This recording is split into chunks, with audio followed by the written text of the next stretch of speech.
Indian Oil offers a range of petrochemical products and intermediates in the domestic petrochemicals market, besides exports to about 70 countries.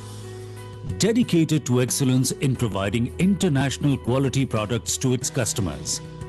All grades of Propel petrochemicals are backed by the Indian Oil promise of quality and commitment.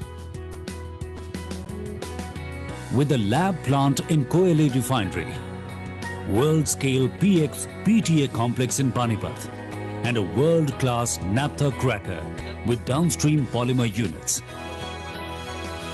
It is driven by the vision to be a leader in providing solutions for consumers' everyday convenience. Its success doesn't lie in how vast its world is. It's in how it moves forward, in making your everyday a better day.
Offering a full slate of petrochemical products under the brand name Propel,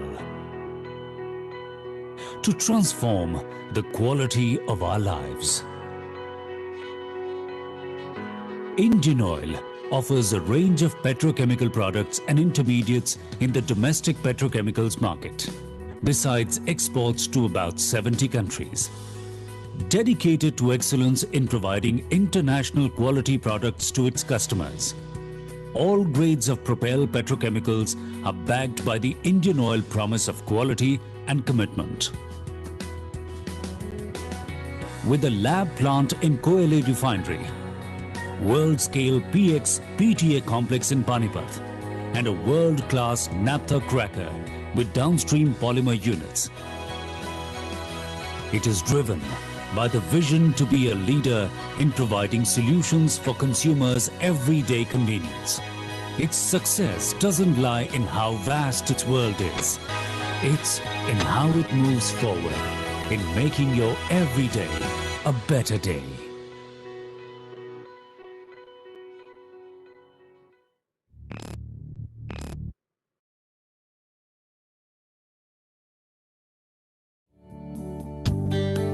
Imagine a world where everyone is well prepared to take on the odds. Everyone is well equipped to face the challenges of life. Without fear, without hesitation, full of self-confidence and belief.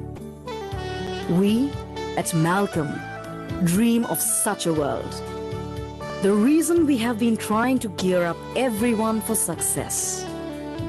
Being one of the leading personal protective equipment brands, we have been gearing up people so that they can safely give their best every day at work. When we began, our dream was gigantic compared to our size. However, more than 3 decades later, our product portfolio, number of factories, and employees have increased manifold. And in this swift rise, we as an organization have been as secure as those who use our safety gears. All the safety gears are manufactured at our 10 state-of-the-art manufacturing units located across India, which have been set up under the Make in India initiative. Because of our relentless pursuit of perfection across a range of modern PPE, we have received both national accreditations and global recognition. We ensure that our wide range of protective gears reach people in every corner of the world. That's why we have a dedicated chain of trusted vendors, a global logistics infrastructure, and a personalized customer service that enables us to provide the best to our PPE users. As an authorized economic operator, Malcom enjoys priority and benefits at India's ports. In our efforts to reach out to as many people as possible, we have introduced several initiatives. Along with our dealers, we frequently organize tech symposiums globally. We have also and a customer-friendly website. Our dedication to develop world-class PPE has been acknowledged by leading industrial houses, both by private labels and own brand. Today, Malcom's financial sturdiness is comparable to that of its products. As a BBB+ rated company, our investors benefit the most by way of profits and regular dividends. But the real authors of the growth story of Malcom are our 3,000 skilled, motivated, and passionate employees. We at Malcom value those who keep the world safe, and that's why we have dedicated employee welfare initiatives, including 8 employee policies and committees for their advancement.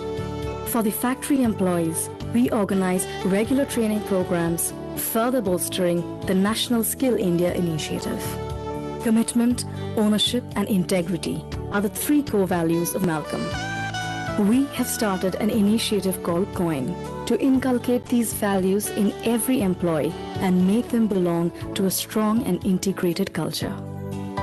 Through our CSR initiatives, we have dedicated ourselves to making the world a better place by educating the girl child. We are also dedicated to the cause of a greener planet and thus run our production on biomass and solar energy instead of using non-renewable resources. We have also extended our support to the sports people who make India proud. Be it the girl child who needs education or the thousands in the workplace who wish for a more fulfilled life. Be it the sports people who make India proud or the earth that needs care. Be it the shareholders who put their faith in us or the business partners who want to create something great. We at Malcom have always geared up everyone for success, and we wish to keep doing that forever.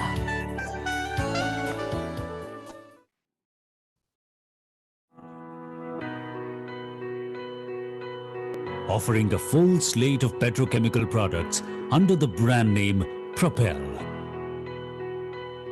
to transform the quality of our lives.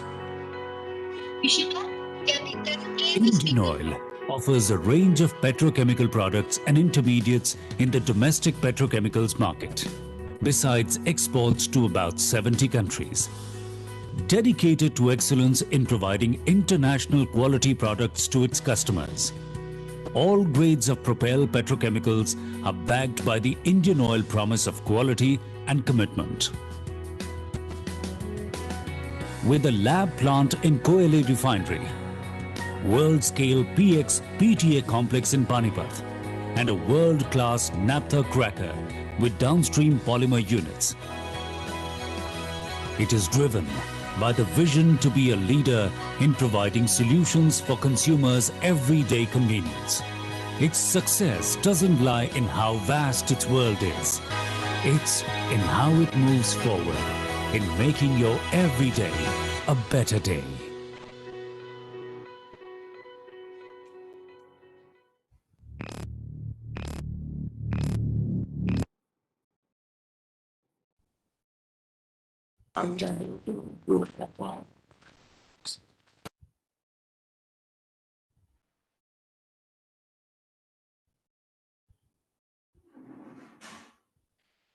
Can we see the speaker profile and then we can start the session? Daniel, if you can show me the speaker profile, please.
Mr. Mal, Tourism Minister will join a bit later because she's having problem with her network. And same with the Union Minister.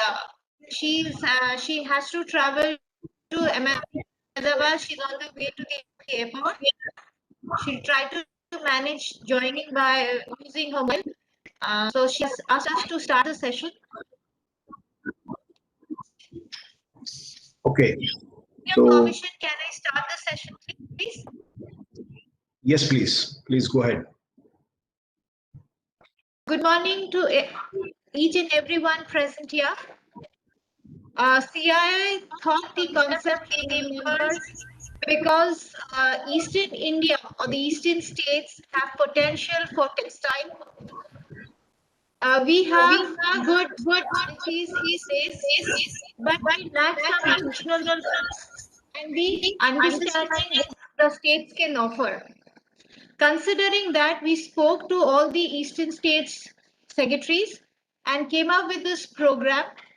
And we were very happy that IOCL has shown interest for Orissa. They have put up two textile parks. One is Saroda and the other one in Bhadra. So here also you would see them as platinum sponsor. They have interest to expand the market in eastern states. Okay.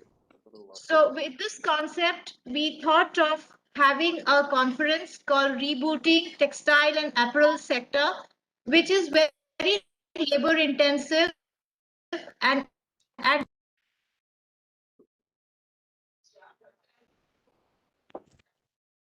Your voice is it's mute. I think your voice is breaking.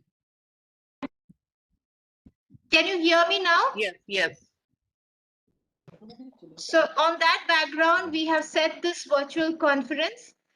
Thank you all for joining. Over to you, to Chairman, to kindly deliver the welcome address. Thank you, Suparna.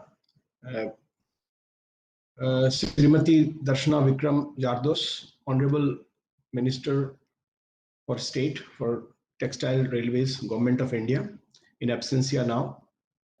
Sri Said Sanwaj Hussain, Honorable Minister, Department of Industries, Government of West Bihar. Srimati Padmini Dhyan, Honorable Minister for Textile and Handloom and Handicraft, Government of Orissa. Sri UP Singh, IAS, Secretary, Ministry of Textile, Government of India. Mr. Jyoti Prakash Das, IAS, Director of Textile, Government of Orissa. Mr. Dilip Gaur, CII National Textile Chair and MD, Aditya Birla Group.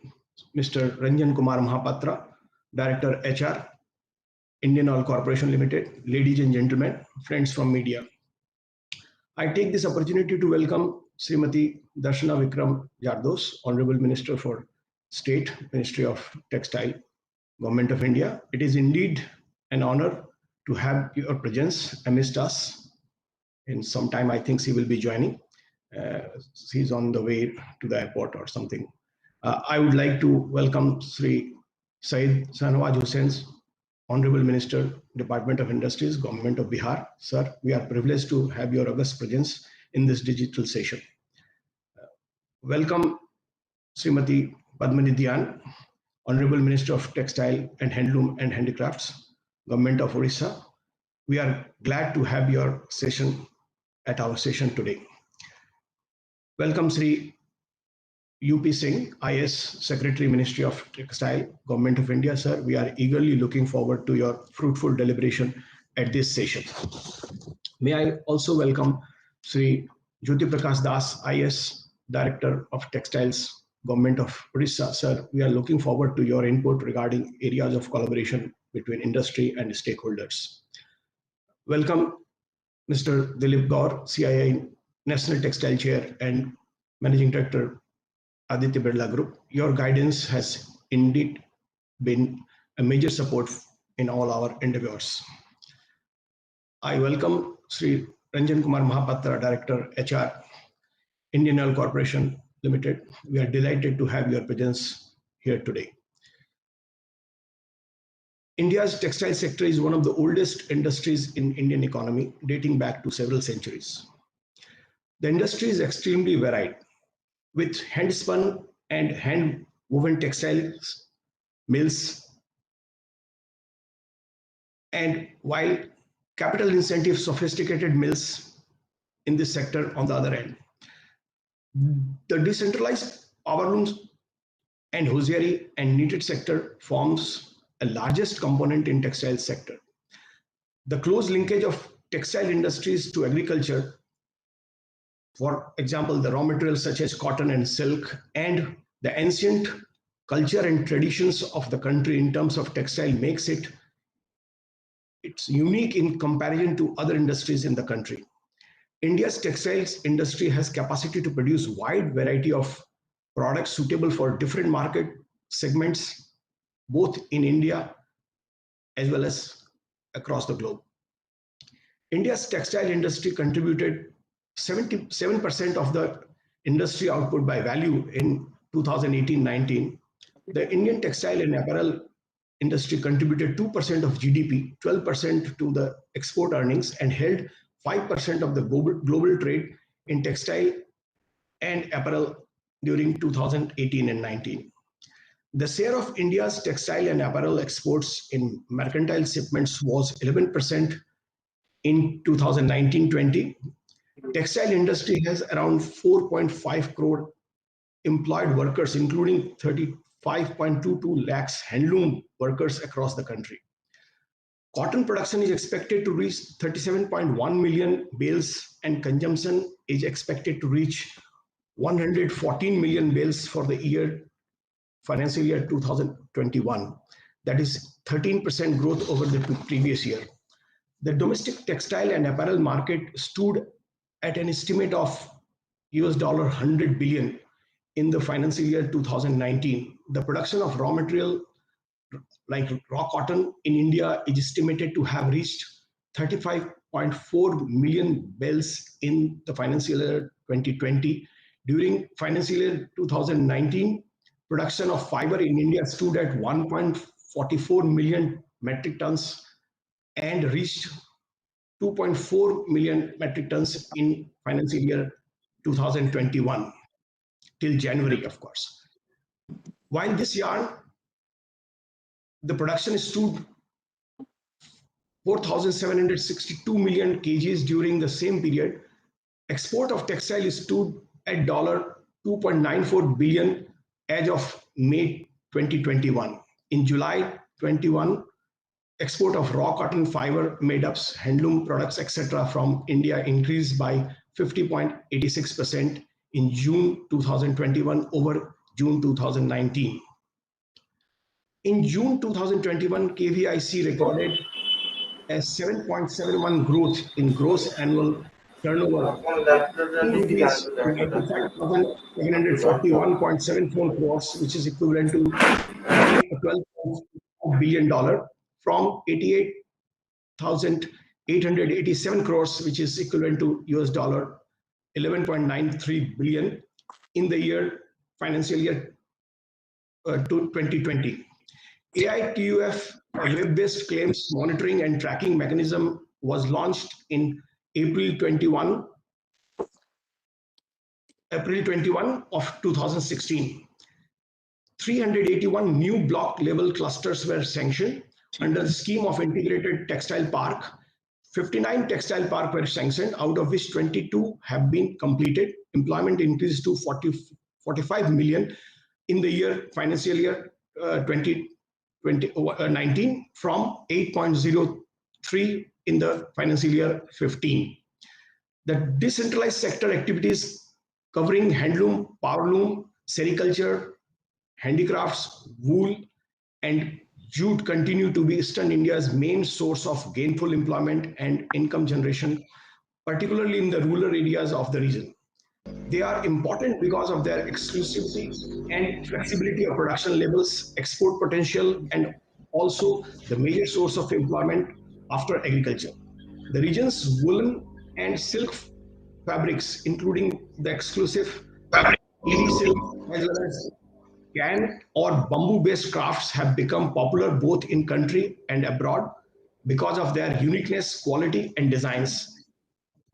There is a rich tradition of weaving handloom, cotton textile among the tribal and semi-tribal people in the district of West Dinajpur, Jalpaiguri, Malda, and in Kuch Bihar in North Bengal. The cultivation of mulberry silk and its weaving is carried out in the plains of West Bengal. The other districts where the silk yarn is made are Murshidabad, Birbhum, Bankura, Malda, and Purulia districts. The districts of Malda on the north bank of Ganges is today the most important center of silk rearing in West Bengal. Traditional silk sari wearing is also done in Vishnupur in Bankura district, which bear a lot of similarity with Kotaki's design of Orissa. In districts of Bankura, Birbhum, Purulia, Murshidabad, and Malda, the weavers made plain silk fabric in rich and varied textures using tussar and mulberry silk. Textiles of Orissa is a reflection of its cultural ethos with articulate weaves giving a distinct personality. The thread work, motifs, and vibrant colors make them rich and desirable that can run turn heads, make unmistakable style statement, and also passed down to the generation, making it prized heirloom. Textile heritage of Orissa reflects the true artistic capabilities and superior craftsmanship of the state, drawing heavily from motifs replete in tribal, cultural, and in its association with nature of Orissa's famous temple architecture style. The textile and handloom of Orissa have entered in the living room of people from US, UK, and other European nations. Bihar is the largest producer of tussar silk in India. There are three varieties of silk produced and woven in the state: tussar, mulberry, and eri silk. Bhagalpur is the paradise for tussar weaving. Bhagalpuri silk saris are an evergreen favorite for every Indian woman who loves draping saris. One of the finest textured silk, this one is known as its serene and grandeur, which are symbolic of the magnificence that a sari represents. What sets Bhagalpuri silk apart from other varieties of silk is the fact that it is environmentally friendly. Limited number of silk worms is used during the production of this silk. Due to this reason, Bhagalpuri silk is also sometimes called and referred as peace silk. Recognizing the immense potential of region in handloom, handicrafts, sericulture, and jute-based products, the government of India is implementing various plan schemes to facilitate their promotion and development.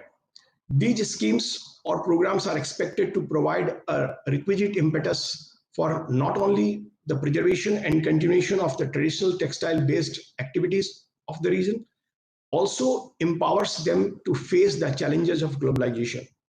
For instance, special policy incentives have been introduced for NER, raising the share of capital assistance up to 90% for all the centrally sponsored plan schemes, as well as strengthening the Northeastern Handicrafts and Handloom Development Corporation under the administrative control of newly created Department of Northeast Region. In fact, development and modernization of the textile sector in northeastern state is being given the highest priority by the Ministry of Textile, with the main objective of creating more jobs, especially for women of that region, and also enhancing the infrastructure facilities of the state like roads, power, water supply, and construction, etc. Among the textile industry value chain, comprising spinning, weaving, processing, and garment making, though the spinning and apparel sector attained considerable strength in recent years, still a huge potential remains untapped in apparel manufacturing in this region. Also, the weaving and processing sector are yet to gain and attain its competitive efficiencies. Eastern region textile and apparel will need to gear itself to fight the consequences that the coronavirus has brought with it. The industry needs to focus on becoming Atmanirbhar in order to strengthen its position in the global space and gain the competitive edge.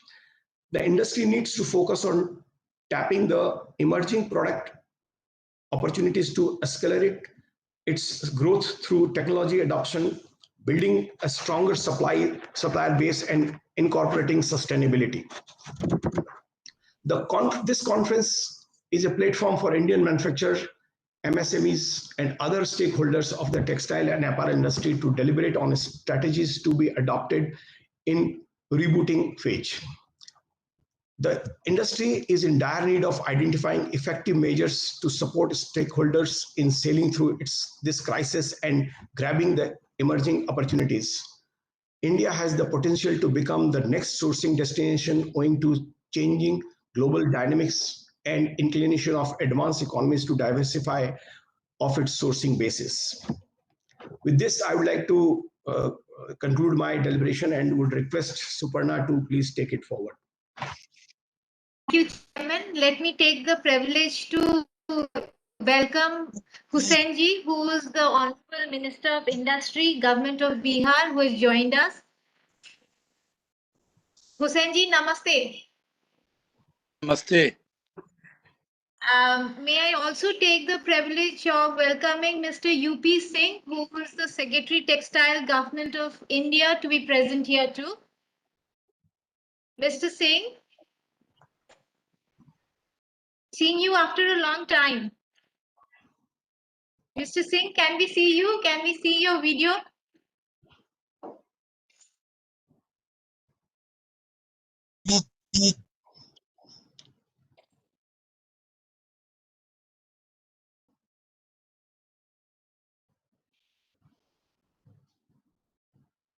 Mr. Singh, am I audible? Audio looks like a bit of an issue. Yeah.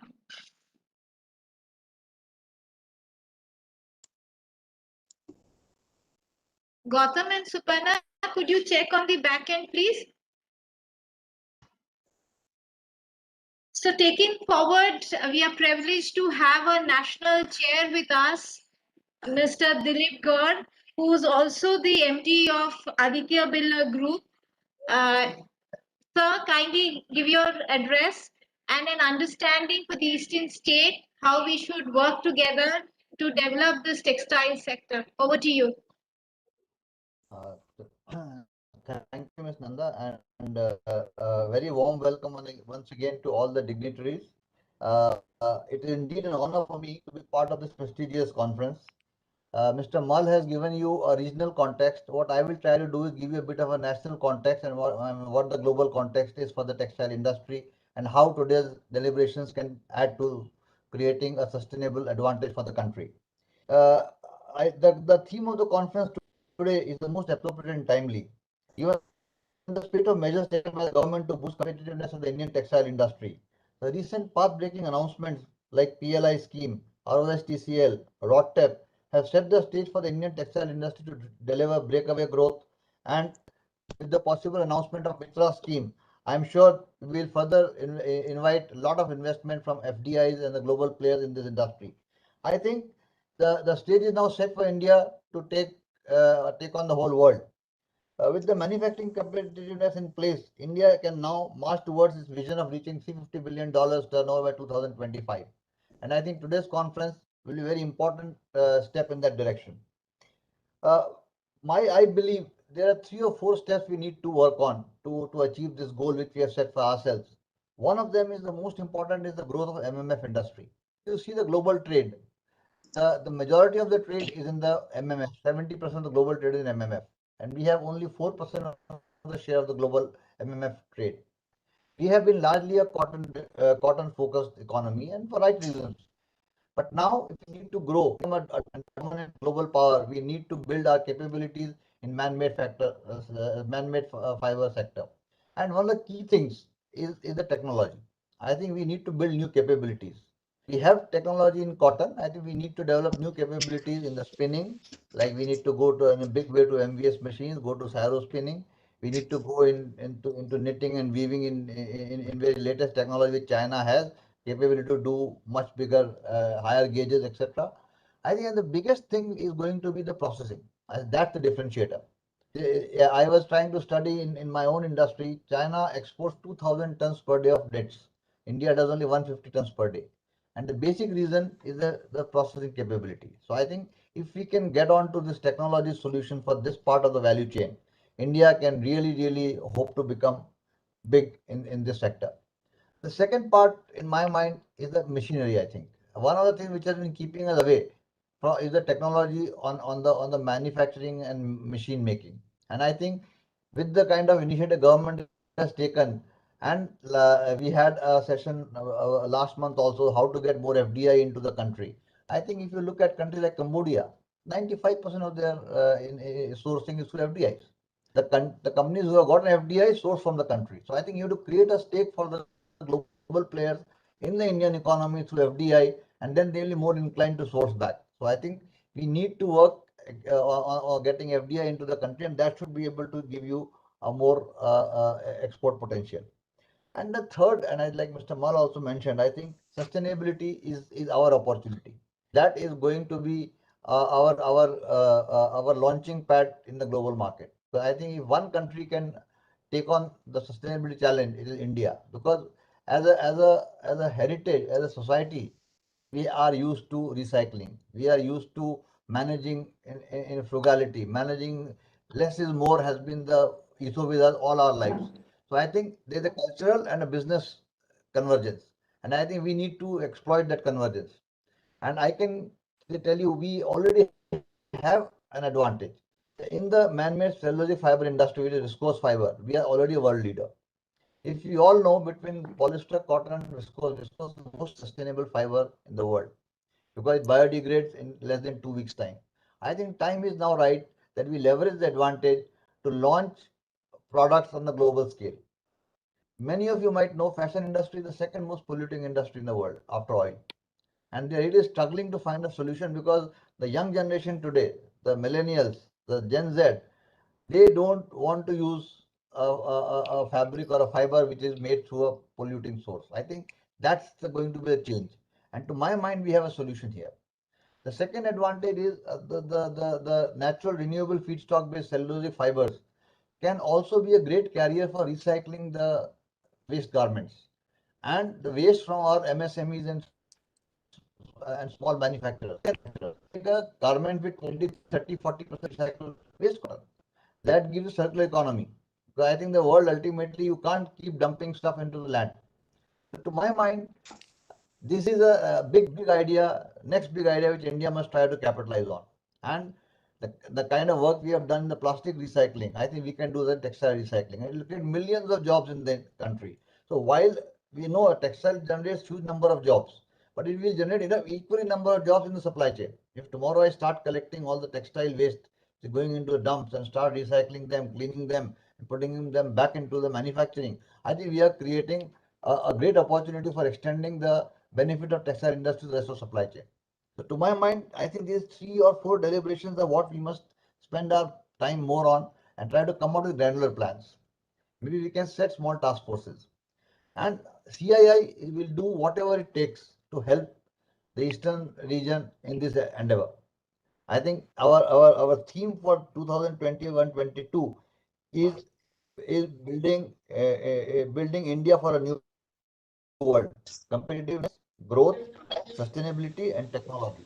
I think it is so apt. The theme for today and the theme for CII nationally and for the year is merging. And I think the other part which we CII is committed to is growing entrepreneurship in textile industry in eastern part of the country, and more so with more women getting into it. So I think there is a convergence of purpose. The time is right. The opportunity is there. And I think the biggest thing is the government is behind us. I have never seen such progressive measures taken by the government. And these are watershed moment for us. And I always say, if we don't take advantage of that, the failure is ours, not the policymakers. And I think we must make sure that we take advantage of this right situation, right time. There's always in the world there is a timing, and this is the right time to fulfill our aspirations. We have been talking of $350 billion for many years. Um, God willing, this may happen in next 5 years. And thank you so much. And I wish you all the very best for great deliberations. And I look forward to the outcome. And CII will be there to support you in whatever way possible. Thank you so much. Thank you. All the best. Thank you, Mr. Gaur. We are also taking this recommendation because PwC is working with us to prepare a recommendation paper for Orissa, Bihar, and West Bengal. So definitely, I believe that they must have taken note of those pointers that you have highlighted here. Thank you very much. And your company obviously is a valued company for all the Eastern state. Your presence was very important. Thank you to be Yes, indeed.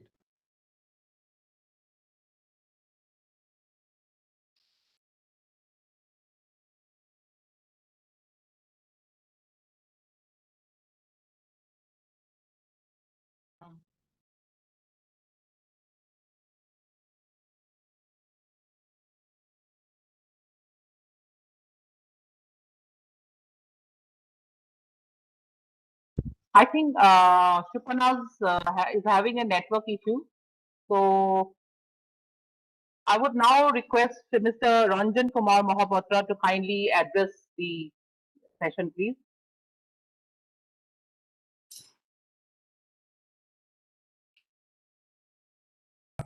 Thank you. Am I audible? That's the first question in any Yes, virtual yes, conference. you're Thank audible, you. sir.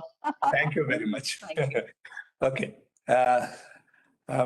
Srimati Darshana Vikram Jardos, ma'am, Honorable Minister of State, Ministry of Railways and Textiles, Government of India, in absentia. Of course, she would be joining, as I understood from Suparna. Sri Syed Shahnawaz Hussain ji, who is already physically present here, Minister, Department of Industries, Government of Bihar.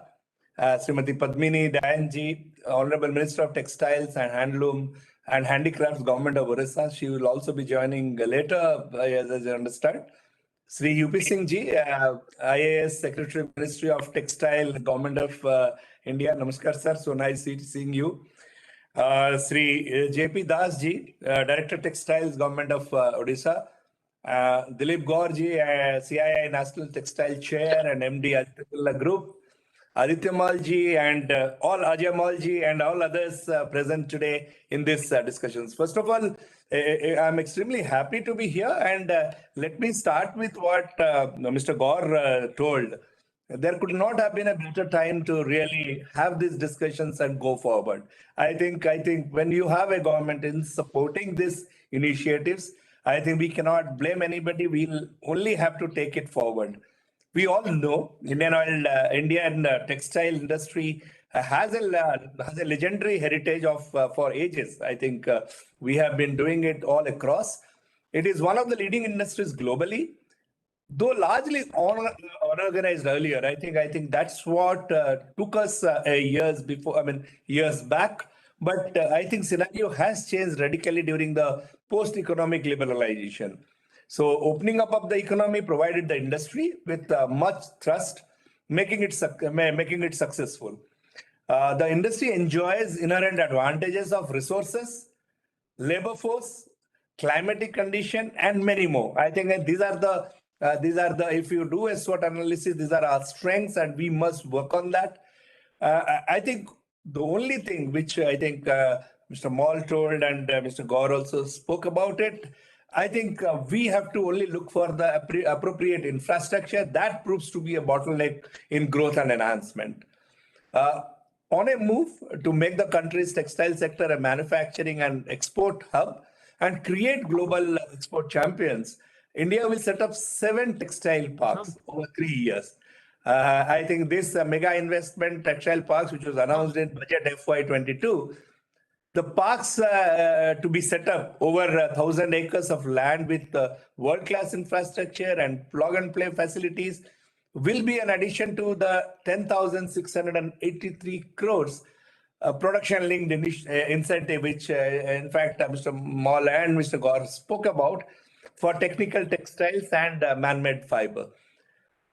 We all know, I think 2020 had been a challenging year. Nobody expected this COVID to be there. And in fact, 2020 started as a very promising year and quickly turned into a difficult one by the month of March. And then we had this lockdown, rightfully so, and all those, difficulties which you brought in. But again, when I look at it, although there was standstill and there was markets were getting affected, supply chains globally were getting affected. But I think this challenge also gave us an opportunity to sit back and think what we should be doing in future. I think that is what probably helped us in conceptualizing how we should be progressing beyond this pandemic. I think that's I hope that is past 2021 looks brighter, and I'm sure by December, once the vaccination is over, we will come back in full vigor, and all those shrinking in our market, which has already happened, I think we will be able to recoup.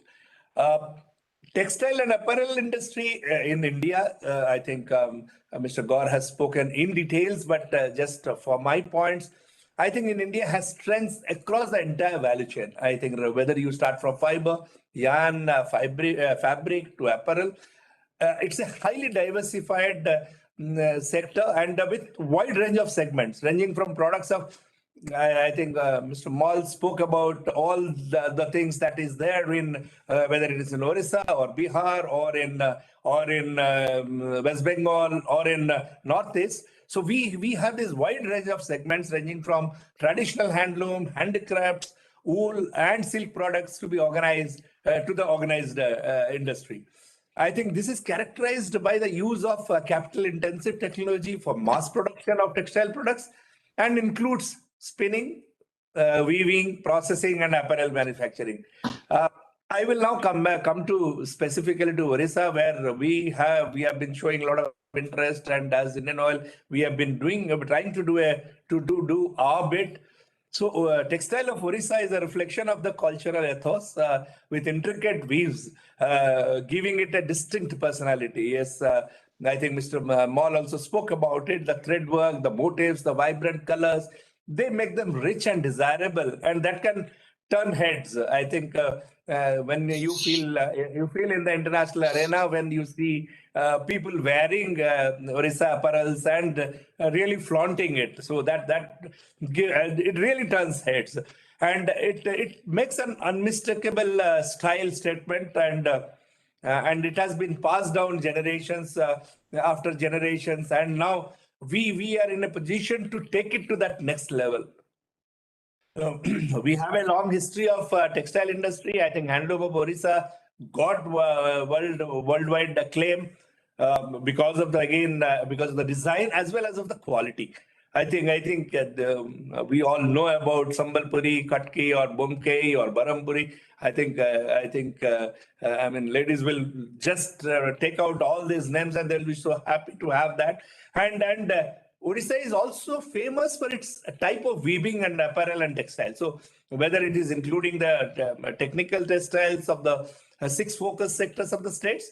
So there have been companies which have been doing good, like Mr. Dilip Gau's company, Aditya Birla Group, Shahi Exports, several others. They have set up their manufacturing bases in Orissa.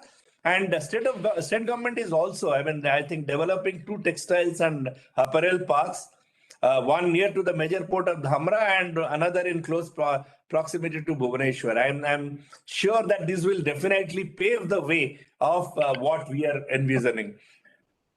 I think most of the people might not be knowing Orissa is also one of the largest producers of cotton in the country. I think one of the largest producers of hand-spun and hand-woven silk, producing 85 metric ton of different varieties of silk. So state is popular for traditional forms of handloom and textiles with, of course, as I told, the traditional manpower and the experienced manpower. Integrated textile parks are proposed at Soroda, which is of 97 acres, and then at Bhadrak, which is 217 acres. This will be fully integrated infrastructure facility. As I was telling, that infrastructure is, I feel that's the bottleneck, that is the constraint where we all have to come together to make it happen. I think our proposed textile park of Indian Oil Corporation will be functional. I'm sure my team members are also attending. They will be also briefing in details. Most likely it will be functional by 23-24.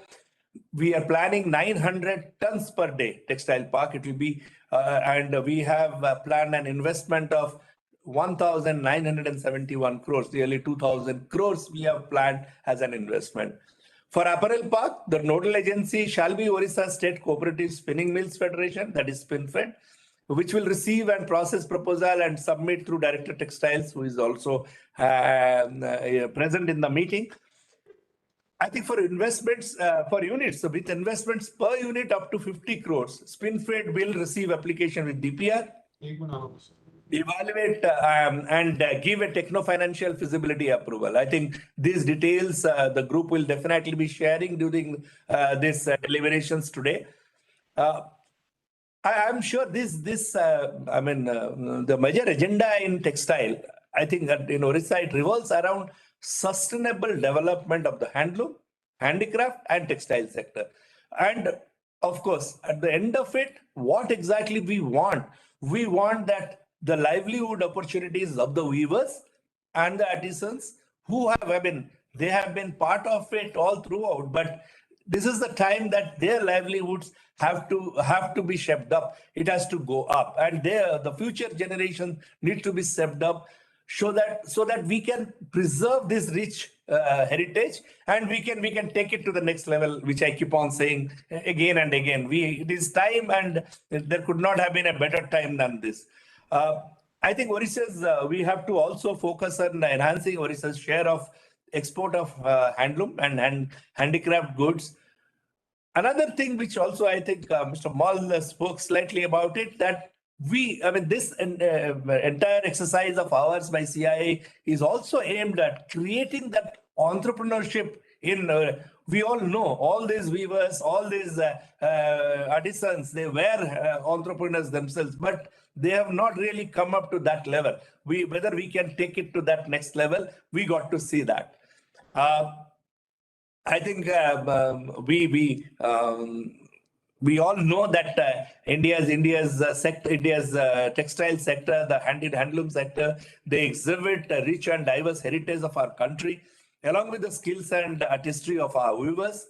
So all of us very strongly feel that it has a unique place in our heart, and it also can play a major role, that we are now understanding that it can play a major role in the shaping of the economy. I think we have to really channelize that. We have to work on that so that it goes again, at the cost of repetition, it goes to that next level. We have to provide livelihood opportunities to millions of households living in rural India. I think today's session, the way it has been designed, we are looking forward to investment opportunities. We are looking forward to the solutions to all those questions that we have in our mind. And with that, congratulations to CII for really organizing this. And I'm sure this will help in a big way the sector where we are looking at, and which have been a part of our lives, but now we would like to really see that it goes to that next level. Thank you very much. Thank you, Mr. Mahapatra. Thank you, representing IOCL. They're really coming in a big way for Orissa. And I could see the passionate presentation of yours as being the past chairman, very active past chairman of the Orissa State Council. Thank you for your presence. Now we've got a bureaucrat who's very proactive, Mr. Jyoti Prakash Das, who is the Director of Textile, Government of Orissa. For his proactiveness, Orissa is really doing good in textile. Over to you.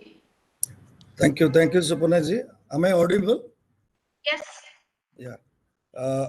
Honorable Chief Guest, Honorable Minister of State, Minister of Railways and Textiles, Dasana ma'am, Honorable Minister, Department of Industries, Government of Bihar, Sahnaz Hussain ji, Honorable Union Secretary, Sri UP Singh ji, Honorable Mr. Mahapatra, Director, HR IOCL, Ajay Mal ji, Dilip Gaur, and all the dignitaries and participants who are present here and connected in this virtual platform.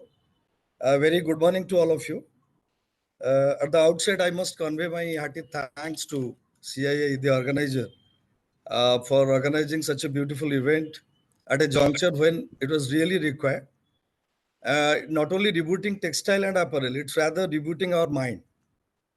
So textile and apparel, as you know, it has been rightly mentioned, and Mr. Mahapatra, apart from representing IOCL, he has rightly represented Odisha also, and he has covered most of my topics, both the handloom and textile. Thank you, Mahapatra ji. Actually, all of you know, Odisha as a state, it has a rich history, rich history, and it has a rich cultural heritage in handwoovens.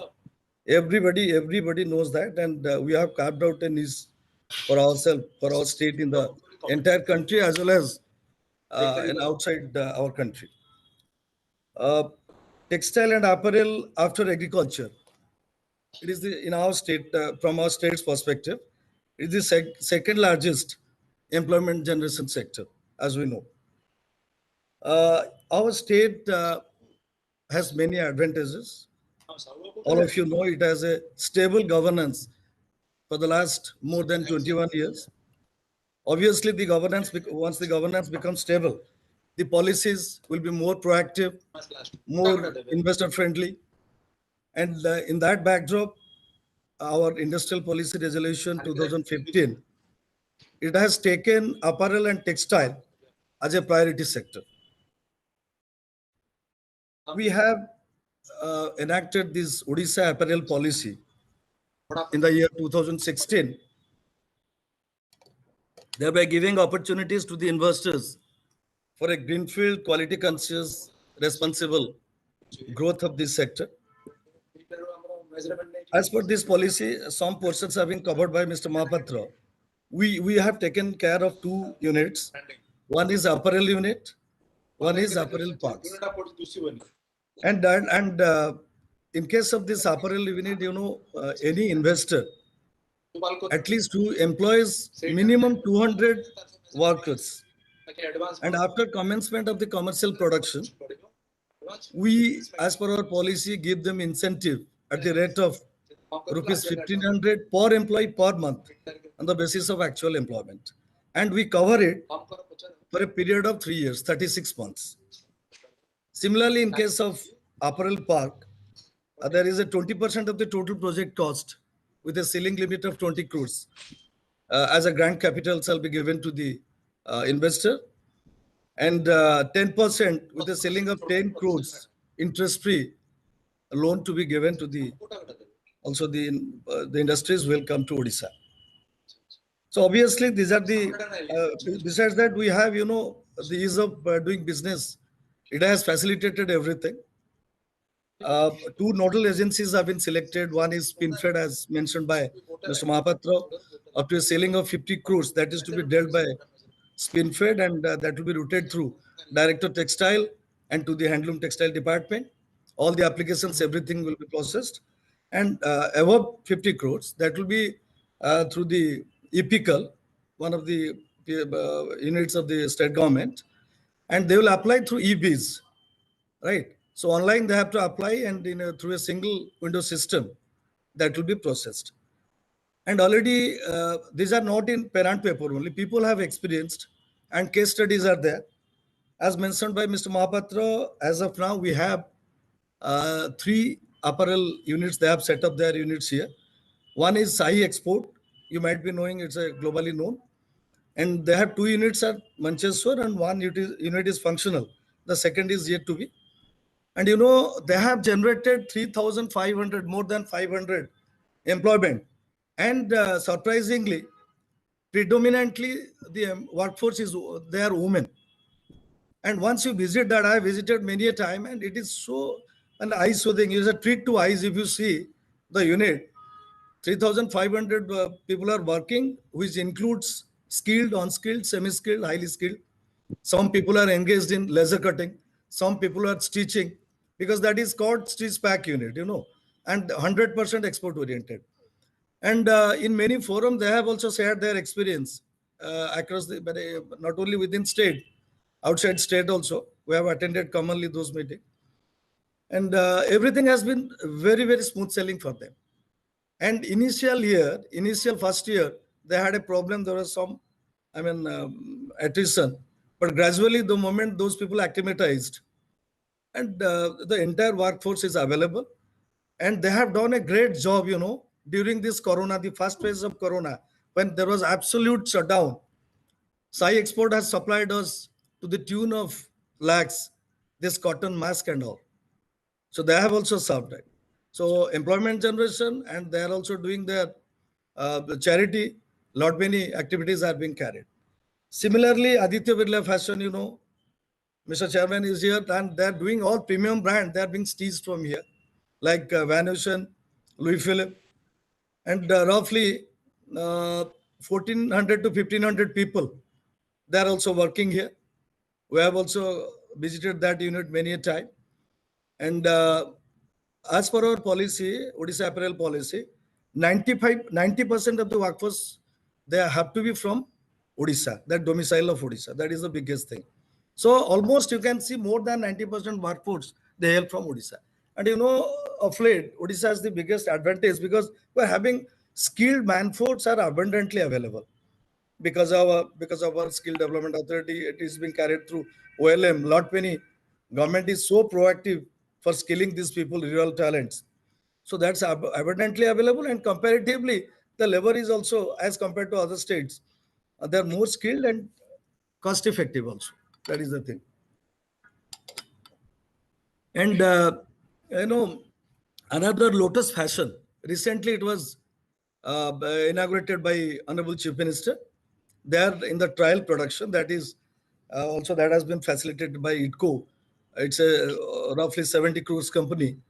They are having their started their trial production. They have a target of employing at least 1,200 to 1,300 people from Odisha. So in total, you see, if you everything taken together, roughly 5,000, more than 6,000 people, they have got employment. So now our government is very proactive through all these policies, and where the steps are put to attract more investors. One of our government, the state government agency, ITCO, who facilitates all these setting of the industries, they are having, we have a huge land bank. We have created a huge land bank. Good government lands are available. So whosoever comes, first they will go and visit the lands. If they choose, then other process will start. The land bank is available.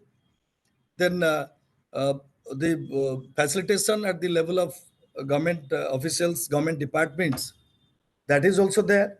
And so coincidentally also strategic positioning of officers in our different departments, that is also helping. Like all efficient officers may be in charge of one or two departments which are connected. So a person will visit at least once to get the works done in two departments. That is also strategic positioning of officer, that is also happening here.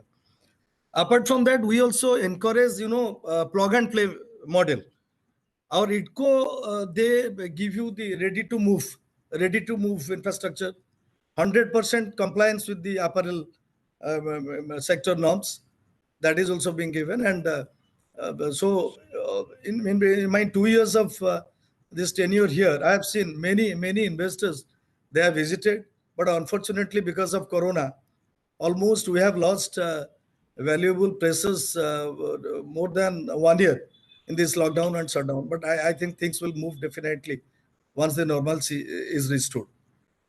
This is in a nutshell about the case of apparel. This textile units. But as rightly said by Mr. Mahapatra, handloom. If I talk about handloom, truly our weavers are truly magicians. We have 255 national awardees, Sant Kabir awardees, weavers in our state, and mostly the Western Odisha, coastal belt. And we are known for our bomkai, we are known for our this tie dye. We are known for the oldest designs like Dhara Pathar, all these designs, even those designs which are languishing now, we have also taken up project for reviving those designs. And this, handloom, the size of the handloom economy in our state, that is more than 500 crores, both in organized and unorganized sectors. And our government is very proactive in encouraging, because our ACM, Honorable Chief Minister, is very keen towards the welfare of the weavers, particularly. And recently, during this Corona, we have given, Honorable CM has approved a 25 crores interest-free working capital for the weavers. Because we have the size of the population here in our state is 1,24,000 weavers available, comprising 66,000 odd families. And recently also, Honorable Chief Minister has declared special package for the welfare of the weavers. So for the all-round development of the weavers, steps are being taken. And particularly this handloom, I'll ignite thoughts like once we're talking about the large-scale textile and apparel, obviously we're referring to the power looms and all. Because in large scale, this handloom has a limitation, but still, we have whatever hand woovens are being produced here, we are also producing good fabric, 120 count fabric is being produced. Then ready-made garments, they have also on to now the stitching part. So this convergence can also be thought of, like the hand wovens can also be taken up in a large scale manner. I'll share from my experience. We didn't have, Boinika. You must be knowing Mr. Mahapatra, Suparnaji. Boinika is the brand name of Odisha Handwoven, right? So in the month of January, just we tried. I just thought ki we didn't have these wedding collections. In Ikat, we didn't have the wedding collections. So we launched. We have a designer exclusive in the first floor of our Boinika. We have hired 5-6 designers from NIPT, and we have given them platform for showcasing their products. So we just engaged them, and we requested to produce out of this ikat, this lehenga and this maneuver kind of, chudi the kurta and Punjabi. And we launched it. It is a big hit, and it is so beautiful. So there is sky is the limit. If you go on, diversification in product and design, that's a constant thought thinking we have been making. So I should not take much of time. This is in an outsell, and Odisha is a definitely promising state. And I will ignite here, we can think about this convergence both in powerloom and handloom sector, and definitely we can take it to the next level. Thank you so much. Thank you, Mr. Das. Your proactiveness is very much visible. I hope the members present here will definitely come and meet you. We will arrange your B2G meeting separately after the program sometime at your convenience. Yeah, Thank you very much. Now may I request Mr. Shahnawaz Hussain, Honorable Minister, Department of Industries, Government of Bihar, to kindly address us. We have been hearing a lot about you, that your effort has really seen investment in Bihar, and you are just about to launch a textile policy. Thank you to be here. Over to you. मैं पहले CII का शुक्रिया अदा करता हूं कि आपने मुझे आज के इस परिचर्चा में शामिल होने का मौका दिया है। हमारी पुरानी साथी पार्लियामेंट में आज की रेल राज्य मंत्री और कपड़ा मंत्री दर्शना विक्रम जरदोश साहिबा,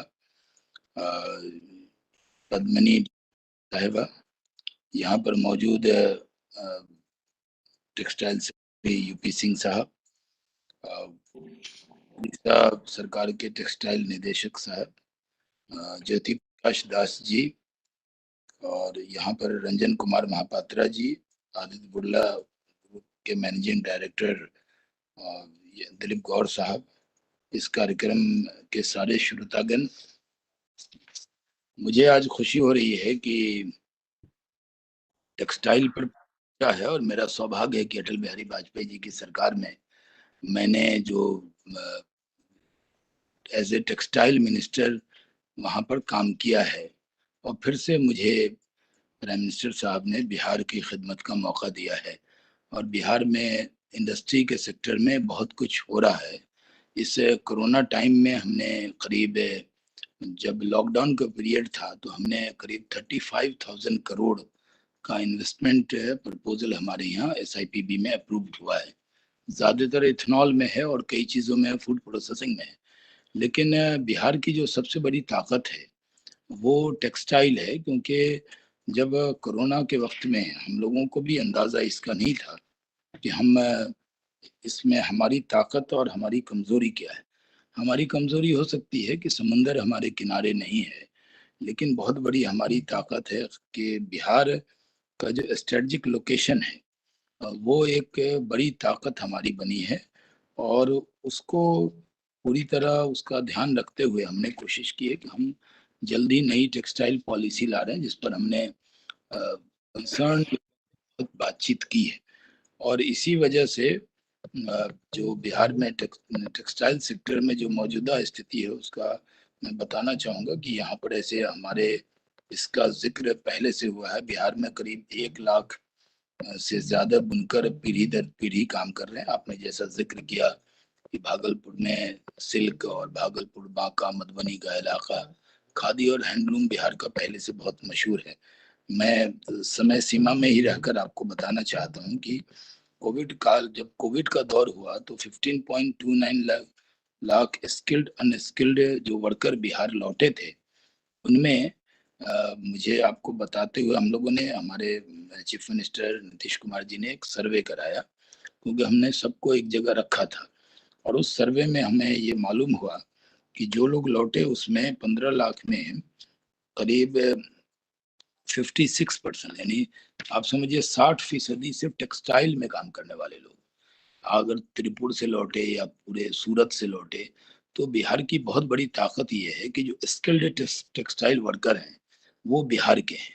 यानी ज्यादातर बिहार के लोग पहले मजदूर के तौर पे जाने जाते थे और थोड़े यूपीएससी में और आईआई में, आईआईटीज में बिहार के लोग बहुत आगे रहते हैं, लेकिन परसेप्शन बिहार के बारे में जो बना था अब वो चेंज हुआ है। अब वो स्किल्ड वर्कर बहुत हैं और उसको ध्यान में रखते हुए हमने आज बहुत सारी पॉलिसी को एक जगह करने की कोशिश की है। आप जानते हैं कि बिहार में अच्छा माहौल है। यहाँ नीतीश कुमार जी बहुत लंबे काल से मुख्यमंत्री हैं और सेंट्रल में भी काम करने का उनका अपना अनुभव है और स्टेट में भी वो लंबे काल से इंफ्रास्ट्रक्चर को बहुत मजबूत किया है। हमारे यहाँ करीब 751 किलोमीटर का राष्ट्रीय राजमार्ग है और आपको मुझे बताते हुए खुशी हो रही है कि हमने जो अमृतसर कलकत्ता कॉरिडोर है, केसी है, उस पर करीब 2000 एकड़ का पार्क हमने शुरू किया है और हमें 1500 एकड़ करीब जमीन वन विभाग की मिली है। तो उससे वो पार्क का जो साइज है वो बहुत बड़ा हुआ है, यानी 3-4 हजार एकड़ में है, जिसमें हमें 30% जब छोड़ना होगा तो पहले से ग्रीन एरिया उसमें बड़ा है। उस कलकत्ता इंडस्ट्रियल कॉरिडोर में वो उस पे काम कर रहे हैं। साउथ एक्सप्रेस वे हमारे पास है। आप जानते हैं कि सार्क कॉरिडोर जो ट्रेज 1 है और ट्रेज 2 है, एक तो वहाँ आप देखें काकरबिट्टा से पानी टंकी होते हुए सिल्लीगुड़ी होते हुए जो बांग्लादेश जाता है वो कॉरिडोर बिहार को टच करता है, यानी नॉर्थ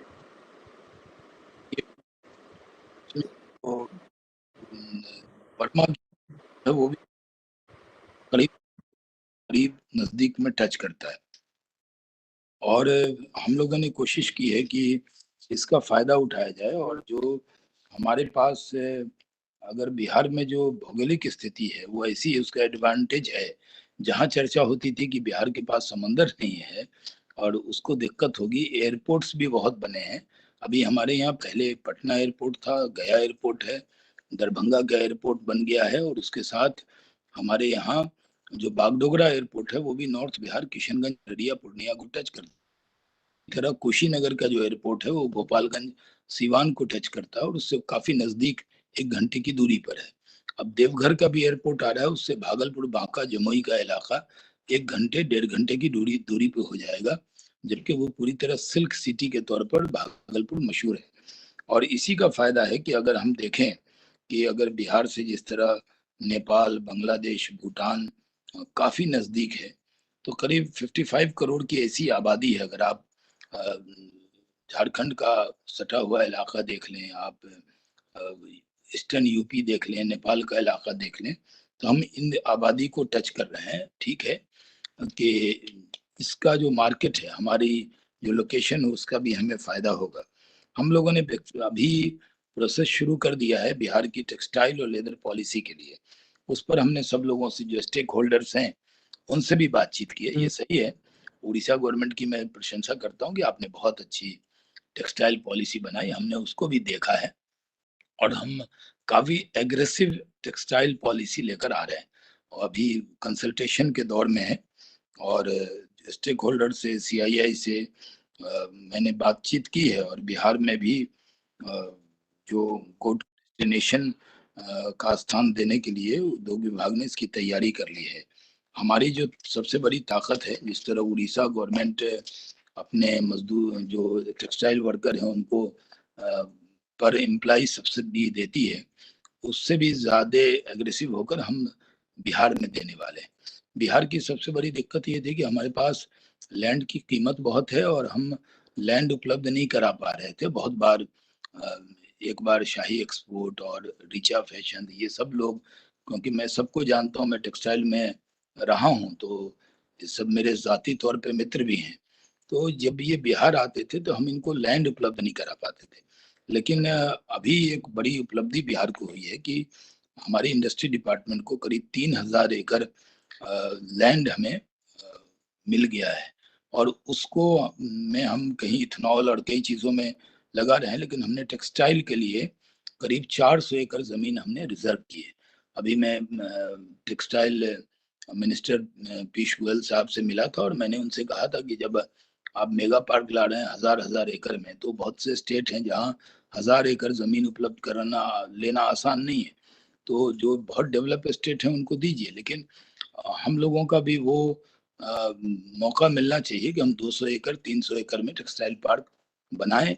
और यूपी सिंह साहब से भी हमने इसके लिए बातचीत की है कि बिहार को ये मौका मिलना चाहिए। ये मौका इसलिए नहीं हमें और खोना चाहिए कि हम 1000 एकड़ जमीन उपलब्ध नहीं करा पा रहे हैं।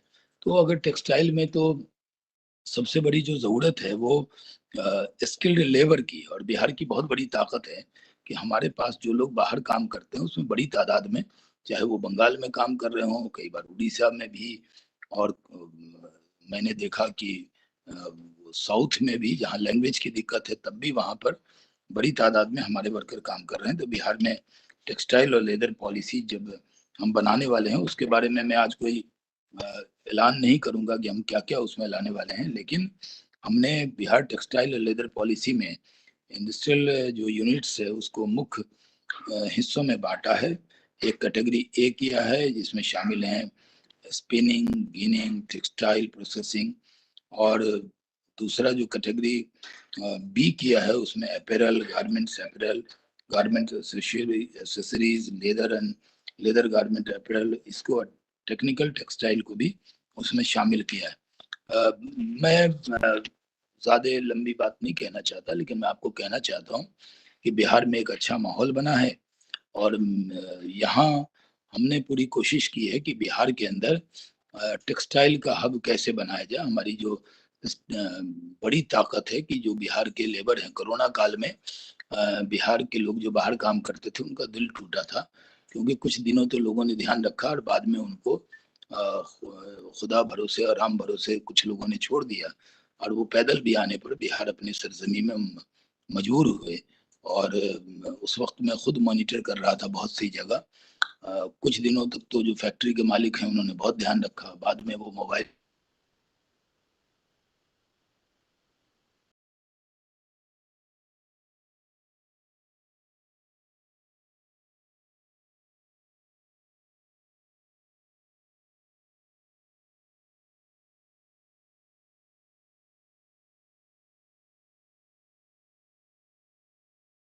वो लौटे तो हमने क्लस्टर बनाया। तो बहुत सी जगह क्लस्टर जब हमने कोरोना काल में लोग लौटे थे, अभी चनपटिया में बेतिया के अंदर, यहाँ से वो एक्सपोर्ट कर रहे हैं, वो मजदूर एक्सपोर्ट कर रहे हैं, सरकार सपोर्ट कर रही है। तो हम प्लग एंड प्ले पार्क बनाने वाले हैं, हम पूरा मौका देने वाले हैं। हमारी टेक्सटाइल पॉलिसी आएगी, मैं CII के लोगों से गुजारिश करूंगा कि ईस्टर्न इंडिया में आप सबका ख्याल रखते हैं, लेकिन बिहार में जो हम आपके साथ नई टेक्सटाइल पॉलिसी पर एक जब हम फाइनल कैबिनेट में लेकर जाएंगे, उससे पहले हम आपसे भी इंटरेक्शन करना चाहते हैं, आपसे भी सलाह लेना चाहते हैं, और हमने इसके जो स्टेक होल्डर हैं उनसे पहले से भी सलाह लिया है। इस तरह की कोशिश हो रही है। यूपी सिंह साहब बहुत मेहनत कर रहे हैं, पीयूष गोयल साहब हमारे मित्र हैं, बहुत दिनों से वो टेक्सटाइल में आए हैं, तो बड़ी पहले भी बहुत काम हो रहा था, स्मृति ईरानी जी कर रही थी, और पीयूष गोयल साहब उसको तेजी से बढ़ा रहे हैं। और हमें बिहार, अगर मुल्क तरक्की करेगा, जब तक बिहार में भी इंडस्ट्री का माहौल नहीं बनेगा तो वो मुल्क के लिए ठीक नहीं है। तो इसलिए हम चाहते हैं कि आप सबका सपोर्ट बिहार के लिए ज़रूर हो। आपने हमें बुलाया, मैं आपका बहुत शुक्रिया अदा करता हूँ, और उम्मीद करता हूँ कि आप सबका सपोर्ट होगा। और बिहार में अगर जो पूरा सपोर्ट सेंट्रल का भी है, और क्योंकि मेरा अपना एक अनुभव है और मैं स्टेट में काम करने आया हूँ, तो मेरी जिम्मेदारी भी है कि बिहार को इंडस्ट्री में और टेक्सटाइल में ख़ास तौर पे एक हब बनाने की कोशिश होगी, ताकि हम बांग्लादेश और जो अन्य कंट्री है उससे मुकाबला अकेले एक स्टेट नहीं कर सकता, ईस्टर्न इंडिया ज़रूर कर सकता है, क्योंकि ईस्टर्न में ही बांग्लादेश और हमारे वर्कर भी बहुत स्किल्ड हैं, उनमें पूरी क्षमता है, वही काम करते हैं। तो ईस्टर्न इंडिया में जो CII का ये चैप्टर है वो जरूर मदद करे, ऐसी कामना करता हूं और आपका बहुत बहुत शुक्रिया अदा करता हूं। जय हिंद। Thank you sir. आपने जो वक्तव्य दिया है, I think it is a great learning for all of us, and the Bihar textile policy जो आ रहे हैं sir, that also CII will be there to discuss with you and interact with you. आप जो industry के लिए day night जो कोशिश कर रहे हैं in Bihar, that is also a very good initiative which you have taken, and CII will always be there to connect with you. Thank you very much, sir. Thank you so much.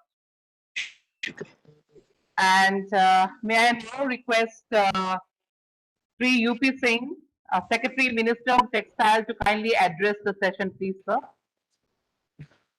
Very good morning to all of you. Honorable Sanawaz Hussain ji and other dignitaries. I consider it my privilege to share some of my thoughts in today's webinar. Textile is something which is also new to me actually. I am still learning the tricks of the trade. Frankly speaking, when about 7 months back, I was posted in this Ministry of Textiles. Frankly speaking, I didn't know what fiber means and how a man-made fiber is different from a natural fiber actually. In fact, I still remember that someone from Grasim Industries came and they were talking of some issues relating to VSF, viscose stable fiber. Frankly speaking, I didn't know what viscose stable fiber really means actually. And maybe in spite of the corona, I have tried to learn a little more of textiles actually, and so some of my thoughts here I would like to share with you. First of all, before that, I would like to thank CII for organizing today's webinar, especially involving the eastern states actually. I don't know, I find Odisha and Bihar are represented. I don't know whether anyone from West Bengal and Jharkhand are also here right now. And I presume that perhaps a northeast region is not a part of today. This is basically a 4 eastern states primarily. Of course, everybody knows about the rich tradition. In fact, just before me, Mr. Mahapatra also talked about the rich handloom tradition of Odisha. It so happens that Bihar happens to be my Janbhumi and Odisha happens to be my Karmbhumi actually. So both, sometimes maybe my loyalties are with both the states actually, and I'm happy that both the states are here. So I am myself aware. I remember I used to be, long back, I used to be collector of Bolangir district, that was 92, 94. And when we talk of Sambalpuri, it's not only that it is weaved in Sambalpur actually. I remember now it's a separate district called Suvarnpur or Sonpur. It used to be my subdivision actually, and I have seen such a fantastic weavers from there actually. So everybody knows about it actually, and it's not just a Sambalpuri actually.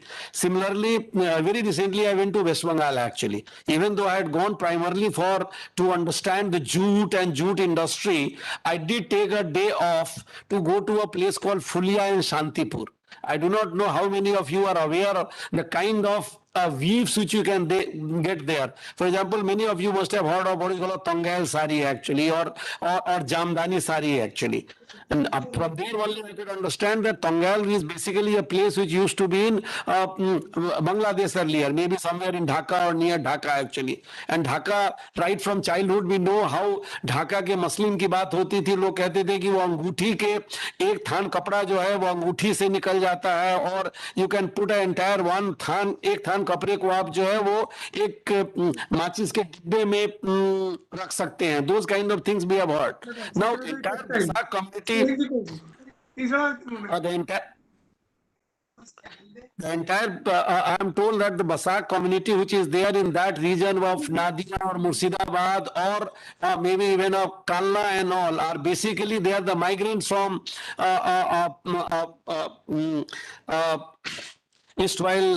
Bangladesh, and the kind of magic they weave is just seen to be believed actually. So similarly, other states also, for example, Bihar. Bihar is known for, everybody knows about the Bhagalpuri Tasar silk or something. But certain things are very well known, certain things are not very well known actually. For example, not many people know what is a Bawan Booty of Bihar actually. So all these, whether it's a Orissa or whether it's a Bihar or whether it's a Jharkhand produces something like 2/3 of total Tassar silk production, raw Tassar silk production. Almost 2/3 takes place in Jharkhand actually. So these states do have a very rich heritage as far as the textile, particularly handloom is concerned actually. But when you talk of generally textile, you generally hear of Gujarat, you hear of Maharashtra, you hear of Tamil Nadu or Gujarat or Maharashtra or even Andhra, Telangana. You hear even of Punjab, Rajasthan, and maybe Haryana. You don't hear much of when you talk of textile, when you talk of export, when you talk of huge turnovers, then you don't generally talk of Bihar or West Bengal or Jharkhand and Odisha. Even though, as has been very rightly pointed out, there has been some very good initiatives in recently. For example, we knew about the Sahi Exports engagement with Odisha, or the engagement of Aditya Birla in Odisha. But I feel that what is more important is that one is, of course, Government of India's policy, which I will I'll talk a little later. But what is very important is basically what kind of the policy the state governments have.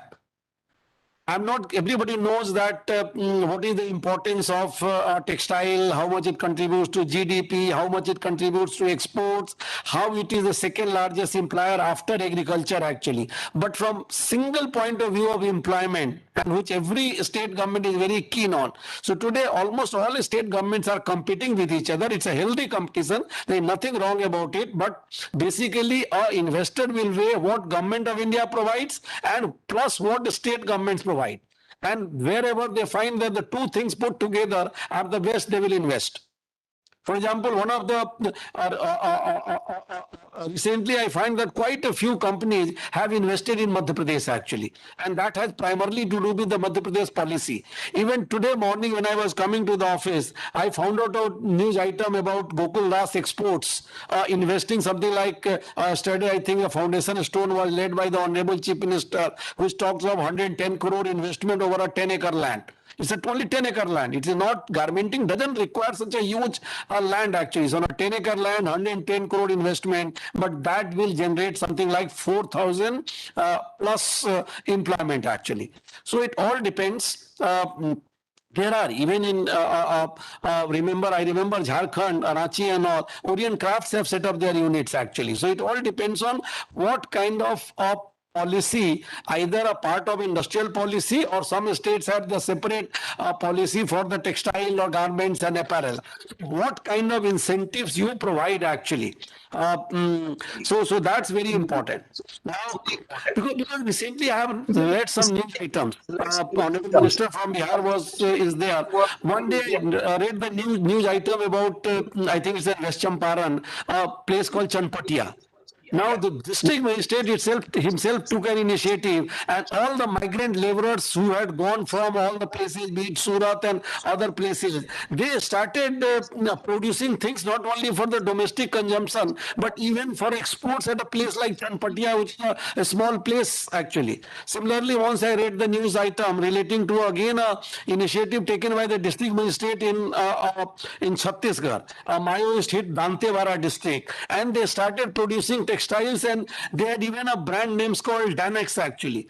So it is not that ecosystem could be only in the states which are well known for the textile. Fine, there are maybe overnight you can't create a Surat, or you can't create a Ahmedabad, or you can't create a Tirupur or something. But there is no reason why these states, Eastern India states, cannot come on really on a big way on the textile map of the country actually. Now I would like to take this opportunity to talk a little bit about the recent initiatives of Government of India.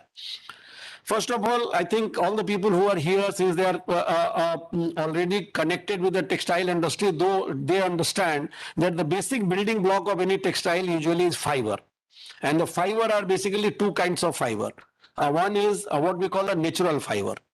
Someone talked about the production of cotton in Raigada and other areas of Odisha. So the most important natural fiber is cotton. But then you also have a jute, which is a natural fiber. You also have silk, which is a natural fiber, and you have wool, which is a natural fiber. So these are the four natural fibers in India, of which cotton is very, very important because we are the second largest grower of cotton actually. We are now pretty rich as far as the cotton textile is concerned. Our exports are also pretty good as far as the cotton is concerned. But then what is also important, because cotton beyond a point has its own limitations. You can't increase really area under cotton because total land which can be a cultivable land cannot increase actually, and all the crops compete with each other. So the area increase is not really possible even in cotton.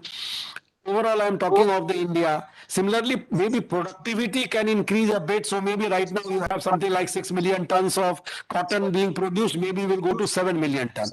But the kind of things we are talking in terms of taking the textile market size in India, textile market size to 250 billion USD. When we are talking of 100 billion USD exports from a current level of less than 40 billion, then where will the expansion will come?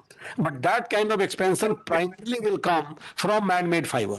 I'm not saying I'm not saying that natural fiber is not important, cotton is not important, but the expansion has to come from man-made fiber actually. Now, there are different kind of man-made fiber. Again, this is not an occasion where I should be talking. There is a synthetic fiber and there is a cellulosic fiber actually. So cellulosic fiber basically comes from wood pulp. I don't know how many.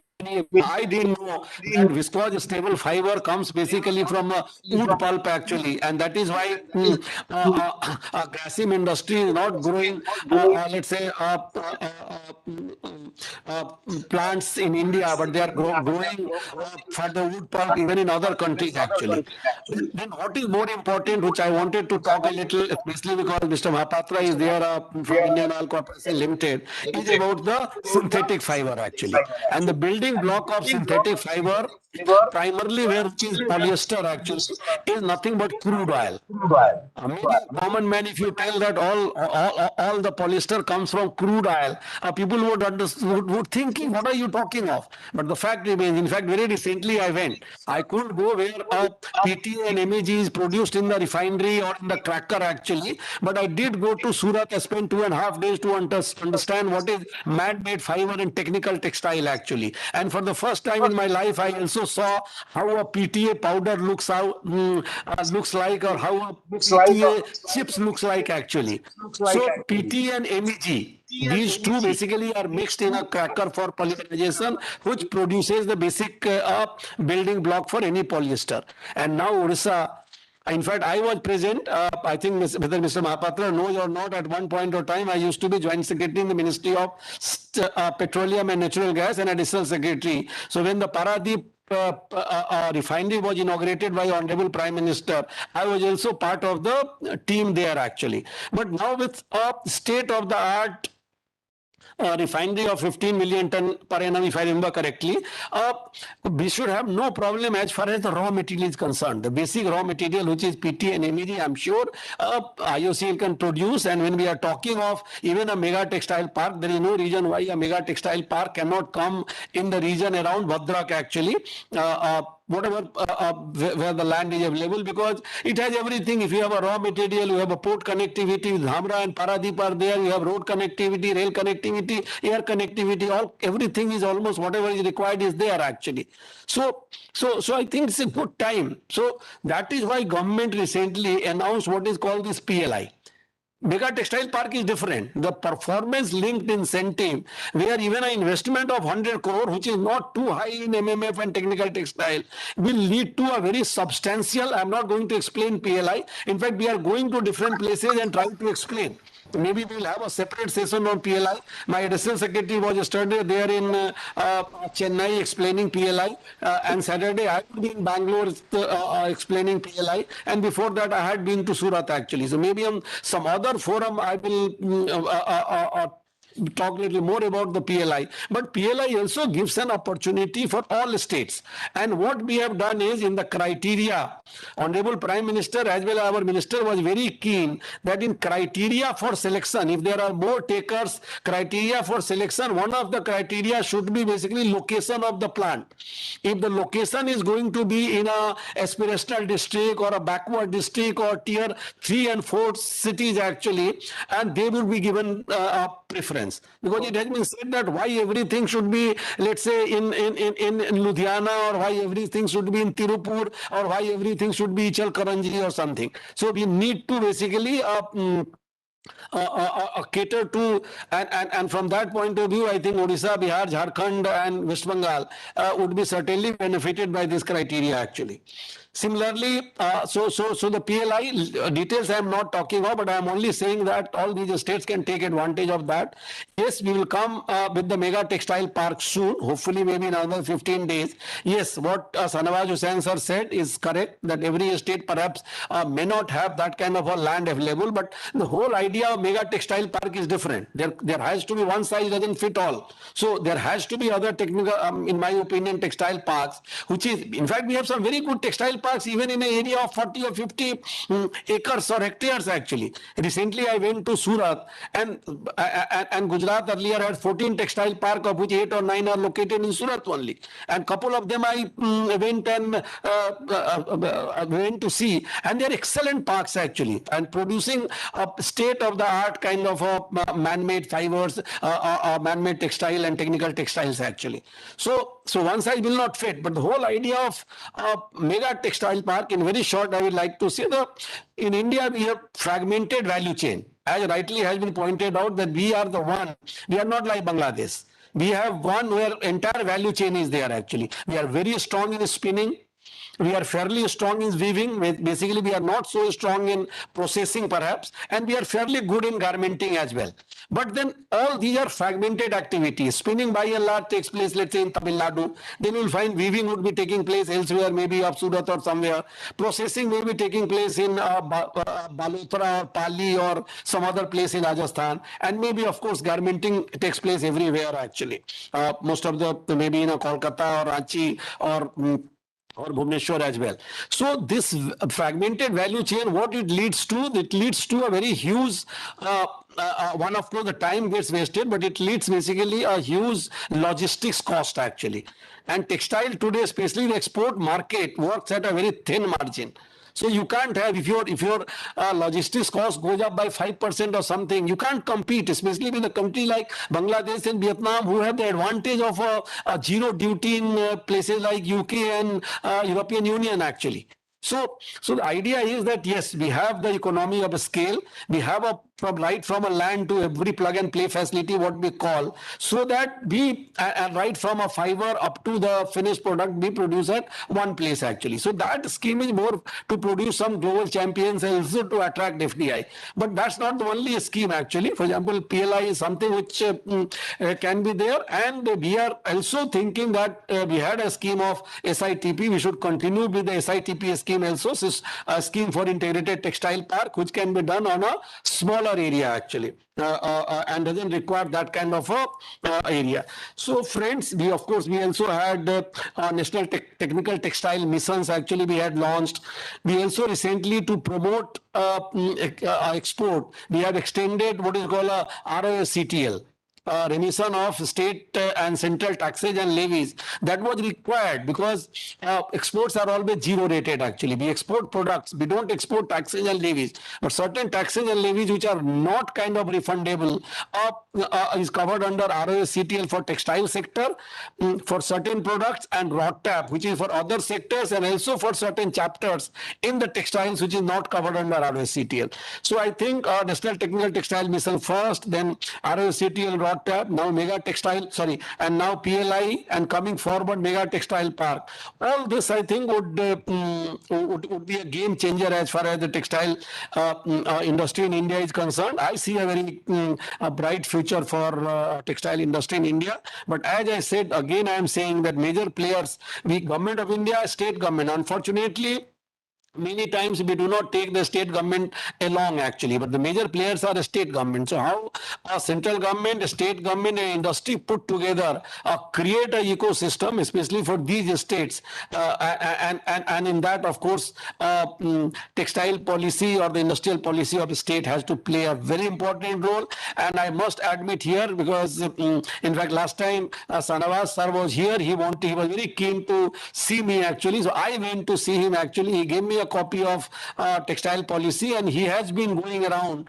In fact, number of people told me that he has been going around because he wants to bring a policy which is not a half-baked kind of a policy, something which is really perhaps will have an edge. And maybe some of the disadvantage, every place has advantage or disadvantage. Maybe Bihar could have disadvantage a bit in terms of, let's say, a port connectivity because it's a landlocked state. So basically, how do you provide something else which will give an edge on to an investor to invest in Bihar would be very important. So I wouldn't like to take more time. I have already, I think, taken more than the time allotted to me. So thank you very much, and it's a wonderful to interact with all of you, and hopefully we will keep interacting. We also have in Invest India, apart from CII, we have a textile team in Invest India actually. So I would request, I can share the numbers, etc. Kindly get in touch with Invest India, which will help you not only with certain investments from the Indian companies, but they could also help you in attracting a foreign direct investment in textile sector. So thank you very much. Thank you, sir. Thank you very much for your very informative session. So regarding CLI, we would request you to do the session on to the eastern region, and CR will be there to lead the session with your department, sir. Thank you very much. Honorable Minister of State is at the airport, and she is not being able to connect due to the network issue.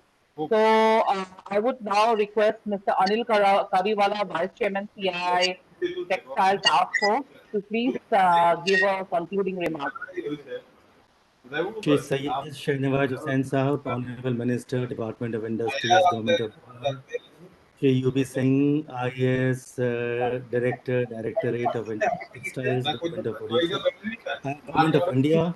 Shri Jyoti Prakash Taj, IAS Director of Textiles, Government of Odisha. Mr. Dilip Gaur, Chairman, CII, National Committee on Textiles and Apparel, and MD, Grasim Industries, Aditya Birla Group. Mr. Ranjan Kumar Mahapatra, Director, HR, IOC, Indian Oil Corporation. Friends from media, ladies and gentlemen, I take this opportunity to thank Shri Shahnawaz Hussain Sahab for his perspectives towards East, especially you have added immense value to us, sir. और आपकी बात से जरा सा मैं एक असहमत हुआ कि बिहार की सबसे बड़ी ताकत आपने कहा कि इस मेहनत का कल्चर है और शायद कमजोरी है समुद्र है, सर. CII और ईस्टर्न रीजन के सारे एंटरप्रेन्योर्स के स्नेह का समुद्र और उत्साह का समुद्र आपके बिल्कुल पास हैं. We would put in our best foot forward to do everything to help you realize your goals, and we would ask as much of reciprocation in that. बड़ी अच्छी बात आपने कही सर कि 56% लोग 15 लाख लोग जो बिहार से लौटे, उसमें से they were in textiles, and some of them are exporting on their own. So that deserves a big round of applause for the spirit of entrepreneurship of Bihar. Shri UP Singh sir, thank you very much for your insights. And आपने बड़ी अच्छी बात कही कि आपकी जन्मभूमि बिहार है, कर्म भूमि उड़ीसा है, बट अब तो आपकी कर्म भूमि पूरा का पूरा भारतवर्ष है. हम सब उसका लाभ उठाना चाहते हैं. And it is quite interesting that the way you mentioned about that you are new to textiles. So we invite, on behalf of CII, I invite you to Eastern region, maybe Kolkata, or any place where we would be happy to have a chai pe charcha with you about textiles. And we put in our best foot forward to see how we can learn from each other. So thank you, Mr. Jyoti Prakash Das, IAS Director of Textiles. And it was quite interesting to learn from you that Bihar is doing so, Odisha is doing so much for, especially for apparel parks. 20% of project cost is going towards apparel parks. Sir, I have a suggestion. It could be an idea uh, to put this as a WhatsApp message, as a PDF or as a PowerPoint, a small presentation that could be moved around in the business community, apparel textiles community, by way of WhatsApp messages. That's a faster way to reach out to people. And also to Mr. UP Singh, sir, as you mentioned very rightly about the Indian textile heritage, आपने कहा बिहार की 52 booty. You mentioned something. Most of us not aware of it. We are just next door. Probably there could be a need to have Indian heritage textile as a geo branding, just like Woolmark is, or just like Darjeeling tea is. Indian textile could be a geo branded thing. That could be an idea for discussion over the chai pe charcha whenever we have the next chance to meet. Thank you, Mr. Ranjan Mahapatra. I was quite surprised that you are from Indian Oil and you know so much about textiles. So that was quite interesting. And you did mention that our inherent advantage is climate and the labor force. And we do miss an appropriate infrastructure, but that's something which the government of India, we have been a very, very proactive government in India, backed up with governments in Bihar, West Bengal, Odisha, and eastern region. Thank you, Mr. Dilip Gaur, the CII National Chair for Textiles. You rightly mentioned sustainability is the greatest opportunity for India. In fact, we encourage textiles companies to become members of the UN Global Compact and subscribe to the 17 Sustainable Development Goals. And that's great. And you very rightly said viscose is just biodegrades in only just a few weeks. That's very, very interesting. You did mention about turning heads. Yes, textile is all about turning heads. So thank you very much, the sponsors, Indian Oil Corporation, Olicon, Malcolm India, Wild Lotus, and Nabat for supporting our initiative. We also thank our technical partner, PricewaterhouseCoopers, PwC. This initiative has been supported by the Textile Association of India. India is working on major initiatives to boost technical textile industry. And I might say thanks to the pandemic, I would not rather than saying owing to the pandemic, I think pandemic offers us great opportunities. That is what enables me to bring my warm greetings from a cold London in India. So that is how geography becomes history. So India has already become the second largest PPE manufacturer in the world. And we are confident, the whole PP community is confident that we would become the largest PP manufacturer in the world. The Union Budget 2021 proposed a national textiles mission with an outlay of 1,500 crores of rupees. And the DGFT has revised incentive rates. And there has been, as Mr. Gaur was mentioning in his presentation, about the need for technology upgradation. The ATF scheme is already is enabling investment worth 95,000 crores, 35 lakh people. ATF's scheme is gradually becoming less tough. It used to be very, very tough, and hopefully it will become even less tough now. The government of India is revised as Mr. Singh was mentioning, we export products, we don't export taxes. So ROTTEP and ROSCTL. And one of the less sung initiatives of the government of India is the government e-marketplace. I encourage the textile community. CII encourages textile community to see the government e-marketplace. That is a great tool. That is an amazing product. It has a GMV more than that of Amazon itself. So, and the process, the audit process, the onboarding process is smooth as silk. So we encourage, thank you very much, Government of India, Mr. UP Singh, sir. Thank you very much for making government e-marketplace a reality. Top players in the textile sector attaining sustainability in their products and manufacturing textiles using natural recycling materials high economic growth has resulted in quite good disposable income in our country. And this is giving rise to a huge domestic consumption. One of the hallmarks, one of the pillar stones for any sector to develop is when the domestic sector provides that tailwind. So northeastern region, as I was quite surprised to learn that the northeastern region contributes out of 25 lakh handloom units. 15 lakhs come from northeastern states of Arunachal Pradesh, Assam, Manipur, Nagaland, and Tripura. And I also learned today a new thing that I learned is that Ikkat wedding wear. That's absolutely interesting. How few of us know it, and if I hope when Mr. Singh brings his Indian textile, heritage textile. So these are the things which the world has to know. I know I do agree with you that man-made fibers do have a big potential, but as much as the natural heritage textile also, sir. So we have the government, the state government, the government of West Bengal has brought in envisages developing competitive textile hubs and to raise its share from 6% to 12% in the next few years. There are 13 textile parks which have been envisaged under four broad categories: apparel and garments, dyeing and processing, powerloom, and technical textiles. There are financial assistance for cluster development, water conservation, branding, and designing.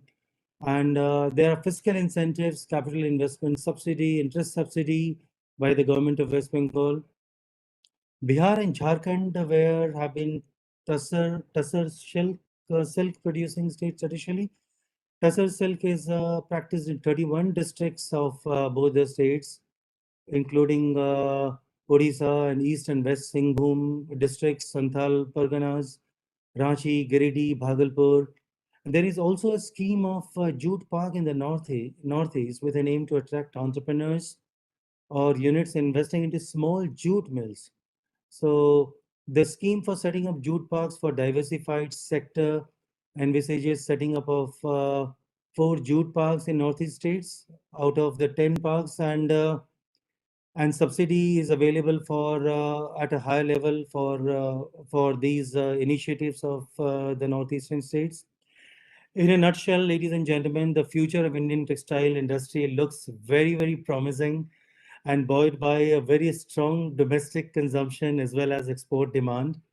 With consumerism, good consumerism and disposable income on the rise, the retail sector is already experiencing a rapid growth in the past decade, and the entry of several international players like Marks and Spencer, Next, Guess in the Indian market, things are only looking up.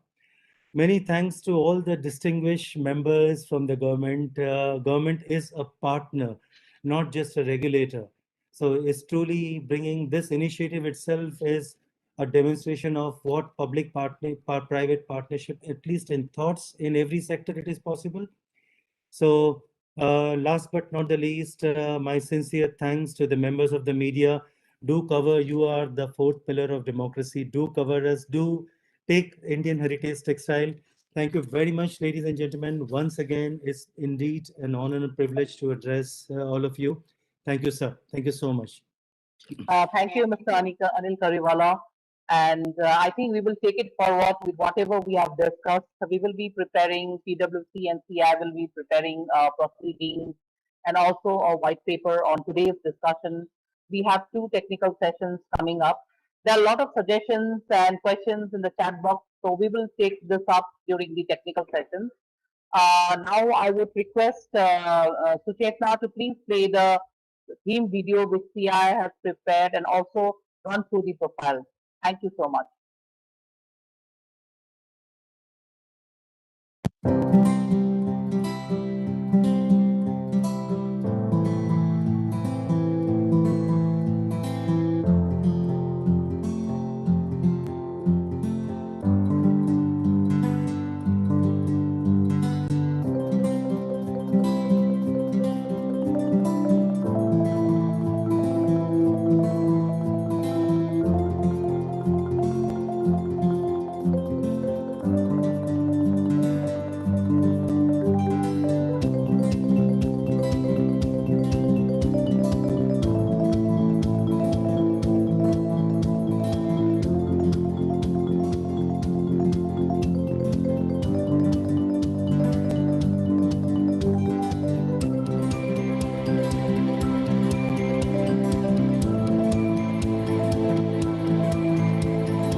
Thank you so much. Now we will go to the next session. So Suchitna, I will request you to kindly take it forward. Thank Thank you you, so much. everyone. Thank you so much. So, ladies and gentlemen, a very good morning to all of you once again. So, let us move ahead with our state session. So, this state session will provide an insight into the textile ecosystem of each state and synergize with the industry to help in creation of an action-oriented benchmark for textile industry of the eastern region. So we already have the key policymakers of the states as well as the think tanks who will share their experiences on the best practices and way forward in the sector. So moving on to all our esteemed panelists, I would like to welcome our session moderator, Mr. Arijit Chakraborty, partner, PricewaterhouseCoopers Private Limited, Mr. Dhananjay Sahu, GM, PC Strategy NTS, Business Development, Polyester Textile Value Chain, Indian Oil Corporation Limited, Mr. K. Madhusudan, Executive Director, White Lotus Fashion Private Limited, Mr. Pankaj Dikshit, Director, Department of Industries, Government of Bihar, Mr. Udayan Singh, Director, Banka Silk Bihar, Mr. Abdullah Mahir, CEO and Head of Business, Fakir Fashion Limited, Bangladesh. May I now request our session moderator to begin the session, please? Over to you, Mr. Chakraborty. Right. Thank you, Ms. Suchetana Chaudhary, and thank you, CII, for organizing this session. And I was there in the first part, and it was quite informative and insightful. I also thank you to the chairperson and vice chairperson of the CII Eastern Region Task Force for Textile and Apparel Manufacturing. For organizing this and provide us the guidance to take this conversation forward. Now, in this particular session, what we intend to achieve to share our views with respect to like how each state in the Eastern region is doing. I mean, what kind of ecosystem they have, what kind of facilities the industry leaders or business leaders can avail, and what are the issues and challenges. Also, what we intend to learn from our neighbor, Bangladesh, who is already a leader in the apparel manufacturing. So we have our good friend and a global citizen, Mr. Abdullah Mahar, from Fakir Fashion Limited. He is CEO. And we would like to hear from him how Bangladesh has created its competitive advantage and whether there is a lesson for us to learn and take a note. We also have an eminent set of speakers in this session.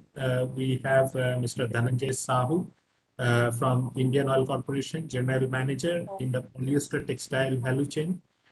We'd like to hear from you, Mr. Shahu, like how each state in the Eastern region can do well by taking advantage of some of the value addition that Indian Oil Corporation can offer. We'll also hear from the industry captains. We have Mr. K. Madhusudan, Executive Director of White Lotus Fashion Private Limited. And Mr. Madhusudan, would like to hear from you, like how the industry perspective from Odisha state.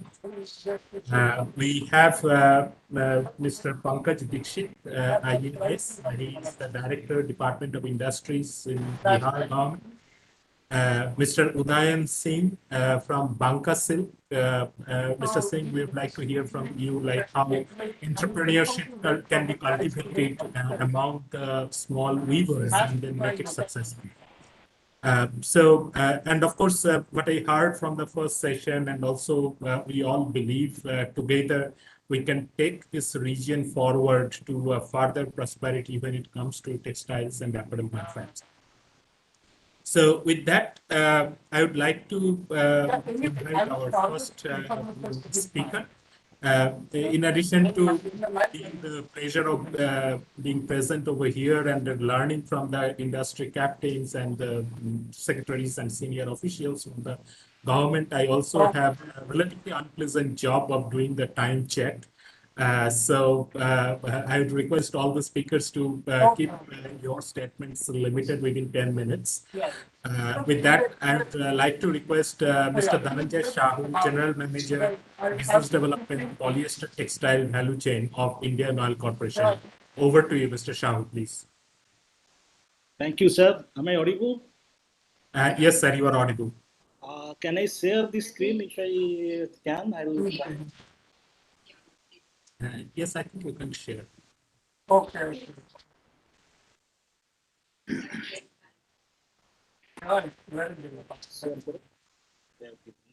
Actually, when we spoke to them, when we spoke, no. It is not suspicion. They also May I request everyone to please keep on mute? Sir, is it visible screen? Yes, it's visible. Okay, yes, thank sir. you very much. It's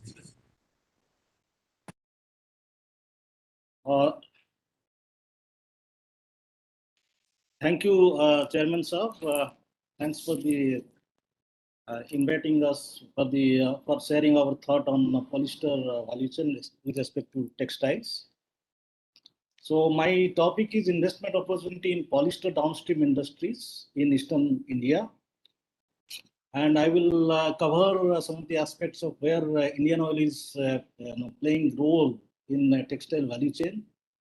Then I will just give a snapshot of polyester industry in India, pertaining to more efficiently specific to eastern part, demand supply gap of fiber and yarn in India, and we are also coming up. Indian Oil is coming up, putting up a continuous polymerization unit at Bhadrak Textile Park itself as anchor tenant.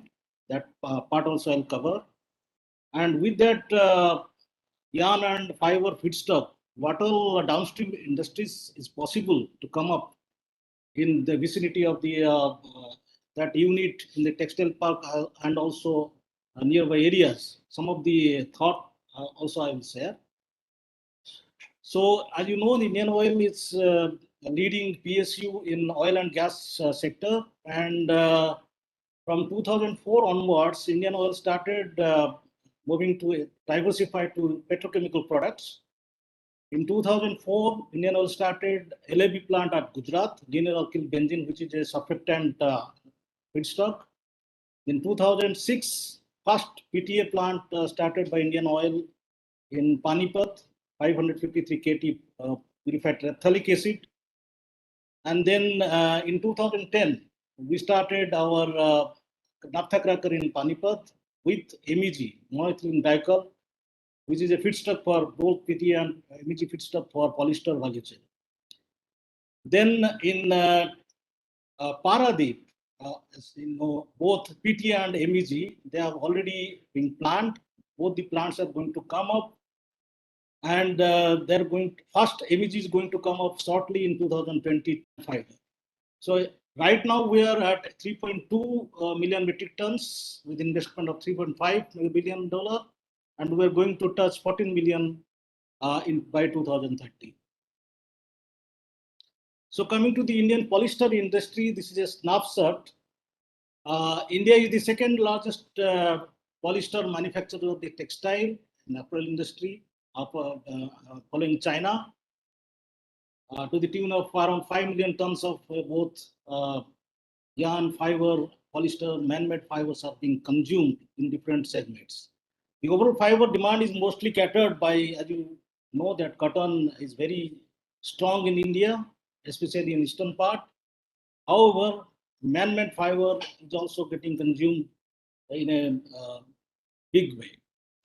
Complete polyester value chain is there in India. That is what the specialty of the textile industries in India.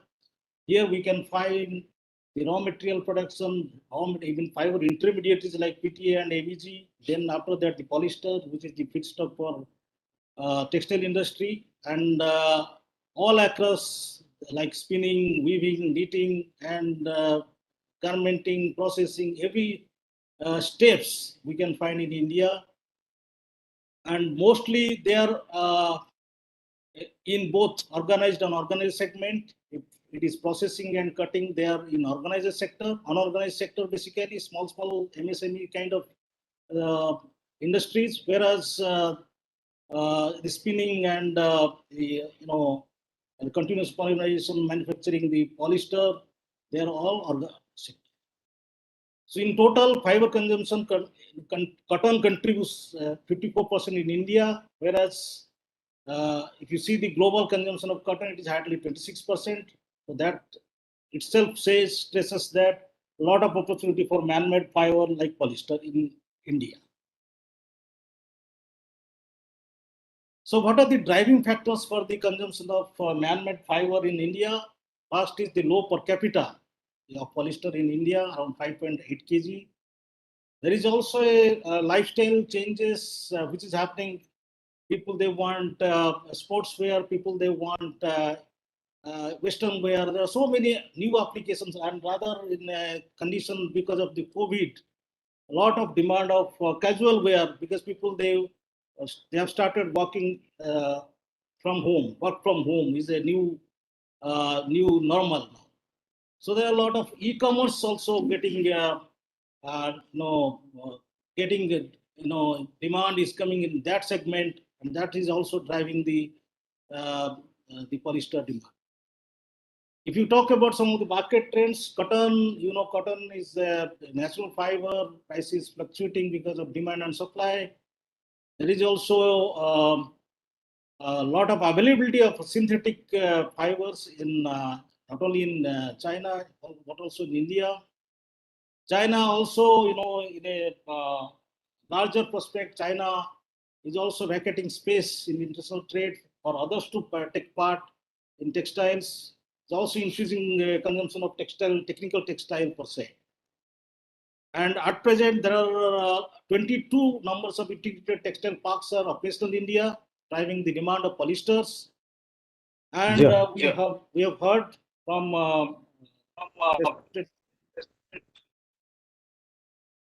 am I audible? Hello. Yes, sir, you are audible. Please proceed. Sorry, I thought I'm not audible. Government of India also is giving a lot of thrust on textile industry by way of right now we discussed about PLI by respected Secretary Saab, and also he has touched upon there is a mega integrated textile parks, which is Mitras, MITRA Mitra scheme, which is also being considered right now, and it is going to be published soon. Now, if you talk about the eastern side, and the eastern side, there's a very peculiar, Here, what is happening? The PTA is available, MEG is available. Both are the feedstock for the polyester, and the intermediaries. Both at Haldia and Paradip, it is going to be made available. Haldia, it is already available by MCPI, and those material is going to transported to the west, because the western side, if you see here, Western India has a high concentration of polyester industries, while the demand center for textiles are mainly in east and north.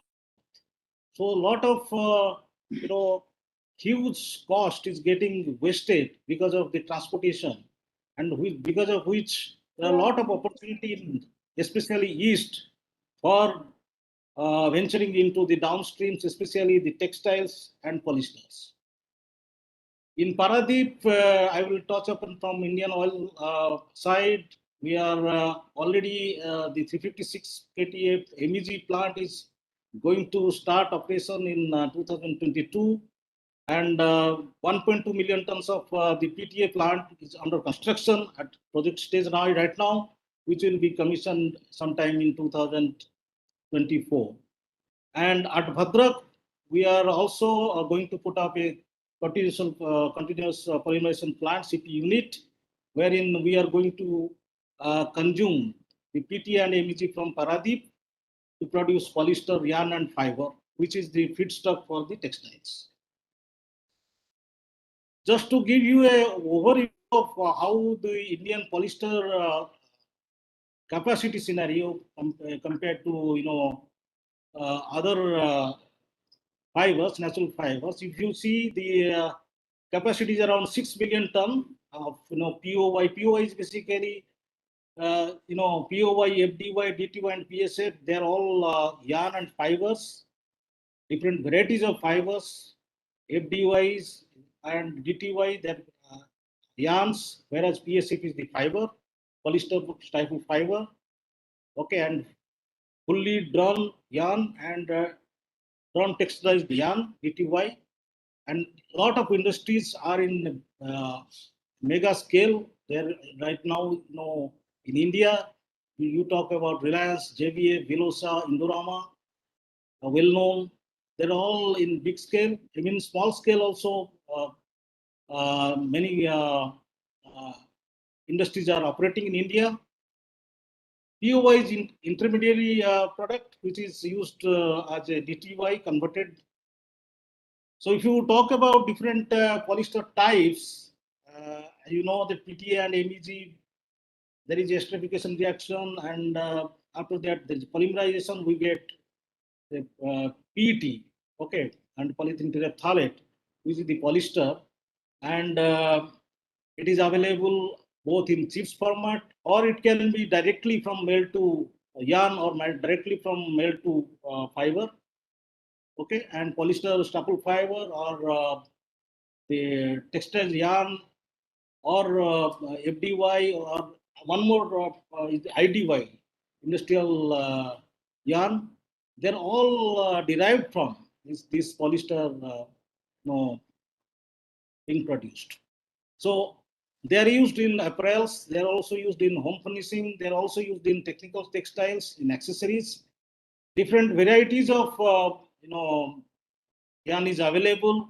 It can be bright, it can be semi-dull, it can be dope dyed, it can be of specialty products like it having high tenacity requirement, having different construction, like tri-lobal, hollow, different kinds. So there are a lot of opportunity in polyester for that matter. Now coming to a demand supply scenario of different products. Here we are talking about the PSF, polyester staple fiber. And if you see the spread, west constitutes 46%, north is hardly 19%, south is 32%, and east is hardly 3%. So wherever garment industry is based, like here you can see this, you can Tirupur or Bhilwara in Rajasthan, they're the major market for PSA. Now DTY, the demand is distributed in similar fashion, but rather it is skewed to west. 68% in west, 21% north, and only 9% in south. East is hardly 2%. So major DTY market, which is around 51%, it is located in and around Mumbai. Now, fully drawn yarn demand is mainly in Surat. And if you see the consumption here, it is skewed to west as usual, and north is 39%. And the major use is market wise, if you see, they are mostly used in home textiles and other accessories. Now, this is a chart of different yarn and fiber, polyester, staple fiber, DTY and FDY. Here, if you can see from 2010 to 2040, this is the estimation which has been done. Here, the growth is hovering between 5 to 5.1%, but most CAGR growth you can see in DTY segment. Now, coming to the Indian Oil role, in this textile value chain, man-made fiber value chain, here we are showing a picture of one PX-PTF project. Actually, they are the raw material for manufacturing polyester. Both PX and from PX, PTA is derived in a plant. and they are available both at Paradip, and it is going to also be produced at Paradip. And both MEG and PTA are available at Panipat as well as going to be available at Paradip. And if you see here, we are showing the 363 Panipat PX is getting converted to 553 KTA of poly PET.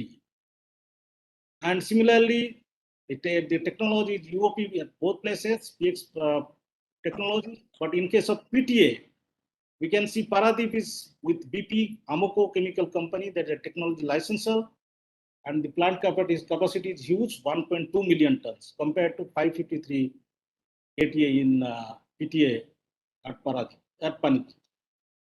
So Paradip plant is going to be huge. So availability of both raw material is going to be huge. So this is a pictorial diagram we are showing here of Paradip. Paradip, basically we are having a 15 million tons of refinery. Besides that, already a polypropylene unit is operational. And on top of that, one EOEG plant, EG plant is MEG plant, is going to be operational next year. And left side, you can see there is a PXPT unit, and which is under construction. With that, PTA and MEG, which are the fiber intermediaries, they can be used to produce polyester in a polymerized step, and which is done in CPU. And Indian Oil has taken a decision to put up a CPU of 900 TPD, tons per day capacity, having an annual capacity of 300 KTA, to produce different kinds of yarn and fiber, what we have discussed in previous slides, like PSF, DTY, and FDY. And the plant is going to come at the Bhadrak Textile Park itself, and because of which it is going to be the anchor tenant. Indian Oil is going to be the anchor tenant for the development of that park also, along with IDCO, Odisha Industrial Development Corporation, who is the nodal agency for the development of that park. So in this project, we can have DTY, FDY, and PSF, 300 TPD of PSF, 500 TPD of DTY, and 100 TPD of FDY, which is going to consume around 260 KTA of PTA and 100 KTA of MEG from the same Paradip plant, which is going to be commissioned shortly. Project cost is around 1971 crore. And from this Bhadrak unit, and we can supply different PSF and FDY, which are going to be the feedstock for manufacturing apparel, home furnishing, technical textile, and accessories. The plant is going to come sometime in 24 October 23, 24. So this is the status of the plant. As we have taken 60 acres of land from IDCO, and possession already taken. The plant is very close to the NH16, which is that is the Kolkata-Chennai highway. The site is very close to two ports. The closest port is Dhamra, which is 60 kilometers from that place. Environmental clearance is expected this month. Already we have got the CTE. Detailed feasibility report is under process. And these are the different types of DTY, FDY. No silk. Like 30 denier, 24 filament, to 600 denier, 288 filament. Different varieties of DTY is going to be available in semi-dull segment. Similarly, here we are showing FDY. The denier can vary from 50 denier to 450 denier. And PSF for different cut length. It can be 32 mm cut length to 51 mm cut length, varying from a denier size of 0.8 to 1.4. Here we are showing the site location, and this is very close to Bhadrak, before Bhadrak in fact, and close to airport Bhubaneswar. Bhubaneswar is around 100 kilometers, 60 kilometers is Dhamra port, around 110 kilometers Paradip.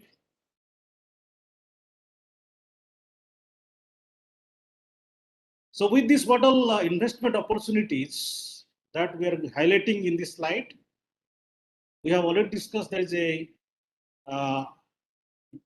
good growth of polyester demand here in India because of lifestyles,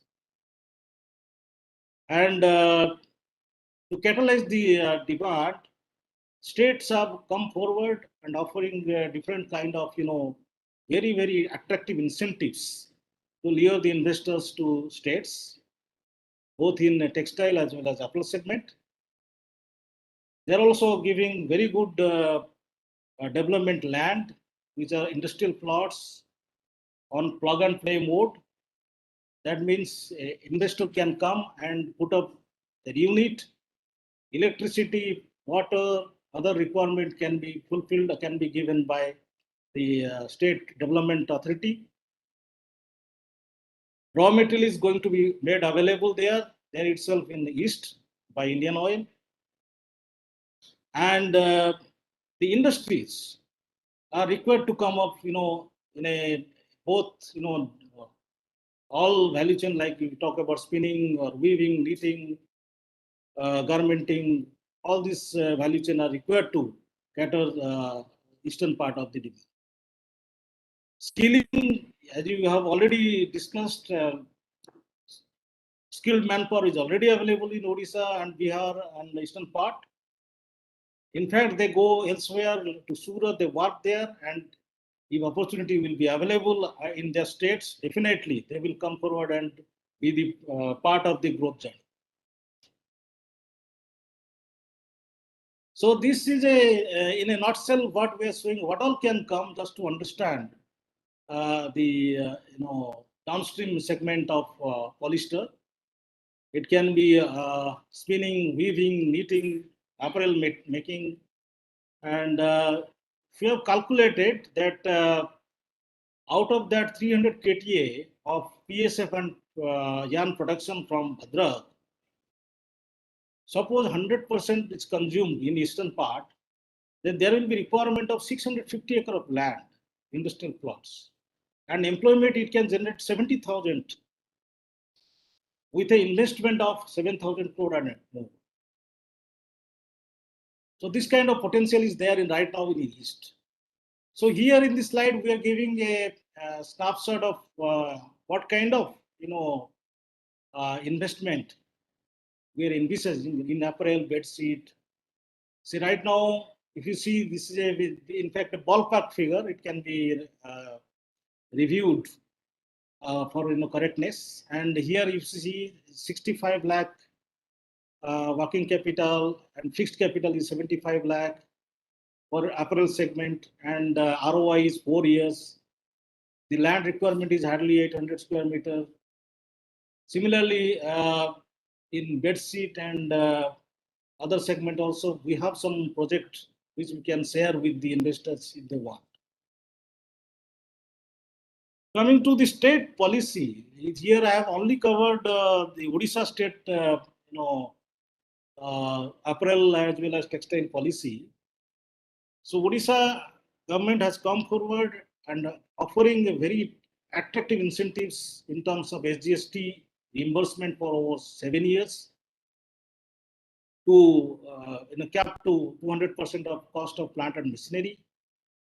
Also, they are providing a capital subsidy up to 50 crores, 10% of the investment on plant and machinery. Similarly, there is interest subsidy of 5% on annual subject to maximum of 1 crore. Electricity duty exemption they are offering, and stamp duty waiver is already there. Here for apparel, I think this has been already discussed by some of our seniors, that 1,500 rupees per worker per month for 3 years as a part of employment incentive also being offered for apparel segment. Similarly, other states also offering attractive incentives. So investors are required to come and invest. Raw material is going to be made available from Bhadrak. And I'm hopeful that investors will really evaluate the opportunity and come forward and set up the industry in East. Just to summarize, Eastern region is a land of huge opportunity because of advantage in terms of port and cheap labor, progressive government, and that's why they are giving very attractive incentives. And government of India also coming up with cluster approach in terms of mega parks. Bangladesh being the consuming country is very close. So Indian Oil also going to offer the raw material. So let us come and be part of this journey. Thank you very much. Thank you, Mr. Shahu, for this insightful presentation. It was quite a bit of learning experience. So you may kindly unshare your presentation and we can move to the next speaker. So we have Mr. K. Madhusudan, Executive Director of Wild Lotus Fashion Private Limited. So Mr. Madhusudan, over to you, sir. Please start.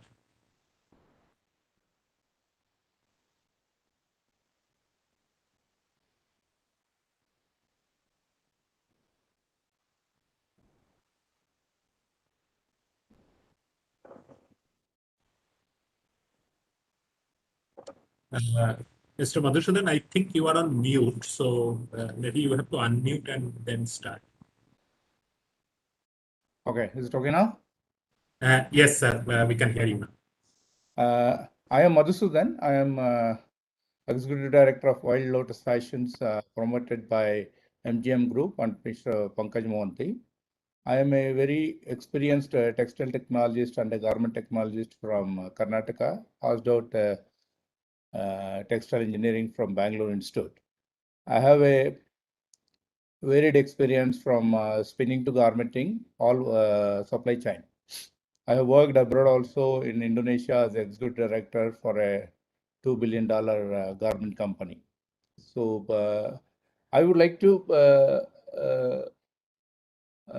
thank everybody of the panel for giving an opportunity to showcase the vision of textiles and apparel industry in Odisha and industry perspectives of Odisha.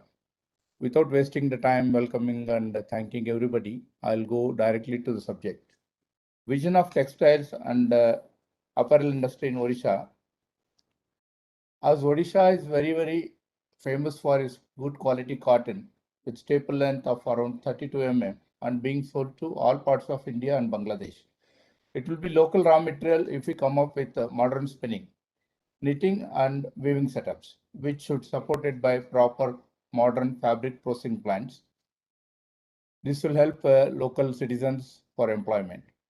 Indian Oil Corporation production of polyester staple fiber and filament fiber can give boost to local availability of the raw material for spinning and weaving. Regarding the skilled labor in the garment sector, as per ORMAS, a government body of Orissa, more than 40,000 sewing operators have migrated to other states, which are trained by ORMAS in search of livelihood. They can come back to Orissa to their own state for working, which will allow entrepreneurs to set up small, medium, and large-scale garment factories. Setting up design studios to help brands and give employment to new students who pass out from Orissa. As Indian online business is growing, day by day, local garment factories and traders can come out with value for money labels and source garments from local garment factories. The kind of medium labor cost and local raw materials can make Odisha garments will be very, very competitive to Bangladesh prices, will attract overseas buyers to the to buy garments from Orissa factories. Setting up spinning, textilizing, weaving, knitting, yarn dyeing, and processing infrastructure in cellulosic and polyester fibers.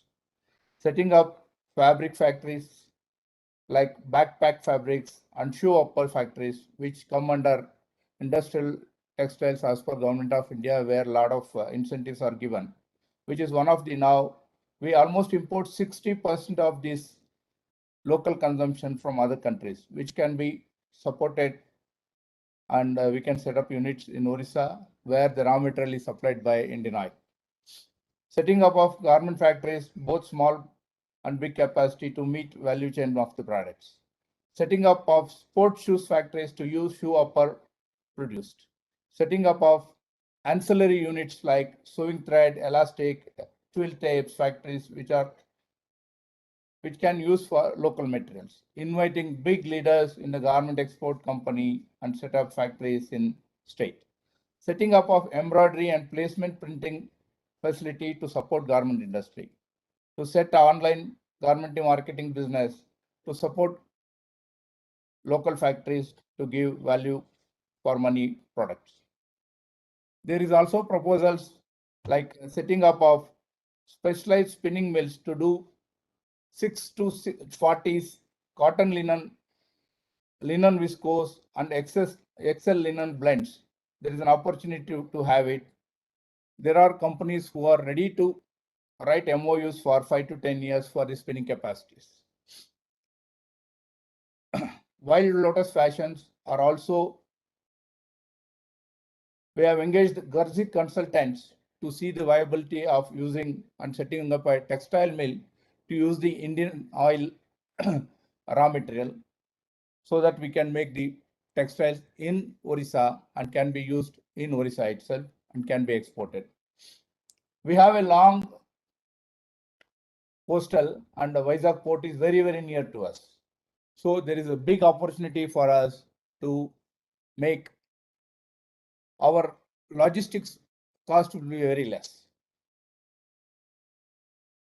By also by setting up modern spinning mills, we will also allow the local artisans who are buying yarn from other states, and a lot of GST collection is being lost, can be useful to Odisha state.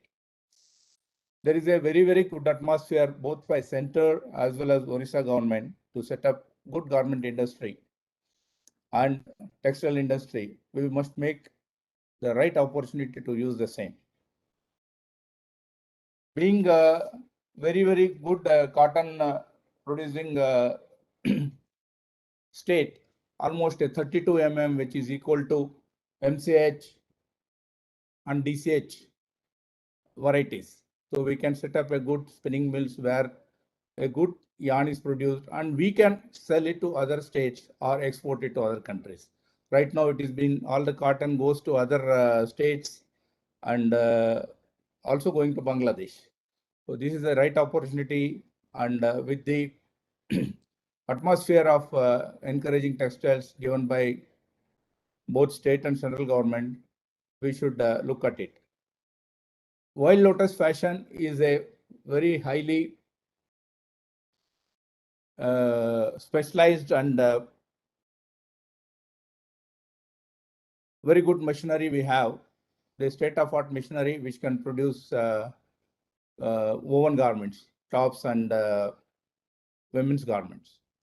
So we look forward. Right now, we have started our batches, 2 batches have started. We have a workforce of 150. We will be doing setting up 1,000 machine factory, which will run in full-fledged in a period of 1 year. So this will give an opportunity for almost 2 to 2,500 workers who are local, who can have livelihood from the local jobs.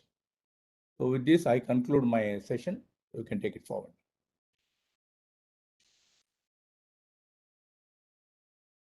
Thank you, Mr. Madhusudhan, for the insightful address. So we will now move to our next speaker, Mr. Pankaj Dixit, IAS, He's the director in Department of Industries, representing Government of Bihar. We would like to hear from you, sir, the policies that we have and the ecosystem that we have in Bihar and how the region can take benefit of all this. Over to you, Mr. Pankaj Dixit.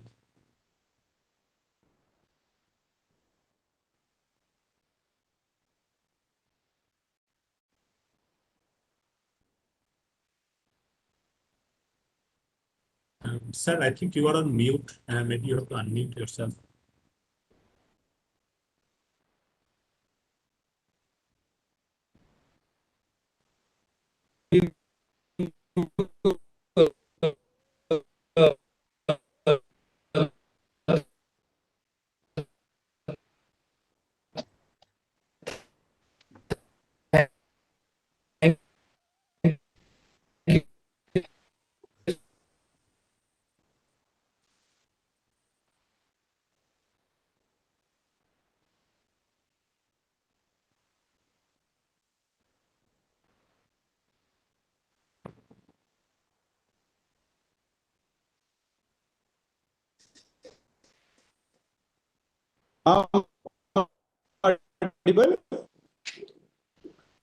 Yes, sir, we can hear you now.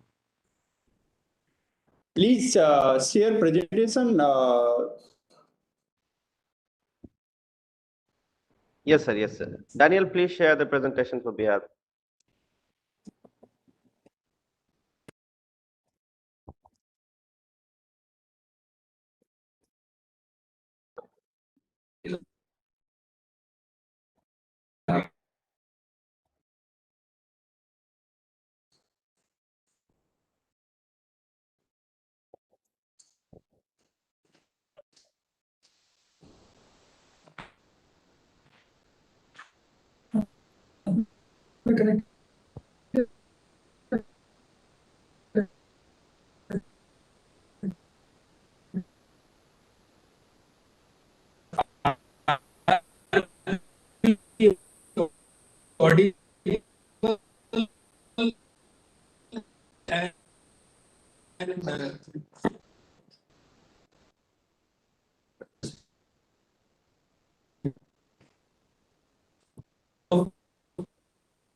I think there is a network issue there.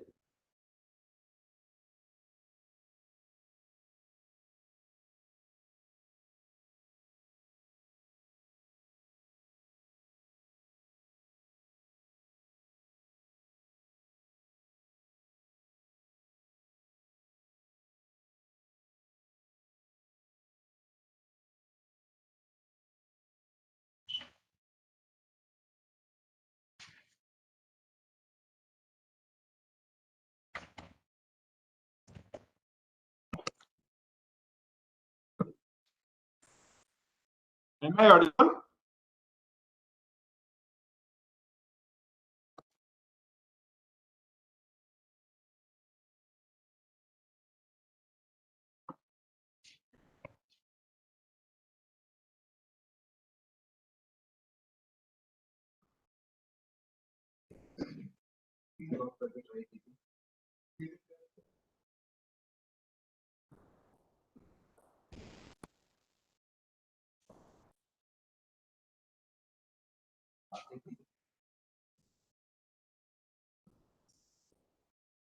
Hello, everyone. Are we audible now?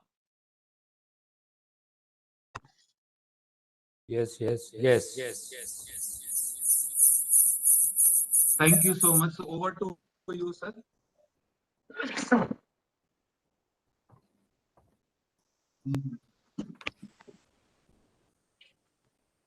Yes, very good afternoon to all.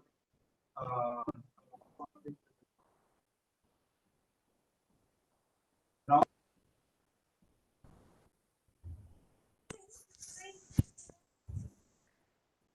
Sir, probably there is some technical issue because your deliberations are not audible, please.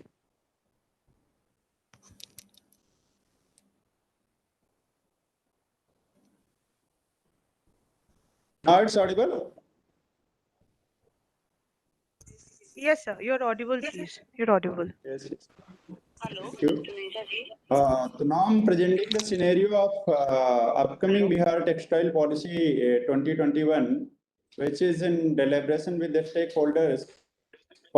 We prepare a draft plan and we are in process to finalize the policy.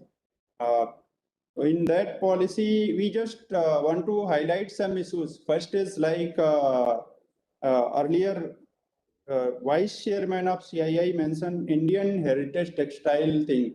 So in our Bihar, we have a rich tradition of Tasar silk in Banka and Bhagalpur. And we are producing 56 MT at present, and we are in connection with Forest Department and with the Manrega also, and we are extending it. So in the near future, we will extend the quantity of Tasar silk also. And we have some trademark product like Tasar silk of Bhagalpur, Madhubani painted textiles, and Sujni embroidery of Muzaffarpur, and loom weavers of Bhagalpur, and as rightly mentioned, Bhavan Bhuti of Nalanda, the place called Nepura, which is famous for this. And this silk of Bhagalpur, this is GI tag. This is GI tag product, which is very much famous not only in state, rather in nation and international market also. These two weavers community which are traditionally doing this job, one is Ansari and another one is Tati.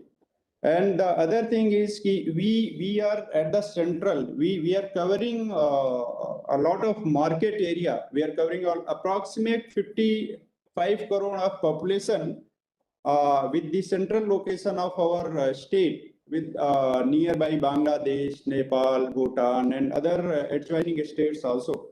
And proximity with Haldia and Kolkata port also to export connectivity. And we have airport connectivity also within state also, and within a proximity of other states like Bagdogra in West Bengal, then this Devghar in Jharkhand and Varanasi in UP, who can cater the requirement of our periphery parts of the district. Periphery part of the states, and of course the requirement of land is basic requirement for any investment. We have in our state 2,900 acre land, and we have dedicated a parcel of land in different districts for this textile, where we have this labor resource also.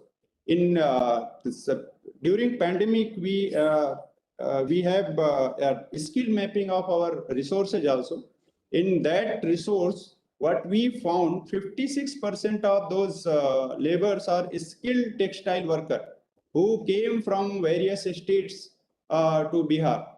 So this is actually a opportunity for us to cater this skilled labor in this job and to get the leverage of this youth population and to provide them job. That's why we are very much aggressive on this front, and we are trying to get it done as early as possible. And the other thing, as EODB and regulatory compliance is run by central government, and in due course we created our single window system also to get all clearances from one place. Investors should not run from pillar to post to get all the clearances. Rather, they just apply on CAF form, then they will get all the clearances from one side. And the other thing for textile, rather any other investment also, we need the connectivity of transport So we are connected with the three national waterways, one, and we have AKIC, Amritsar Kolkata Industrial Corridor. In the backbone of that AKIC, we are developing integrated manufacturing cluster, and we are dedicated almost 200 acre of land in that AKIC also for textile purpose. We have north-south expressway from Jayanagar to Aurangabad for transportation purpose, and SAR corridor 4, tranche 1 and 2. So those are actually providing a leverage for transportation within a state also, and from state to another other state and to ports also. Then we have, as mentioned, a skilled worker of textile, semi-textile, and we mapped it within states also, in which district how many laborers are skilled and semi-skilled regarding this. And this, which I mentioned earlier, we fixed like a Kumar Bagh. This is in West Champaran, 150 acre of textile land for textile park. Then next one is Motipur, it's in Muzaffarpur, 50 acre. Then Banka, it's 50 acre. Then Bela, it's 25 acre. Buxar, 25 acre. Sikandarpur, 25 acre. Hajipur, 20 acre. Gaya, 16 acre. And Purnia, 12 acre. These are actually potential places where we find out there is availability of transport, there is availability of airport, there is availability of skilled worker, and there is availability of raw material. On the basis of these strategic benefits, we identified these preliminary. We identified these places and this much area which is dedicated for textile parks. So this will be a leverage for us, and we are not only dedicated these plots. We are planning to prepare plug and play model there. If anyone want to come and start their business, they can start immediately. There is no need to set up their own infrastructure also. You can come and you can put your machine and you can start the business in the state, because this is very much labor intensive, and the objective of the government is to provide maximum number of employment to our persons. So that will be very much helpful. So that's why we are creating plug and play model also. And at present, Kumar Bagh, we are providing them also, and in due course, many of investors came back also, and they are now preparing textile garments and all, and they are exporting also. I can show you the strategic leverage which I already discussed. We have here airports either within a state or in the periphery of our state, in a nearby states, which can cater actually a whole state. These are 7 airports. One is in Bagdogra, that is in West Bengal, but it will cater whole area, Katihar, Purnia region, which is our northeastern part of the state, and the Darbhanga, which will cover Darbhanga, Muzaffarpur, and central part of the state. And then this Kushinagar, which will cover eastern and northeastern part of the state. Then Varanasi, which will cover west part of the state, Patna and Gaya, which will cover all the center part of the state, and Deoghar, which will cover the this southwest part of the state. So for these are the strategic benefits for the investors in the state, and these are not only transportation availability. As I earlier mentioned, this north-south expressway, which is Jayanagar to Aurangabad, and in Bihar, at present, we have a good quality of road. We have abundant water. We have electricity, which is available in each and every commercial area and industrial area. Now we took decision to update the facility in each and every industrial area also to facilitate our investors. The central government's IPRS 2.0 norms, we are trying to execute in each and every industrial area to upgrade them, to make them investor friendly. And last but not the least, which is always a curious part of the policy, is incentive. So we categorize our incentive in 2 parts. which is category 1 and category B. Category A is basically spinning, ginning, textile processing, man-made fiber, synthetic fiber, polyester, acrylic, viscose, rayon, technical textile, leather processing. This is actually pre-garmenting area. That will come under category A, and this category B, this will cover garmenting, apparel and garmenting section. And we have discussion, a stakeholder discussion with CII earlier also under the chairmanship of Honorable Minister and ACS sir.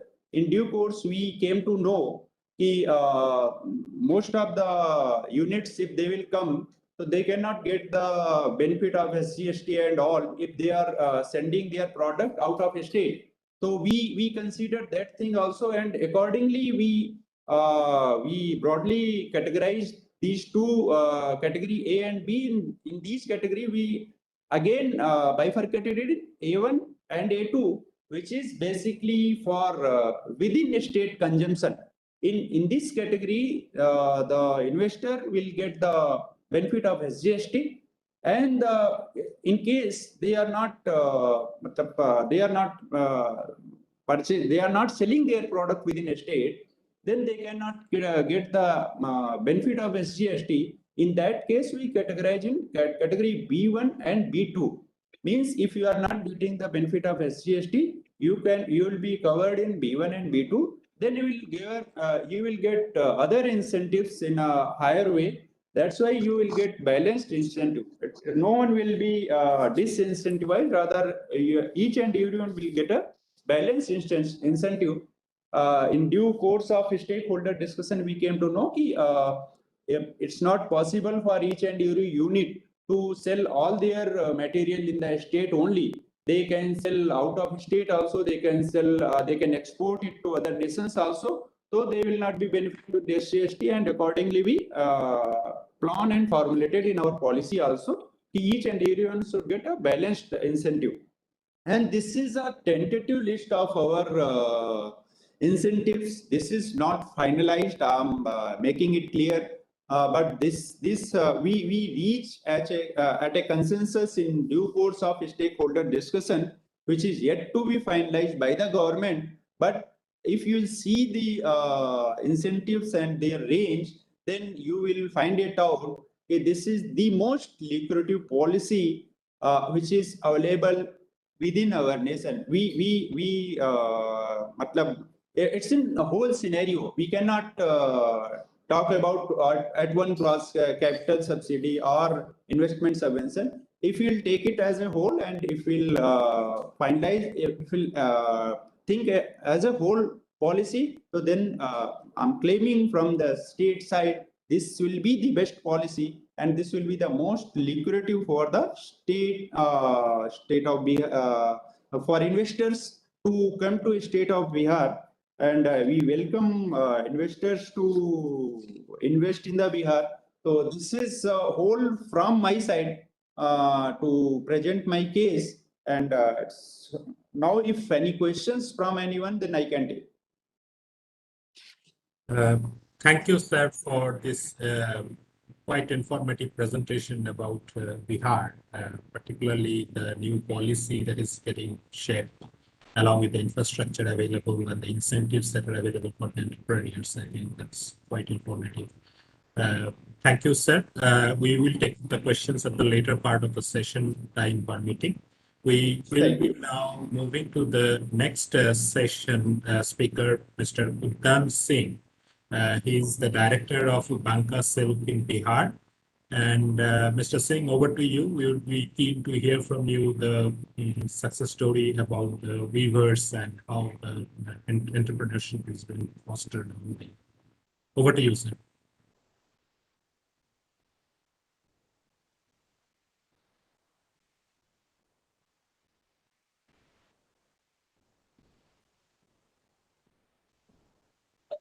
Mr. Udayan, you are muted. Unmute first. Your voice is not coming. Okay. Now I'm audible? Yes, Mr. Udham Singh, we can hear you. Thank you so much. Thank you so much. And really, it's a pleasure to have a board like people जो CII के हैं and जो industry से जो director हैं जिनसे मैंने अभी देखा है कि जो हार्ड वर्किंग और जो हमारा पॉलिसीज है बिहार में, जिस स्किल लेबर की बात कर रहे हैं बिहार में, जितने भी 56% जो बता रहे थे सर की जो टेक्सटाइल के जितने भी मैन्युफैक्चरर हैं इंडिया के बाहर में, वेल्सपन जैसी कंपनी और जितने भी टेक्सटाइल के लोग हैं, लेबर स्किल्ड लेबर हमारे यहाँ पे हैं। तो बांका में बांका, भागलपुर, मधुबनी, गया, इस सब जगहों पे आर्टिजन्स बहुत सारे हैं। तो मेरे कंपनी का नाम इत्तेफाक से बांका डिस्ट्रिक्ट है, बट वो एक्चुअली वो भागलपुर है, जो कि भागलपुर डिस्ट्रिक्ट के आसपास में भागलपुरी सिल्क जो तसर बेल्ट है उसको हम लोग प्लान कर रहे हैं। तो now we are actually planning कि जो वहाँ के व्यूअर्स हैं उनके प्रोडक्ट को हम लोग ऑनलाइन कर रहे हैं। और अभी हमारा एक स्टोर जो है इंडिया के बाहर वैंकूवर में, नॉर्थ अमेरिका में हम लोगों ने एक ओपन किया हुआ है, जो बांका बिहार के मधुबनी पेंटिंग और जो तसर मलबरी पे हम लोग कुछ मधुबनी पेंटिंग करा के उसको वैंकूवर भेजे थे। जो वैंकूवर नॉर्थ अमेरिका में करीब 12 से 13 स्टोर्स हैं जिसमें कि हम लोग बिहार के सारे प्रोडक्ट को भेज रहे हैं और वहाँ पे वो लोग बेचने का कोशिश कर रहे हैं। तो अभी हमारा सबसे ज़्यादा हुआ कि जैसे ही 4th को हम लोगों ने ओपन किया है, बिहार के जितने भी मलबरी और तसर के जो भी मधुबनी पेंटेड जितने भी स्टूल्स थे, मेरे 2 दिन में वो सोल्ड आउट हुए। और उसका डिमांड इतना ज़्यादा है कि अगर हम लोग यहाँ से हम लोग जीविका के साथ भी एसोसिएटेड हैं। जीविका की जितनी भी दीदीज़ हैं, वो जो भी मधुबनी पेंटिंग के स्टूल्स बना रहे हैं, वो हम लोग उनको वैंकूवर, नॉर्थ अमेरिका भेज दे रहे हैं। और अभी हम लोग इथियोपिया में भी एक स्टोर ओपन किए हैं, जो कि इथियोपिया के बाहर इथियोपिया में स्टोर ओपन किए हैं। इथियोपिया में भी जो यूरोप कंट्रीज के हैं वो हमारा काम शुरू कर दिया है। तो not in exactly in India, we are working abroad, North America, Europe and UAE में। तो हमारा जो बांका बिहार में जो भागलपुर के जितने भी आर्टिजन्स हैं, भागलपुर है, बांका है, जैसा कि सर बता रहे थे कि जो कनेक्टिविटी है वो हमारे यहाँ बहुत बड़ा इशू है। मैं फैब इंडिया, अरविंद मिल्स, जितने बड़ी कंपनीज हैं, मैं इनको लेके बिहार में एक बार लेके भी आया था, बट जो हमारा ट्रांसपोर्टिंग है बहुत डिफिकल्ट हो जाता है जब भी हम एक्सपोर्ट की बात करते हैं। मतलब आई थिंक ये हमारे लिए जो बांका जो हमारी कंपनी है, फर्स्ट एक्सपोर्ट कंपनी बनी होगी जो बिहार के सारे प्रोडक्ट को हम लोगों ने वैंकूवर में भेजा है। और हम लोग यहाँ से जो ट्रांसपोर्टिंग करते हैं वो बहुत बड़ा इशू हो जाता है। लेकिन आज की डेट में अगर जिस दिन से देवघर हमारा ओपन हो जाएगा, we will be only 1 hours away from the airport side. So जो भी हमारे बायर हैं, वो जो विजिट करना चाहते हैं हमारे विलेजेस को, जो देखना चाहते हैं, वो आराम से देख सकते हैं। सर की जो पॉलिसीज हैं, जैसे 50 एकड़ लैंड बांका में बता रहे हैं, भागलपुर में बता रहे हैं, तो जो भी हमारा टेक्सटाइल पार्क कोई लगाना भी चाहता है तो उनके लिए वो डिफिकल्ट होता था कि वो पॉलिसीज आ नहीं रहे हैं।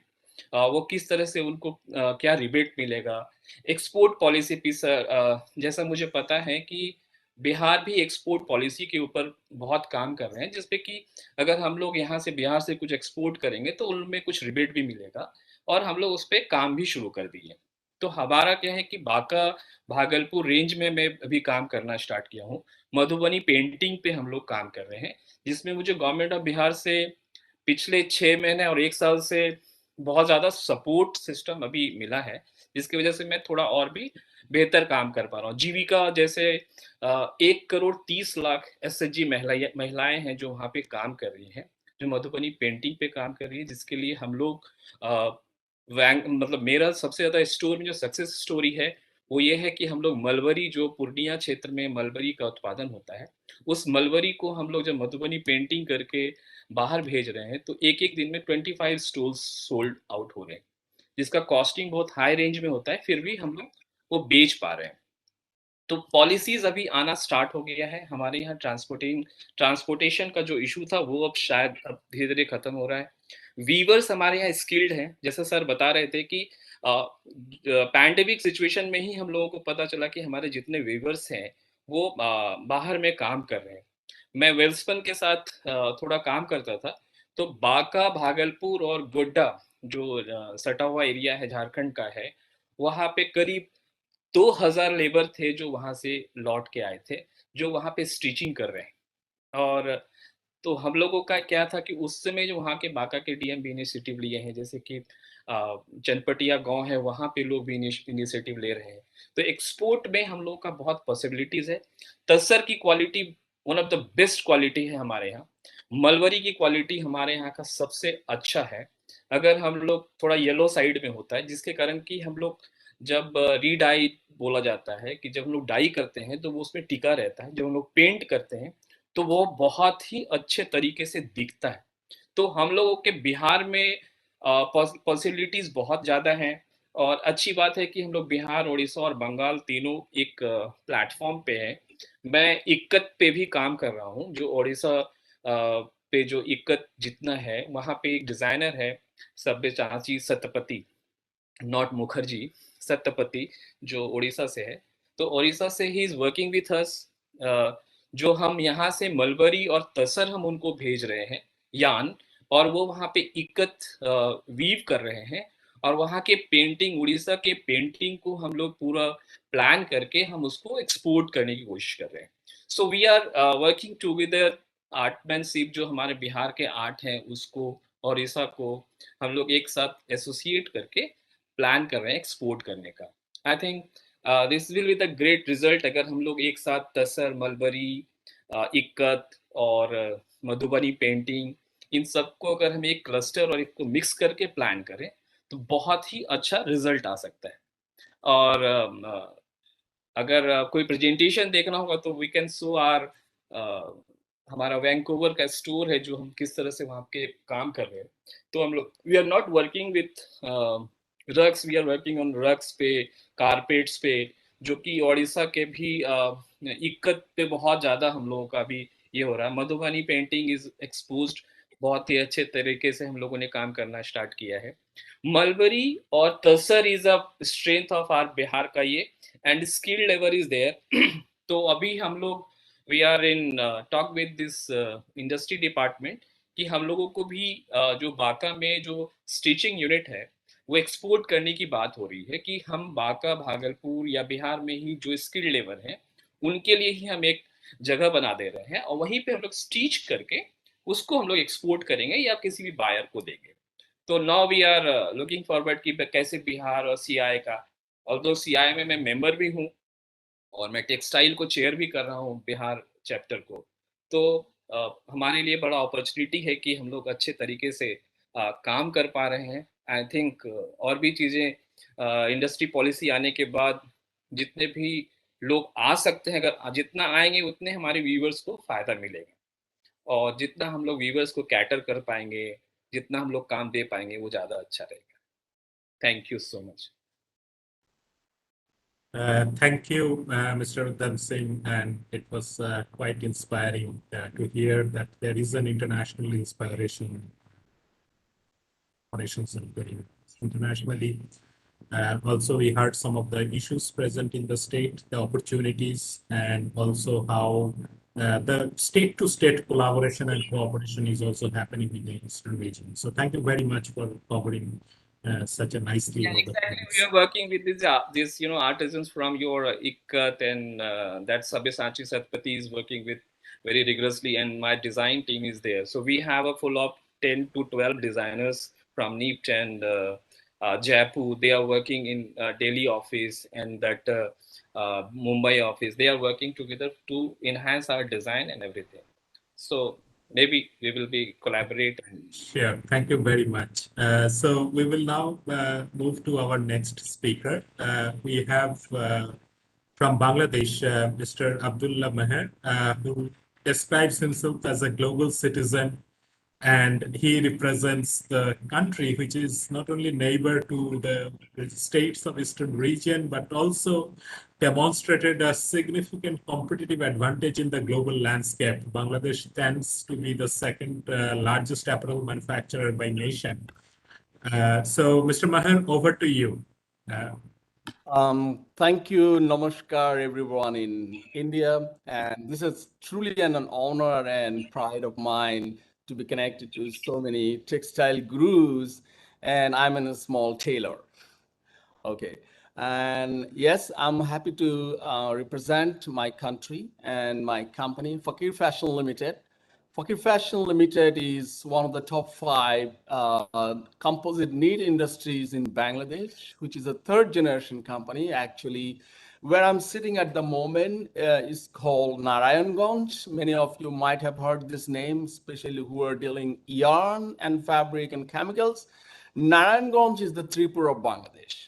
Okay, and this is the dandy of East during the Pakistan period and Indian period, I would say, because we are also very good heritage of silk, muslin, and jute. So, and the reason of Bangladesh being successful in garments industry is a negative story because we did not learn anything than making garments. All right. So while you have succeeded in other industries, like automobiles, ICT, and all these things. Yes, Bangladesh is progressing, but Bangladesh somehow had achieved this heritage from muslin to silk to garmenting.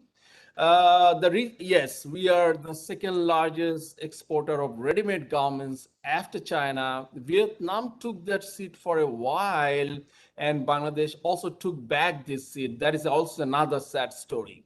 While Bangladesh is contributing 29 to 30 billion per annum, and Vietnam is also close ties or close rebels, but I'm sure they're making half of the garments because they are playing more man-made fiber, which has been a strong topic here, and because they are making sportswear for Nike, Adidas, Fila, Under Armour, you name it, and also the sneakers and sportswears and sports shoes which are retailing like $200 to $500. So while Bangladesh plays in a very small prices of unit price and you had to do hard work to reach to the 2nd level, we are wasting our energy, money, resource, and we are polluting our environment. So this is one part. So there I see a big collaborations, opportunity of big collaborations with India. And because you are such a big land, you have so many great intellectuals, you have good policy, you have textile expertism, and we are so close. And it's a global village. So we have state-of-the-art machineries, we have good marketing. With little education, Bangladesh actually has stepped very well in the footprint of Europe, America, Scandinavia, Japan, and we are not very talkative unless me. Our people are very shy, they're very passive, they're hardworking, I tell you, but they're quick learner. They're very good listener, and this credit goes to the entrepreneur, resilient entrepreneur, and COVID has taken a big test of us. My good friend Arun Rai Chaudhary knows how Fakir Fashion has captured this moment, took 18,000 people in one campus. We have taken so many initiatives, how to split the company into the 2, making it 2 shifts, creating social distances, all kind of sanitizations, and going to their community, because we understood it's not only our workers, it's their family. So there comes the big CSR of Fakir Fashion and Fakir family, who took care of their families, which had returned very well. Since many big factories has lost their business in the COVID situation, we had gained, which is very strange, but I'm not very surprised because all good works comes back. So to give a country perspectives why we have done well in the garments industry, I would again say this is the relentless work of private entrepreneur with their great patience, endeavor, and time to this industry. And also the trust from the West. Our buyers has trusted us very well, and the government support. And government has given us really unconditional support for incentives, tax holidays, and it's still small country, good poor structure, but the top priority for the garments. While country was locked down, so many things came in, but they always excluded garments, which was a 50-50 game. You never knew you want to die out of hunger or you want to die out of no business. So life over livelihood, all these discussions. And I also remember to take part couple of discussions with PwC while this COVID situation was looming over, how you face it, how you tackle it. This credit goes to the big community who are engaged in garmenting day in, day out. And it's worth to mention here, our 80 to 85% revenue is from RMG, ready-made garments industry and textile, and it is growing. And our government has also, like your government, I was listening carefully, like your Bihar and other states. Our government also has tried to, decentralize the industrial zones into 100 zones in Bangladesh, SEZ, special economic zone. And you were also invited to collaborate to these zones, maybe from the backward industries, from the fiber, from the polyester. I tried to write here a little bit in the chat box. You have a big opportunity actually to collaborate in the polyester field. Bangladesh hardly makes even less than 1% polyester, but this is in a very big demand from brands because of the sustainability, because of the circularity, because of the recycling things, and also the work habit and new normal in post-COVID era.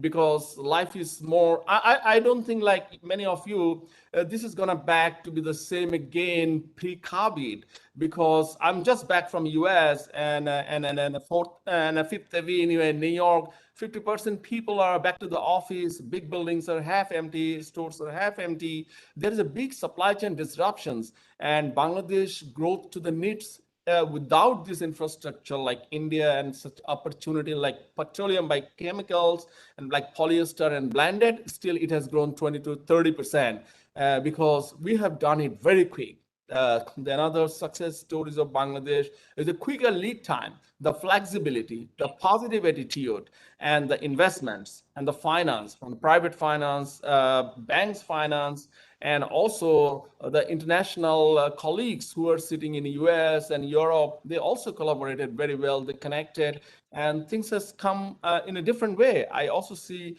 different unconventional channels of business which are growing, like online, like e-commerce and small business. Bangladesh was very infamous for taking very big business in the past, big customers like H&M, Walmart, or Aldi or Chibo, the big discounters.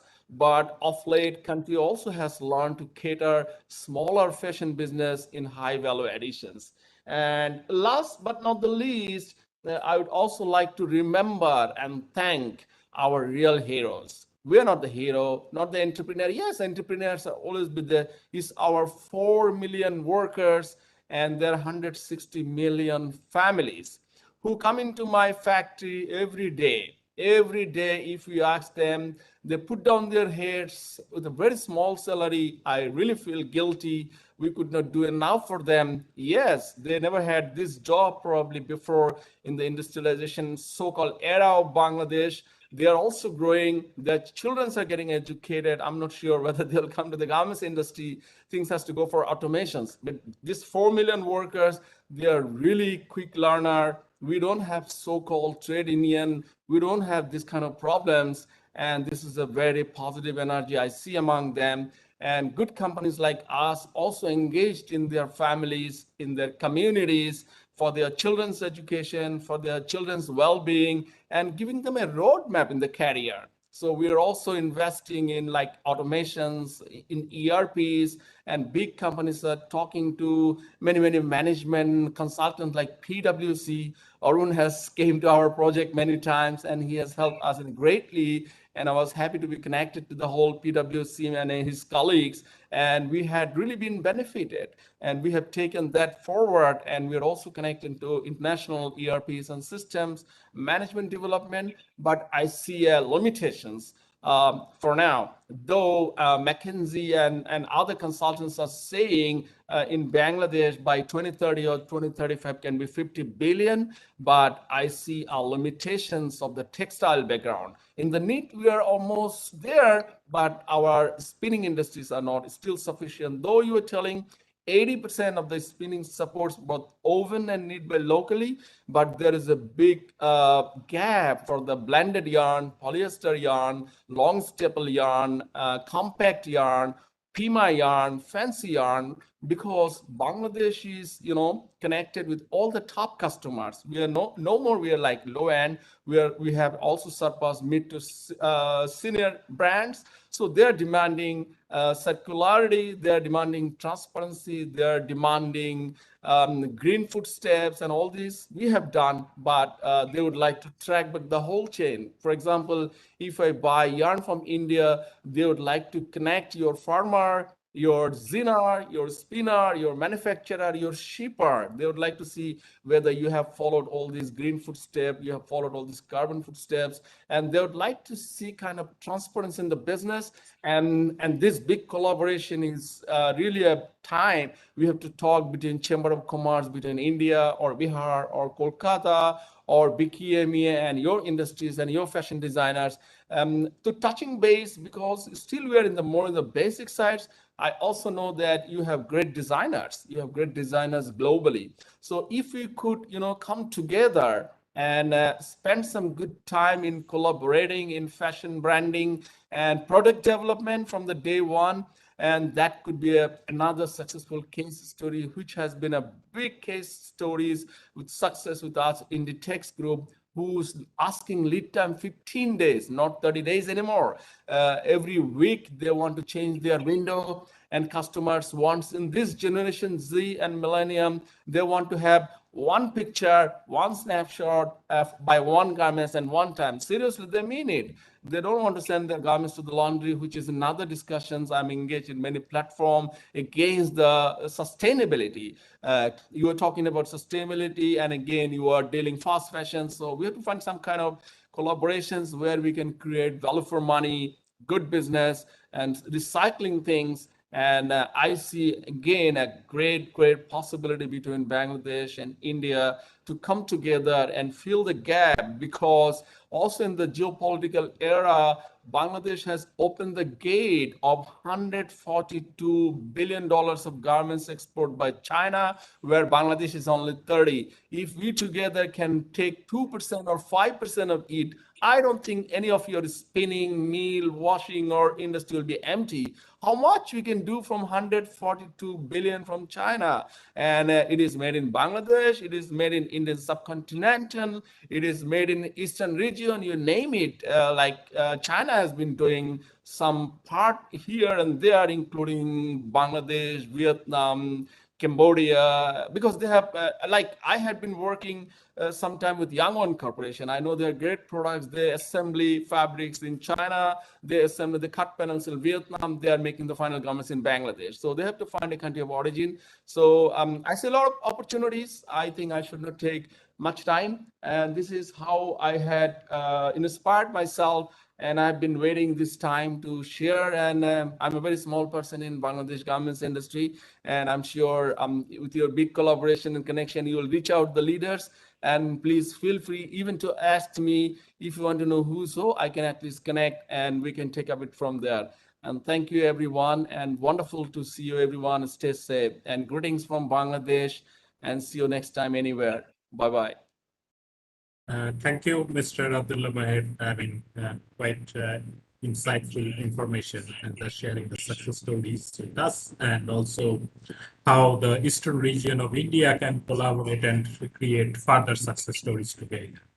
So with that, we are coming towards the end of this session, at the state level session. So we had our eminent speakers, Mr. Dhananjay Shahu from Indian Oil Corporation, shared his insights, like how polyester production and the supply chain can potentially make a difference. We heard from Mr. K. Madhusudan about the operations that are happening in Odisha, how the newer machinery and investments are happening. We heard from Mr. Pankaj Dixit, IAS, Director of the Department of Industries, representing Government of Bihar. Very useful information pertaining to the incentives availability, new policy, infrastructure availability, what other things can be done. We heard from Mr. Uddan Singh from Baka Sil, and some of the very inspiring success story from there, including international inspiration. And finally, from Mr. Maher, some success stories from the global landscape. So thank you very much for all those speakers for your valuable time. And with that, I would like to conclude this session and like to hand it over to CII moderator, please. Thank you so much. I also thank our session moderator and panelists for sharing their views on textile and apparel sector in Eastern India. So now moving over to the technical session, it will be dealing with efficiency and productivity improvement in textile sector, technology as an enabler for the sector, as well as role of e-commerce. We have Ms. Jayashree Mahanti, our session moderator. She is the chairwoman of IWN Odisha and co-founder and president of Luminous Infowaste Private Limited. Among the eminent panelists, we have Mr. Arun Roy Chaudhary, Executive Director, PwC, Mr. Debobrata Ghosh, Vice President, Sales and Marketing, Orlikon Polymer Processing Solutions, and Mr. Amitabha Banerjee, COO, Garden Silk. Now, may I please invite Ms. Mahanti to proceed with the session, please. Thank you. Namaskar and a very good afternoon to each one of you at this lovely, rebooting textile and apparel arcade. I feel very, very happy that we had an excellent session just beforehand, and we talked so much about the insight into the textile ecosystem of each state. And I thank Mr. Arijit Chakravarti, who was a session moderator earlier, and he set a very good launch for a beautiful deliberation and presentation, which we have heard so far. Now, when we talk about this particular session, I would like to emphasize that, from the very aspect that we get this clothes, or which is a basic necessity, to making people into turning into fashionate stars, it definitely involves a lot of things which will make the industry more sustainable or thriving, or will have challenges and obstacles. So at this moment of time, I would like to emphasize on an aspect that textile manufacturing has undergone a sea change, and so has the supply chain and the logistic chains. The natural raw material for textiles have also evolved in terms of demand and quality. Farmers, weavers now need to conform to international quality standards in global economy for better price realization. So this session will discuss the changing norms for the textile value chain, right for sourcing of quality raw materials to delivery of the consumers. I'm very thankful for the CII and the chair and the vice chairs and everyone involved who have taken up to organize this session. I would request the speakers to speak within time, because we will be only having 10 minutes each one for you. But we would like to have very, very good insight from each one of you, which this minutes would describe to our audience who are connected to us. And definitely the focus area which we would be talking about will be the efficiency and the productivity improvements in the textile industry, how technology will be the enabler of the textile industry, wherein we must emphasize on the scientific techniques for the manufacturing of development or whatever is required, and the intelligent textile structure which needs to be put into place. And when we think, when we are looking at Orissa having 2 smart textile parks coming up, and PwC taking up so much, a deep dive into the various aspects of how textile industry can really come up very nice and can conform to the vision of our government of India. So at this moment, I would now request the first speaker of the day, Mr. Arun Rai Chaudhary, who's the executive director of PricewaterhouseCoopers, and who is who has more than 24 years of experience in consulting spanning manufacturing, operations, supply chain management in textile and garments, industrial products, heavy engineering, metal and mining, consumer durables, auto parts, etc. But the primary thing that we are really interested in you is regarding the supply chain management in textile and garments and the industrial product. And we'd like to see your insight on what you have to offer. Please remember, we have 10 minutes, so we will confirm to those timings and try to give the best possible insight. Over to you, Shri Arun Rai Chaudhary, Executive Director, Management Consulting from PwC. Thank you, Ms. Jayashree Mahanti. Am I audible? Yes, you are. Please continue. Okay, I'll just share a small presentation and let me know if my presentation is visible to the participants. I hope it is visible. Yes, now it is. Okay. Thank you so much. It's indeed a pleasure and an honor for me to be in this session. I'll definitely try to restrict my session within less than 10 minutes time. Thanks to CII for arranging such a nice conference. And from the very beginning of the day, we have heard all the Indian speakers from government and other industries to talk about aspects of textile and the situation in the eastern states and all. Really happy to see there is so much of initiative going on from the government side, from the industry sides. And I will quickly add my 2-3 important messages that I thought I would like to share in this forum. Just to start with, have a very quick look at the overall sector performance, textile and garment both at the national level and then coming to the eastern part. So if you see, as we can see, the overall textile export by all the countries globally between 2016 to 2020 has increased between $284 billion to $354 billion. In fact, it is a decent growth, I would say. And India has been maintaining their third position in the export. But as such, if you see the total exports from India, that has not grown to that extent. In fact, it is almost stagnated at 2%. Even if you consider 2020 as a special year, where there was a dip, in fact, instead of a growth. But even between 2016 to 2019, the situation was, we were just growing at a 2% level, the compounded annual growth rate. Whereas the exports in 2020, the textile exports I'm talking about, it grew. Even as I said, even between 16 to 19, it has grown significantly. The benefits have mainly gone to China, as we all know, and Vietnam to a great extent. And also our friend Mr. Mahir was talking just before me, Bangladesh has also tried to grab as much as possible. But as such, I would say the global export market has grown. We have not grown to that extent, which itself says there is a lot of opportunity for us. Very quickly moving on to the garment sector. Earlier one was textile, now this is garments, apparel. Here, in fact, there is a degrowth. In this particular year, 2020, the degrowth is for known reasons.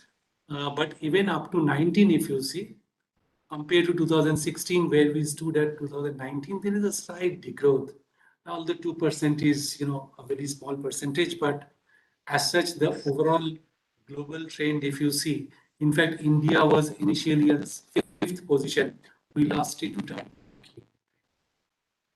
This is the backdrop that again between 16 to 20, whatever has happened, whatever gain has happened in the global export of garments, Vietnam, European Union, and Turkey has actually grabbed the benefit. Of course, China has grown more on textile, and their focus was slightly less on the garment side. But this, as such, this actually goes to say that we have an opportunity in the international market, export market. Why I started with the export market is because there we all know the margins are better, and the countries who are doing extremely well, they are all focusing on a lot of export. But having said that, India, as we all know, has a lot of domestic consumption as well. The domestic market that we have, traditionally between 2006 to 16, I was just studying in the 10 years of that, 2006 to 16, it was showing a double-digit growth. Between 16 to 20, the growth has diminished, but still around 7% growth. And I'm talking about textile and garments put together.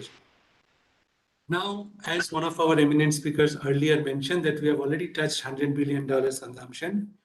The forecast is by 2026, we are supposed to reach around more than $200 billion. 220 is the forecast, to be precise. That's a good news for us. There is an enough market, and we all know that our state governments and the central government and all the industry players are taking adequate step to cater to this forecast, the higher market, the bigger market. Even on the export front, if you see, even though I said that on 2020, we are standing at $28 billion, but having said that, the forecast for 2026, because the government is taking so much of initiative, so many steps the state governments and central government are taking, we envisage a forecasted figure of around $65 billion of export. So $220 billion in house, domestic, and $65 billion, so around $285, $290 billion of a market, which is a huge market, which is not a matter of joke. Compared to where we stand today, it's a huge, huge growth. And all that will be possible if we actually leverage all the levers that we have, obviously. Like, the earlier speakers have talked about raw material support, they've talked about the entire value chain, they've talked about the manpower, and so on and so forth, the other ecosystems that we all know that we need to leverage. Coming quickly to the eastern region, as many of our eminent speakers from the morning has mentioned about what has happened traditionally in East and why on some of the things we are not doing that well, I was crunching some numbers before the presentations.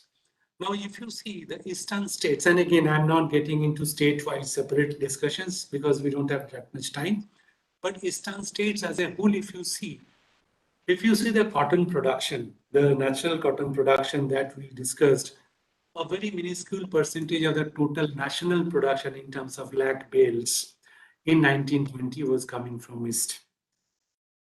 We also discussed about man-made fibers because the priority is now shifting from this cotton to man-made fibers. We have heard a number of times in the morning sessions. But even if you see the man-made fibers, the synthetic fiber units and the fiber intermediate units, we saw that 2 out of the 54 prominent units are in the eastern region. That means the very source of the raw material, the ecosystem which supplies you that raw material, be it natural, be it man-made fiber, we need to go a long way. And there could be different reasons for that. And I'm sure we'll overcome this because the government is taking so much of initiative. The faster we overcome, the faster we get to that, that mark when we'll contribute significantly to the overall Indian market of textile and garments. The next thing, if you see, I was seeing the number of power looms that we have across the country.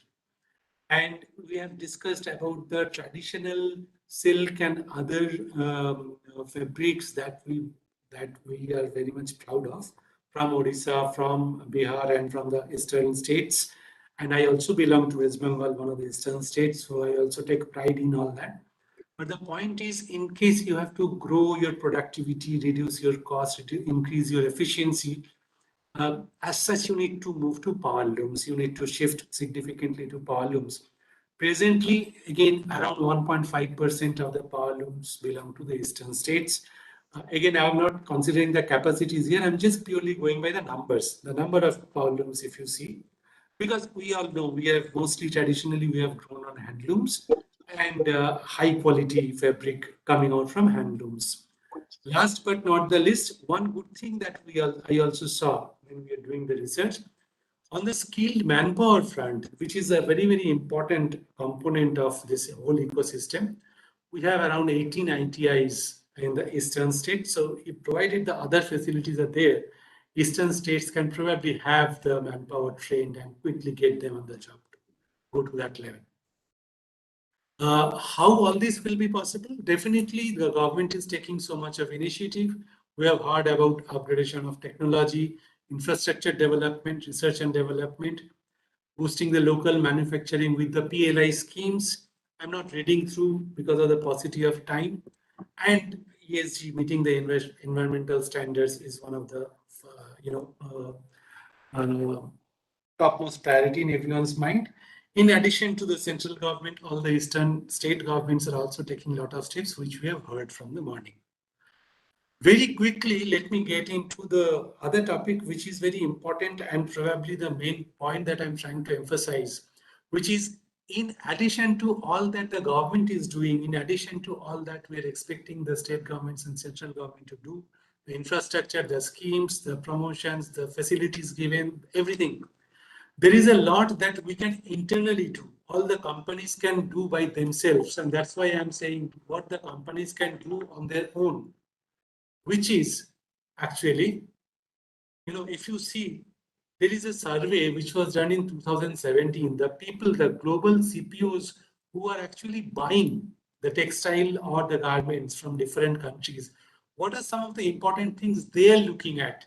Earlier, they were shifting from Bangladesh to Vietnam to other places just to look for, cheaper destination. They are not doing it right now.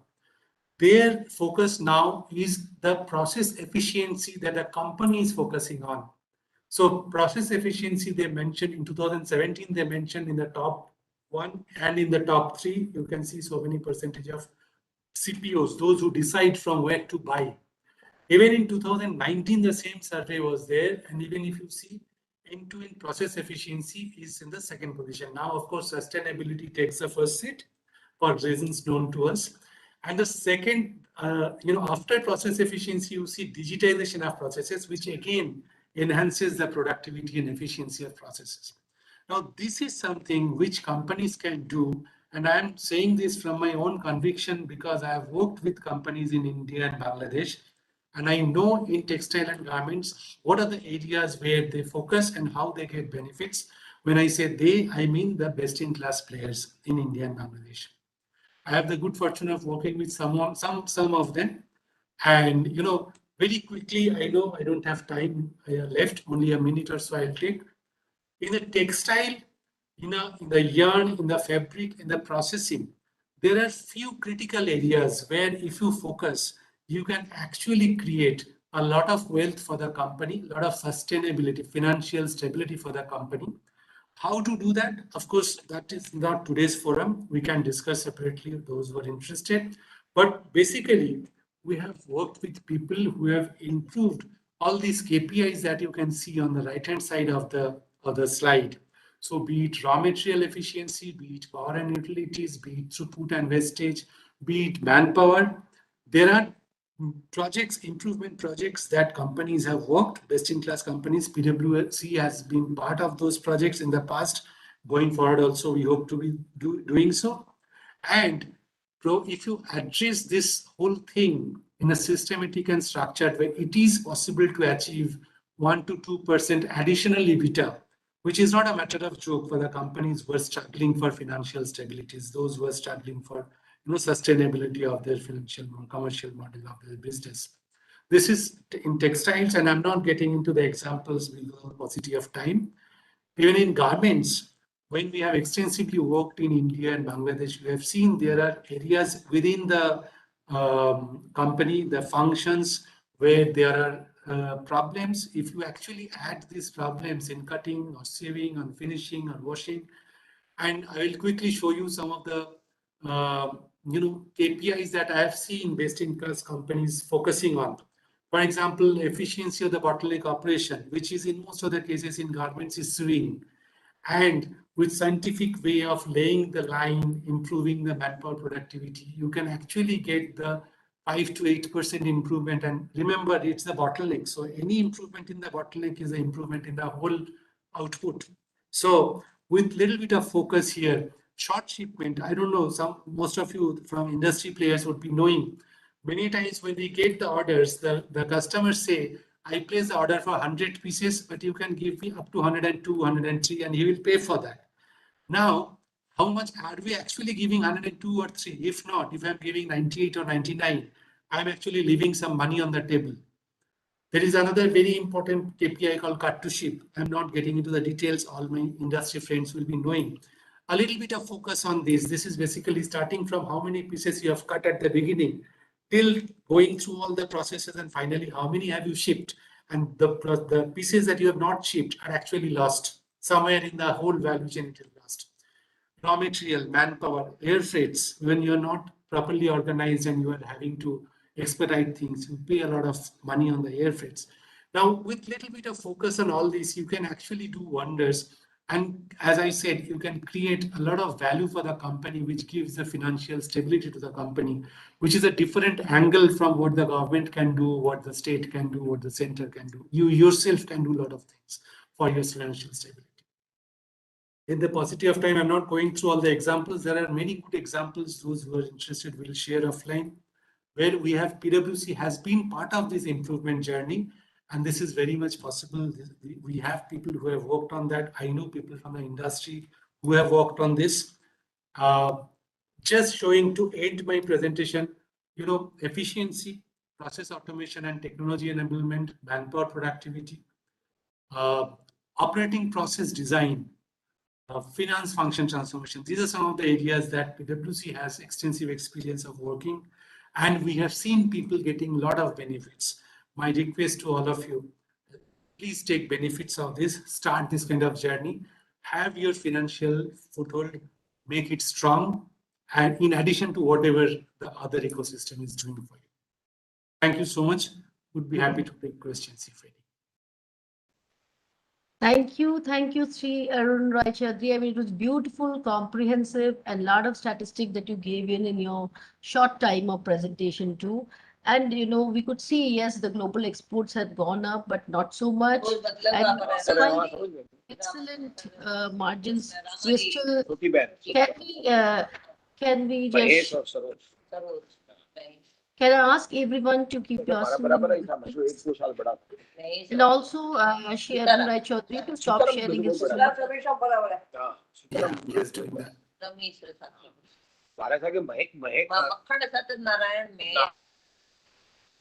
Can I ask the admin to put everybody on mute, please? Yes, so there was such wonderful statistics that you presented in such small period of time. But we could know that global exports had grown, but not so much. Even despite good margins that side, we still have a long way to go. We understood that state governments are taking a lot of steps, and there are some models available in which which you spoke about, that there can be a detailed discussion on various Indian and Bangladesh companies in Bangladesh who can give a lot of examples for the companies to follow. And I really liked the way you spoke about what the companies can take up, to do and combat this challenge and come across as very strong players and can do a lot of good thing for themselves. One more thing that I would really emphasize on what you talked about, the vocational training, to have a large scale good workforce so that they can really come up to do. And that is the only, these are some factors which are going to build in to get the operational excellence, to have very smart textile structures. And we can hope to see some, excellent companies coming up and getting on to the bid. So thank you so much for your inputs, Shri Arun Rai Chaudhary. And I'm sure the audience over here would connect to you and get details to go forward and to come up to the challenge. Now, moving on, I also have another very nice person profile with me, and the eminent speaker is Sri Devabrata Ghosh. He's the Vice President, Sales and Marketing, Orlikon Textile India Private Limited. Now, interesting is when this is one of my favorites, whenever we talk about sales and marketing, as you can see, ladies and gentlemen, I'm wearing today a Sambalpuri Ikat blazer for Morissa. So people usually associate it only with good saris and different attires, but then you see our silk is very good enough to even give us blazers which look so gorgeous when you wear them all the time. So anyway, I'm moving on to my next speaker, who is from the sales and marketing, and he's a postgraduate in fiber and polymer science and textile engineering from IIT Delhi, 1992 batch. He's been working with Barmax since 1993 and which belongs to the Orlikon group, and is currently holding the position of Vice President Sales and Marketing, and is responsible for India, Bangladesh, Nepal, and Sri Lanka. So here I would now request Sri Devabrata Ghosh to come up and give his insight, and specifically we'd like to hear from him how we are going to see and how this market are going to see India's presence strongly in a while. Over to you, Sri Devabrata Ghosh. Thank you so much, Ms. Mahante. Good afternoon to everybody, especially all the dignitaries and all the respected audience. Now, I would like to share my screen first. Is it Is it visible to everybody? Yes, please. Your screen is visible, Devendra. My screen is visible. Okay, ma'am. Then I think since I have been given only 10 minutes, so I should start immediately. So first of all, congratulations for this successful event to CII, and I'm really privileged to be invited in this event and to get this opportunity to speak to this distinguished audience. And Oerlikon man-made fiber, Oerlikon, now the present name is Oerlikon Polymer Processing Solutions. We are world's leading machine manufacturer for man-made fiber industry, as well as we make machines for industrial yarn, which is the basic input material for technical textiles. Industrial yarn as well as non-woven materials we make, which is the basic input material for technical textiles. Since morning, we have been listening to government policymakers and the ministers that how important is man-made fiber for India and for this subcontinent, and we are the leading machine manufacturer for this man-made fiber machineries. So this is Oerlikon. I would like to present you what we can do for this man-made fiber industry for this Indian subcontinent and what we are doing as a leading brand and leading machine manufacturer. We bring clean technology, smart factory, and innovation is in our DNA. We are one of the most innovative company of the world in this field of man-made fiber. At Oerlikon, we are well aware of our responsibility towards our environment and our society of nearly 8 billion people. As a globally active industrial group with over 11,000 employees at more than 150 locations worldwide, we operate with our two divisions, surface solutions and polymer processing solutions, in industries where we make significant contribution to sustainable manufacturing process with our technology and innovations. We are very much passionate and we are bringing the leading advances, leading technologies in material engineering and developing solutions designed to ensure that living sustainably is central to living our best lives.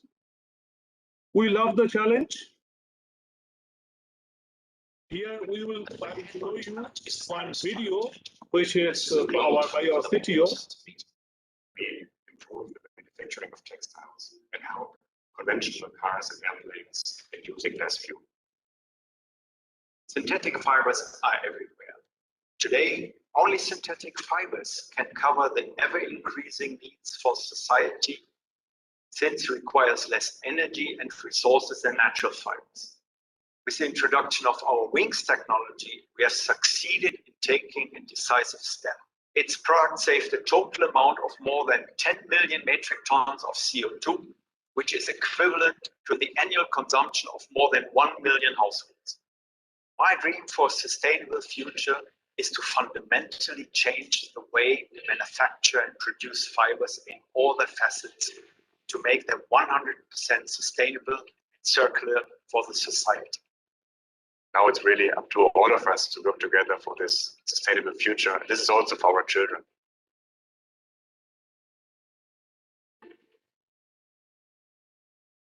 Yes, so what impact does this have on our business within a rapidly changing textile industry and a rapidly changing, fast-changing world? As one of the world's leading supplier of man-made fiber plants for the production of polyester, polypropylene, nylon, and other synthetic fibers, we have been supporting our customers with innovative technologies for several decades. And in this new millennium, we have already adapted at an early stage to the global shift of production hubs to Asia. The constantly changing framework conditions in this textile industry, as well as these challenging requirements of our customers in a highly competitive global environment.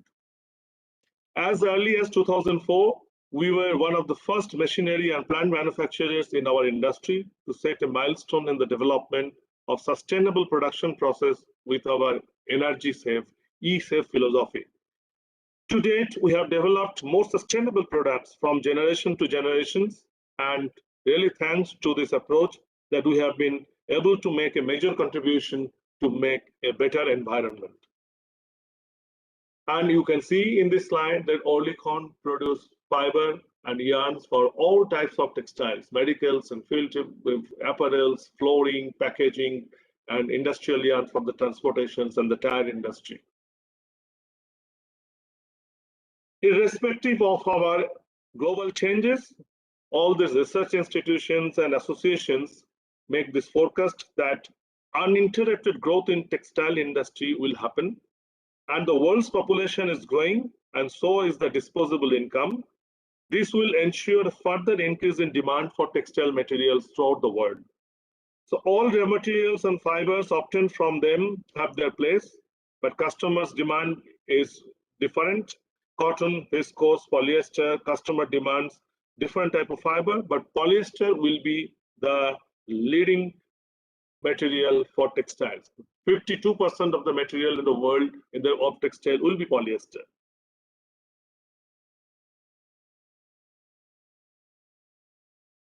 Regardless of which market and environment we are coming from, our experts will accompany our customers from the very beginning to execute the entire project, from planning, from financing, engineering, comprehensive engineering, machine installations, plant building, and commissioning. And later on, our engineers and our competent staffs, we give competent customer service throughout and we also make maintenance contract with our customers so that we take the full responsibility to maintain your plant and for the entire life cycle of the machine.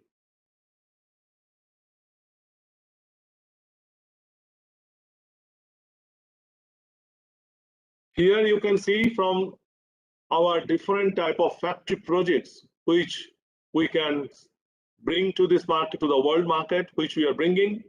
We make melt to yarn for the polymerization, for the CP part also we can make. Then we can make the melt to bottle grade, melt to yarn, melt to IDY, and also melt to fiber.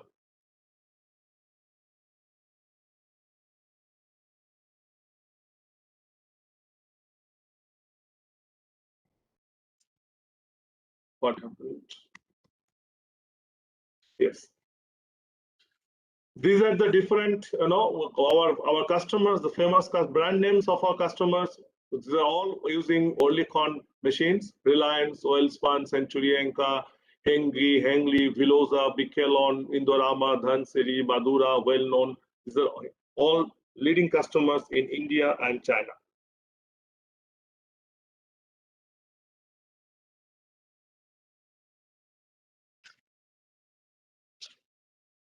Our customers, they appreciate our approach very much, and they have trusted us for decades and confirmed this with new follow-up orders again and again. And we are really thankful to all our customers because of the confidence they have entrusted on us. And the success of a new, modern, efficient factory is based on all our years of experience. And you can see the complete material flow from crude oil to refinery, the naphtha cracking, and then the raw materials, PX, PTA, MAG, and from PX and PTA, we make this continuous polymerization plants, and then we do the spinning of the yarn. We have the most advanced technology for the zero waste management for the man-made fiber plant, and we can supply plant CPO with more 900 tons capacity, 500 tons with just classic example, a 900 tons per day CP with 500 tons per day POI, DTY, 100 tons FDY, then IDY, as well as 225 tons of PSA, polyester staple fiber. And all quality influencing technologies, all the components are manufactured by Oerlikon, and all the quality control is done by Oerlikon.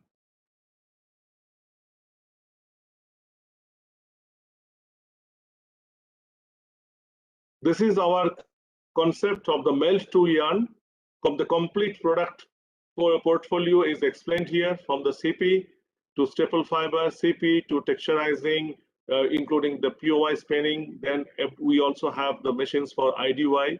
Then we are also providing this industry 4.0 solutions to our customers, the latest in digital technology.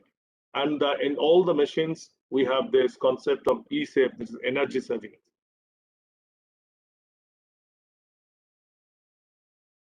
This is just a quick view of the man-made fiber plants which we can construct and which we have already supplied several plants like this in India. So this video will just give you a small glimpse of what we can do.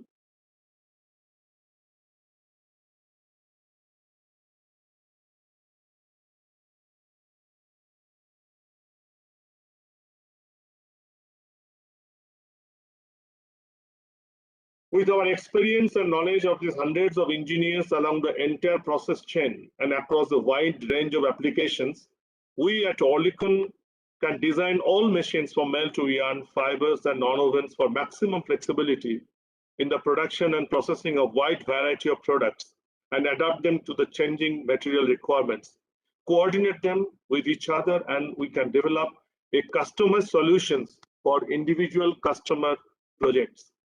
This has a significant advantage with regard to all interfaces between the systems and machines up to the final end product.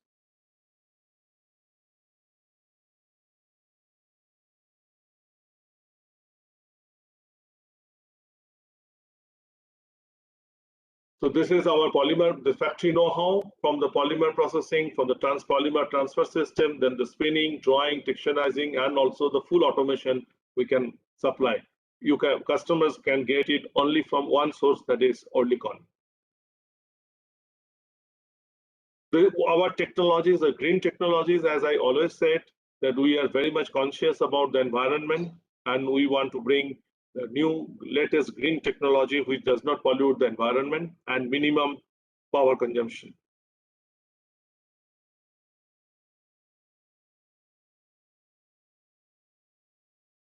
Our customers who choose us as their partner, they will always get these best advantages. There's the highest reliability for the efficient use of the factory. The one partner, we can take all the responsibility for overall performance of the plant. We can maximize the profitability of our customers along the complete value chain. Then the best plant availability with the digital solution. As I mentioned that we are in Industry 4.0, we give the best technology for Industry 4.0. And also we give the best operating window for flexible operating window for the complete factory. Now, this is the last slide I like to show. This is the plant we are building in Bangladesh, in Chittagong. This is complete factory project from the melt to yarn. The customer is bringing only the raw material, that is PT and MAG. Then we are building the continuous polymerization plant. Then the CP is connected to POI, FDY spinning machines, as well as they have a polyester staple fiber line, and they also have draw texturizing unit. This is something what IOC is planning to build in Odisha, in what Mr. Shahu has mentioned, that in Paradip, IOC is going to build this type of complete project, which we are already building in Chittagong in Bangladesh.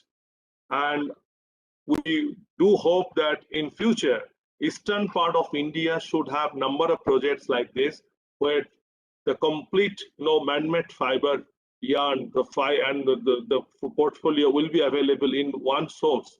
And this type of plants from polymerization up to the fiber and also the filament yarn will be the most crucial factor for development of textile industry in the eastern part of India. I just show you one or two more slides of this project so that you can see how fast the progress is happening. This plant is likely to be commissioned in the year 23.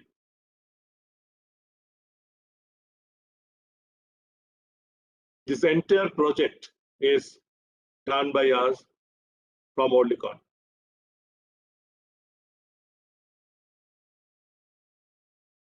So this was what we can do for Eastern India as well. And as a leading machine manufacturer, we hope that our customers will give us, further we will get more and more business in the eastern part of India, as well as we look forward for the fast growth of textile industry in this part of India as well. So this is all from my side. Thanks a lot for the patient hearing.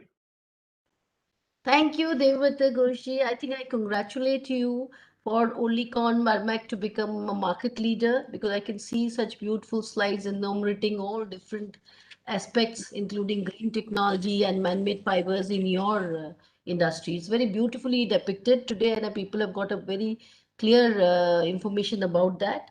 And definitely, congratulations are in order for you. But being a member of the Startup Task Force, and since you mentioned that this is good, some these would be implemented in Orissa as well.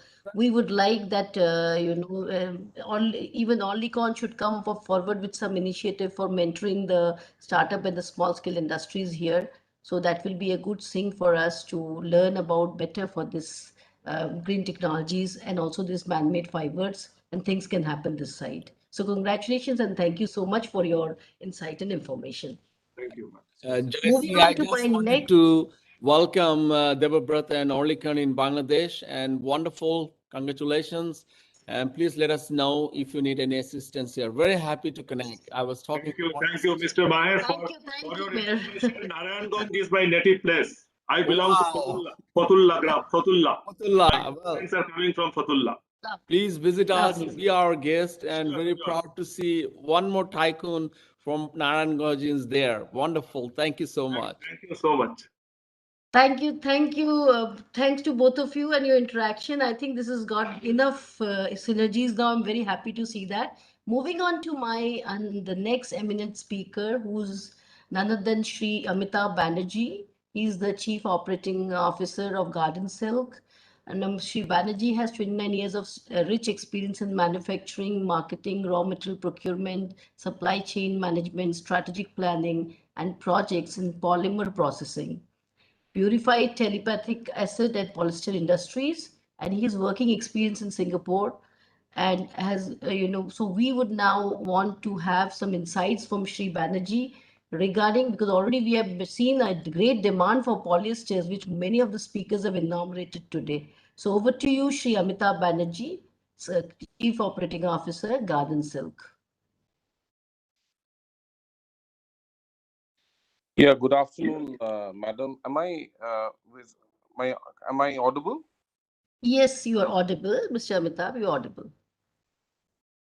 Yeah. Good afternoon, all the dignitaries and the members in this forum, and thank you, Mrs. Mohanty, for your kind introduction. To start with, I would like to thank the Government of India for the initiatives that they have taken very recently, especially on the PLI scheme for the development of the man-made fiber-based textiles in India. Now, I am from MCPI and Garden family. Maybe a very brief 1-minute introduction. MCPI started the production at Haldia almost 2 decades back.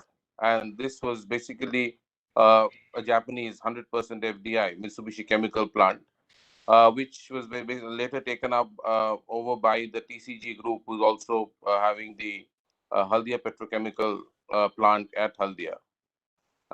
So from 2016, we are under the banner of the TCG group. And later on, very recently in 2021, we have taken, or the garden silk mills have also come under our management. So we are the only PTA manufacturers, purified terephthalic acid manufacturer, which is a major raw material for the man-made fiber in along with MEG in the eastern part of the country. Yeah, Amitabh, sorry to interrupt you, but you were not able to see your video. Just a If you moment, could please. speak, yeah. Yeah, now Great. see. Okay, maybe there was, my video was, So, we are the only PTA manufacturer, purified terephthalic acid manufacturer in the eastern part of the country. Of course, the other two manufacturers are Reliance and Indian Oil in both. One is in western part of the country, and other is in the northern part. So, as I mentioned, we started our journey almost 2 decades back as the PTA manufacturer in India. But we were expecting a lot of textile opportunities, the man-made fiber textile factories to come up in this part of the country, this part of the eastern part. But unfortunately, that did not happen. But in order to go into the next step, there is a forward integration of our plant. We basically had to venture out into the man-made yarn manufacturing unit in Surat, which is a garden silk mills. We got the opportunity and went for the forward integration.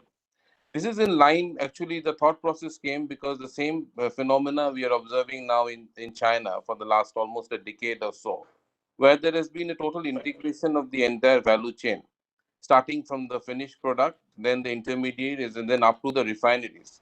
If we take the example of two Chinese makers, one is Yisheng and other is Hengdi, which are the two big manufacturers of man-made polyester in China, they all started with the man-made, the polyester yarn and fiber, and they went up to PT and then now into the refinery. This is the integration that they have done and have got the economics of the entire value chain. So in order to achieve that, we also, as a management thought process, we also thought of going into either the backward integration or the forward. So backward may not be feasible immediately, but the forward integration happened, and we are happy that we are the first company from the eastern side in the man-made fiber, man-made textiles who have moved from the east to the west. So after coming to the west, I would just like to say a bit of what I have learned in the western part of the country, which can be emulated in the eastern part for the growth of the man-made fiber there. The entire ecosystem is so well developed. As I am in Surat, which is the hub of the man-made fiber, man-made apparels and textiles here.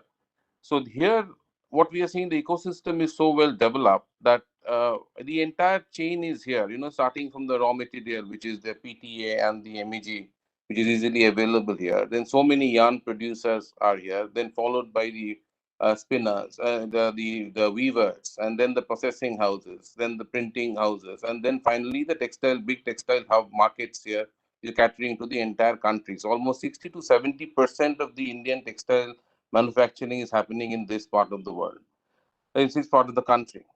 So what can we learn? What can we do from here and do the, copy or at least emulate or try to copy the same model in the eastern part of the country? So we, in the eastern part, we have the raw material, the PTA, the basic man-made fiber, the polyester raw material is already available there in the east coast of India. Then we have, I believe IOC is coming up with the MEG plant in Paradeep. So we have the basic ingredient, the basic raw materials there. The infrastructure is already in place. I think we have got very good road connectivity, rail connectivity, the good development, the ports are there. So the export and imports can happen easily in the east coast of India. So we are not in the disadvantage there. The power cost, which is one of the major costs for textile, I think the eastern states are quite competitive compared to the western states. So where there also we can compete easily with the western part of the country. And then we have the manpower, which is another big requirement, skilled manpower for textiles, which I think Roy Chaudhary explained earlier. At the eastern part, already we are seeing in the west, there are a lot of migratory laborers which are coming from the east to the western part of the country. So the same people can be employed in their home states in the eastern part of the country to uh, do the same job that they're doing in the western part of the country here. So the thing is that the development of the ecosystem in the eastern part of the country, I think, is a major issue today, on which we need to highlight. As I said, as Mr. Rajadhari also, I think, in his presentation said, the power looms. They hardly, very very less, 2% of the India's power looms are situated in the eastern part of the country. So we need to have more power looms, more weaving and knitting sectors there, more processing houses, and more the printing and dyeing facilities. I think eastern region is also having a good supply of water, which is again a big advantage for the east compared to the this part of the country where the water is not so abundantly available. So all the infrastructure is in place in the east, but the issue is that how do we tackle or get the investments in the downstream uh, in the man-made textiles in the eastern part of the country. I believe that we have talked about many people have talked about the PLI schemes. There are some benefits which I think government has to give, because once a person or a company is investing in the eastern part of the country, initially the market to develop will take some time. So for the initial 2 to 3 years or maybe a 5-year period, some incentives like a GST refund or the capital investment subsidy, income tax subsidy has to be given to motivate people to move to the eastern part of the country and develop the hub there.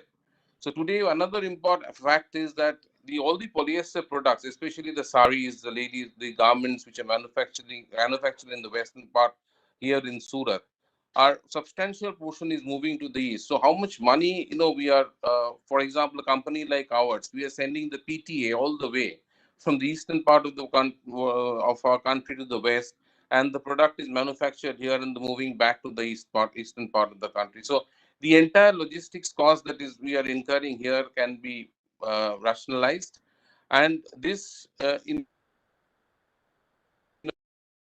sort of uh, an incentive for the people who are ready to invest in this sector. So I believe as a company, we are for MCPI and Garden, we are one of the biggest player in the PTA next to Reliance. We are also a very big player now in polyester, and we are growing. And we have also big plans to put up a very big polyester man-made fiber yarn facility in the eastern part of the country very soon. Maybe we have not yet decided the place. It may be Haldia, it may be somewhere in Bengal in the next 2 to 3 years time. And we want to contribute to the growth of the man-made fiber and yarn, fiber and yarn in the eastern part of the country as an integrated producer, starting from the raw material up to the finished product.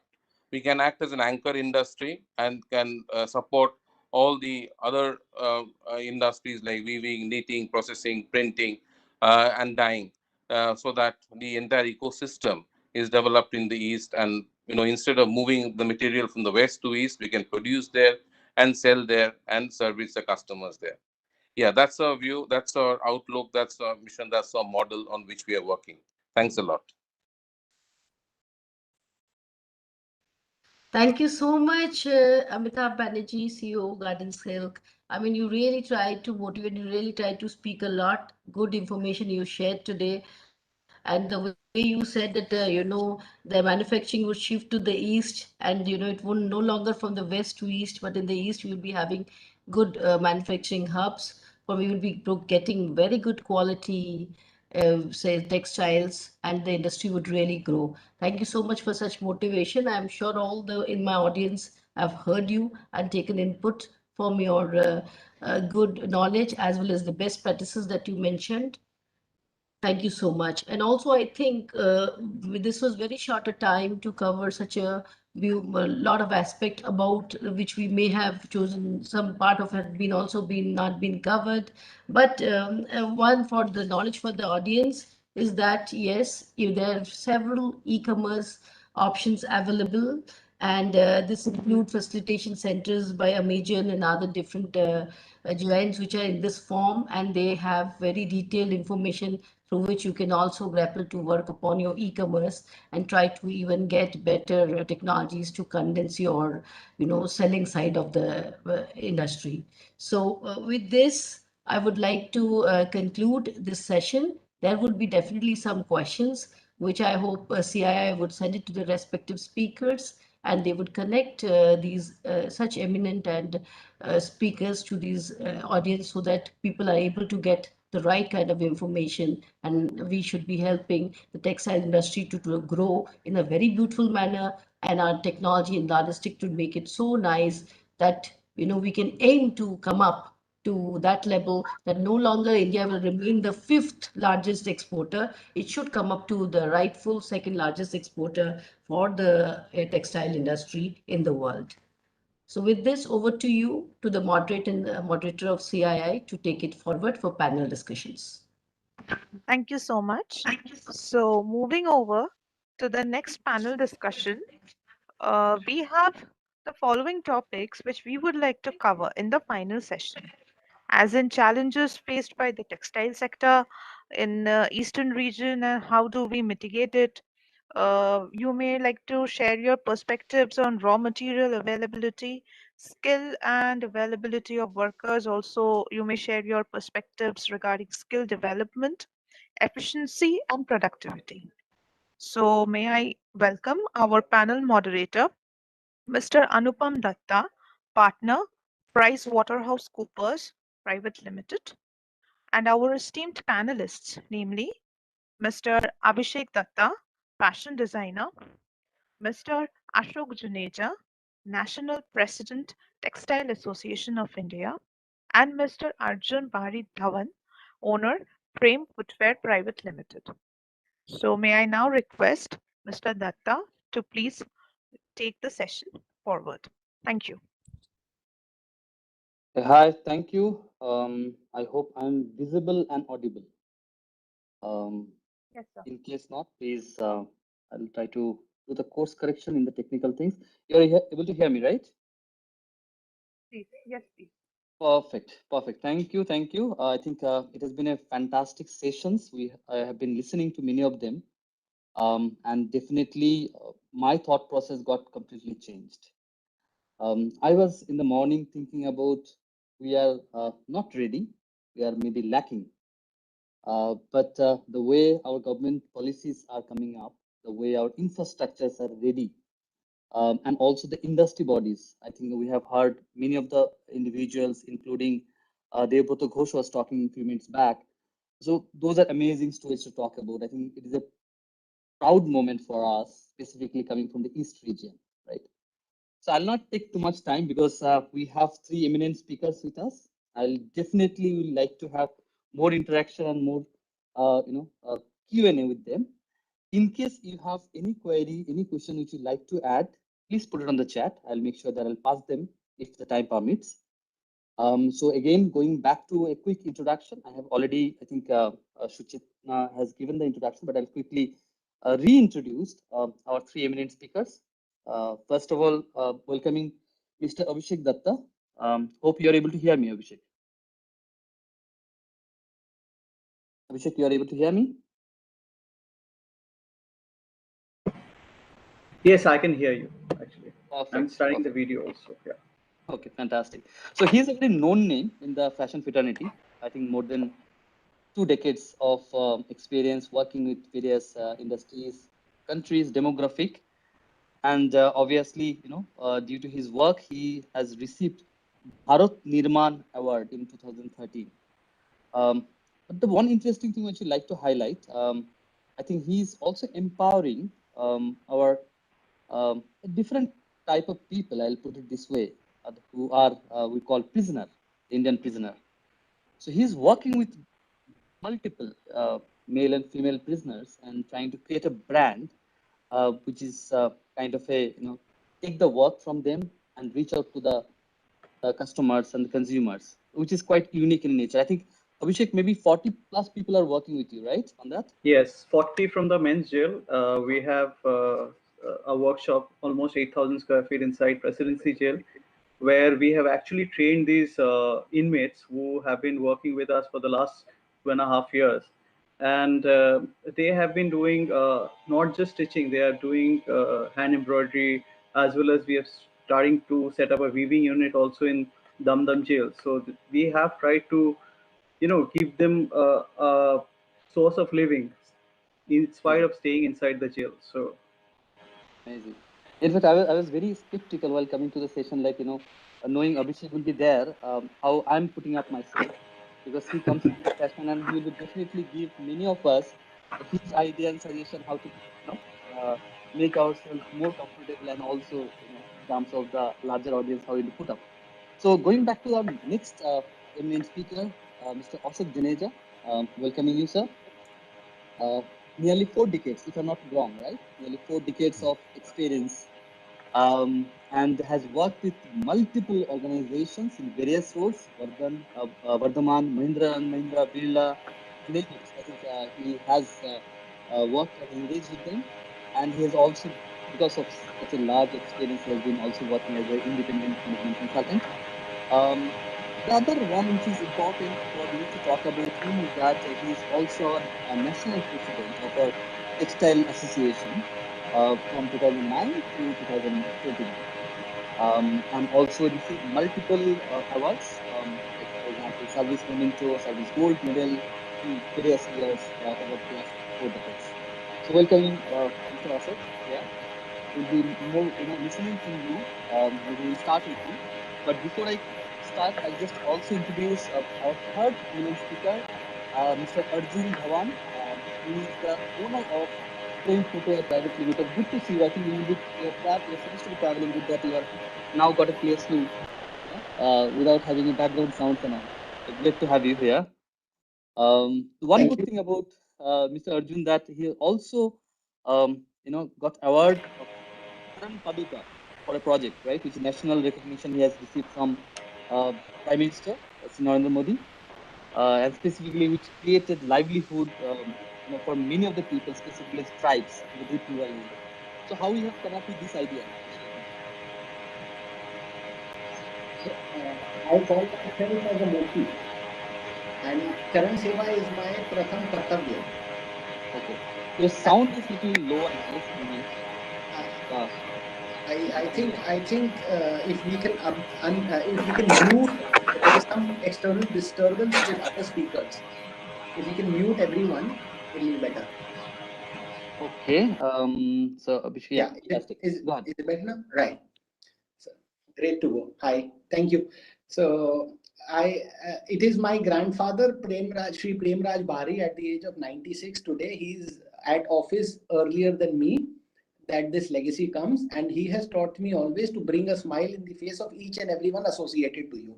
उन्होंने मुझे बचपन से एक ही चीज सिखाया है, अगर आपको लखपति बनना है तो अगल बगल वालों को आपको करोड़पति बनाने की इच्छा रखनी चाहिए. आप अरबपति बन जाओगे, आप लखपति क्यों, अरबपति बन जाओगे.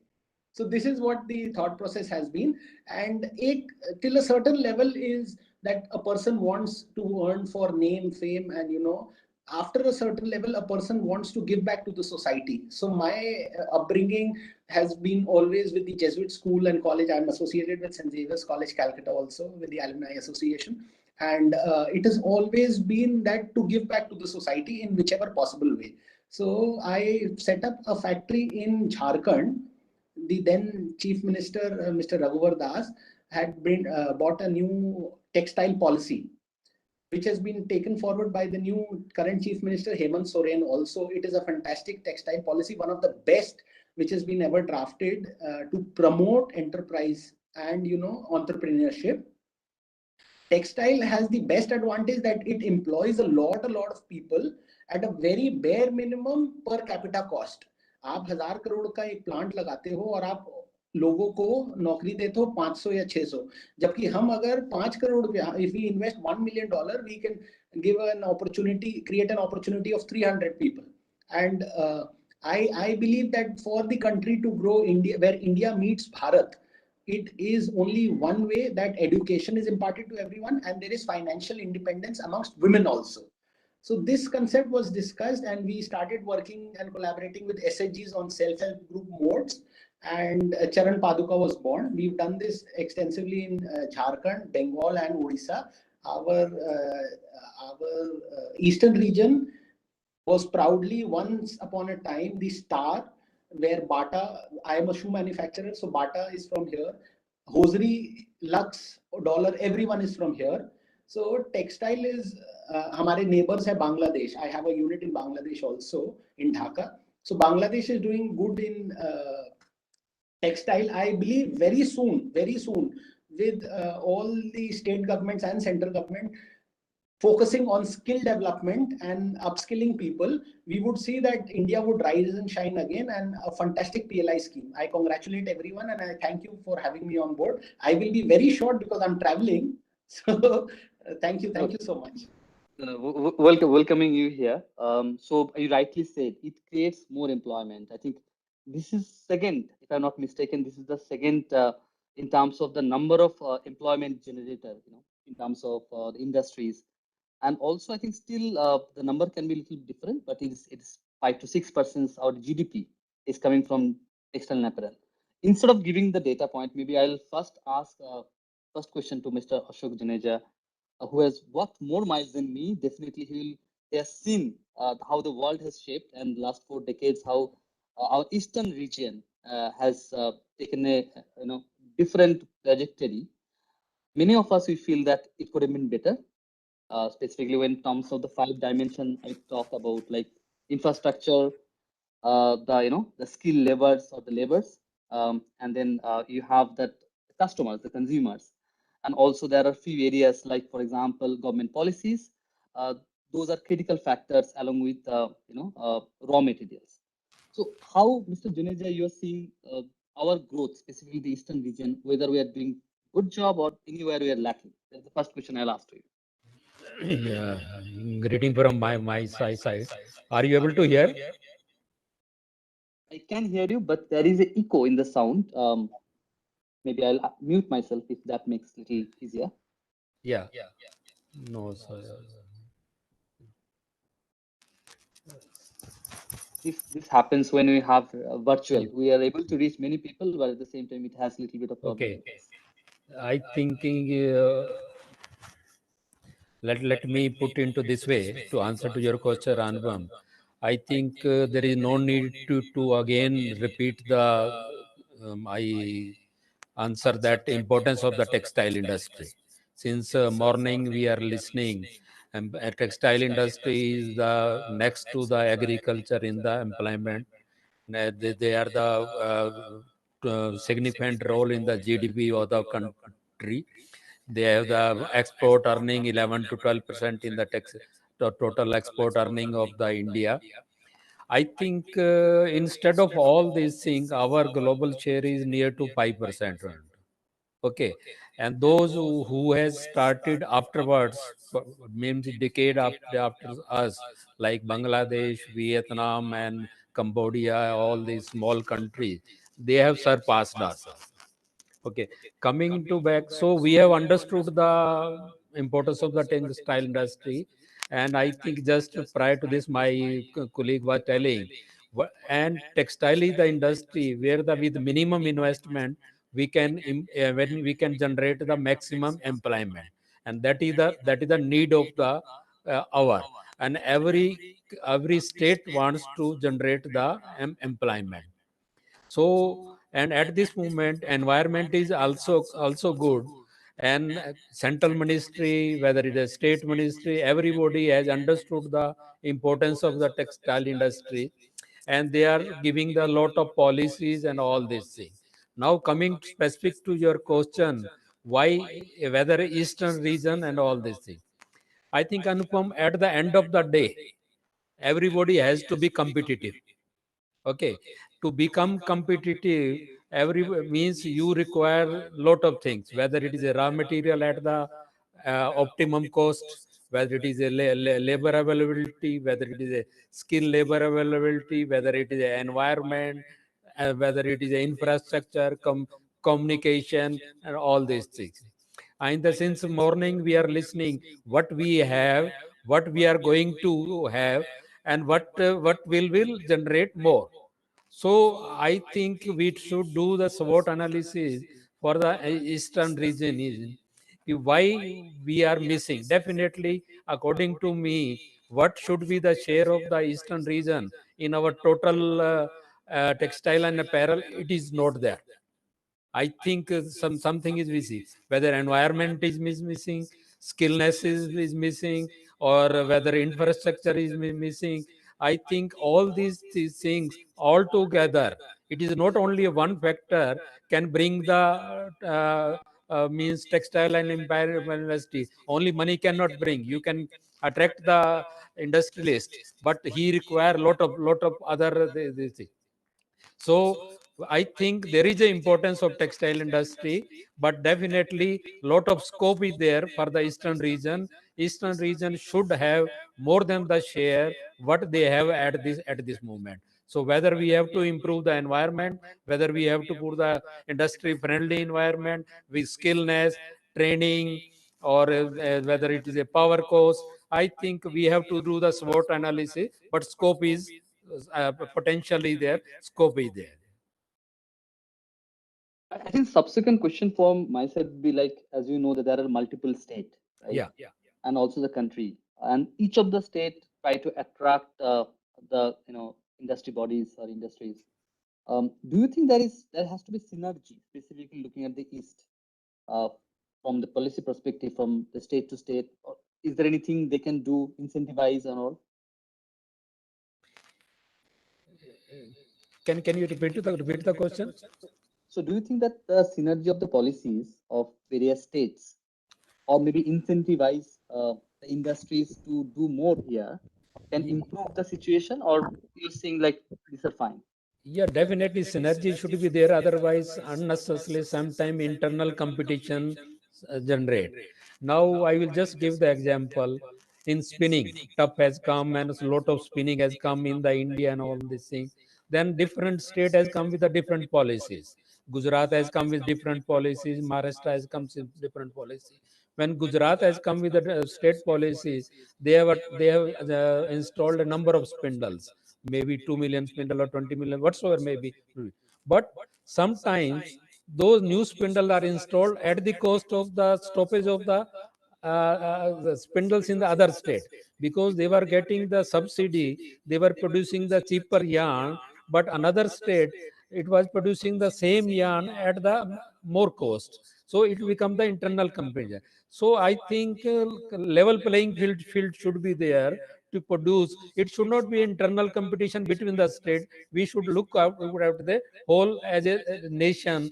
So wherever the weakness and opportunities are there, we should address those.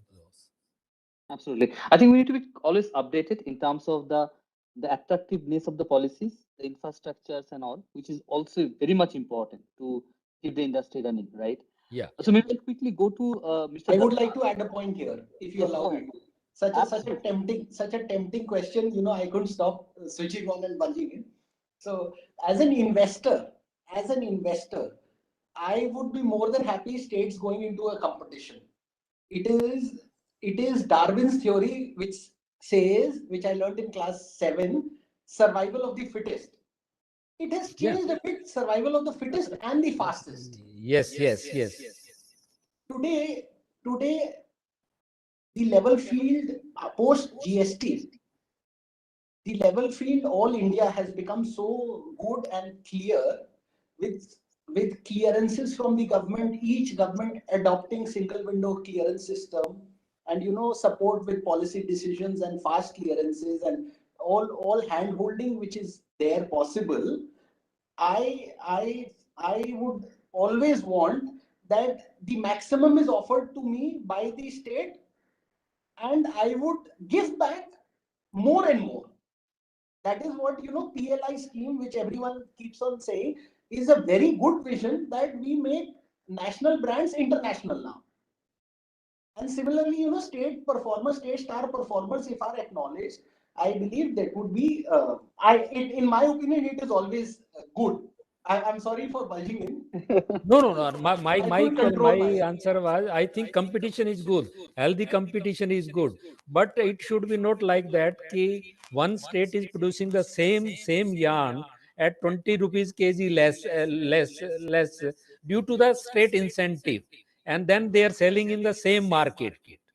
And when they are exporting, that is bringing the down of the rate for all the other mills. So it means we should not survive only on incentives.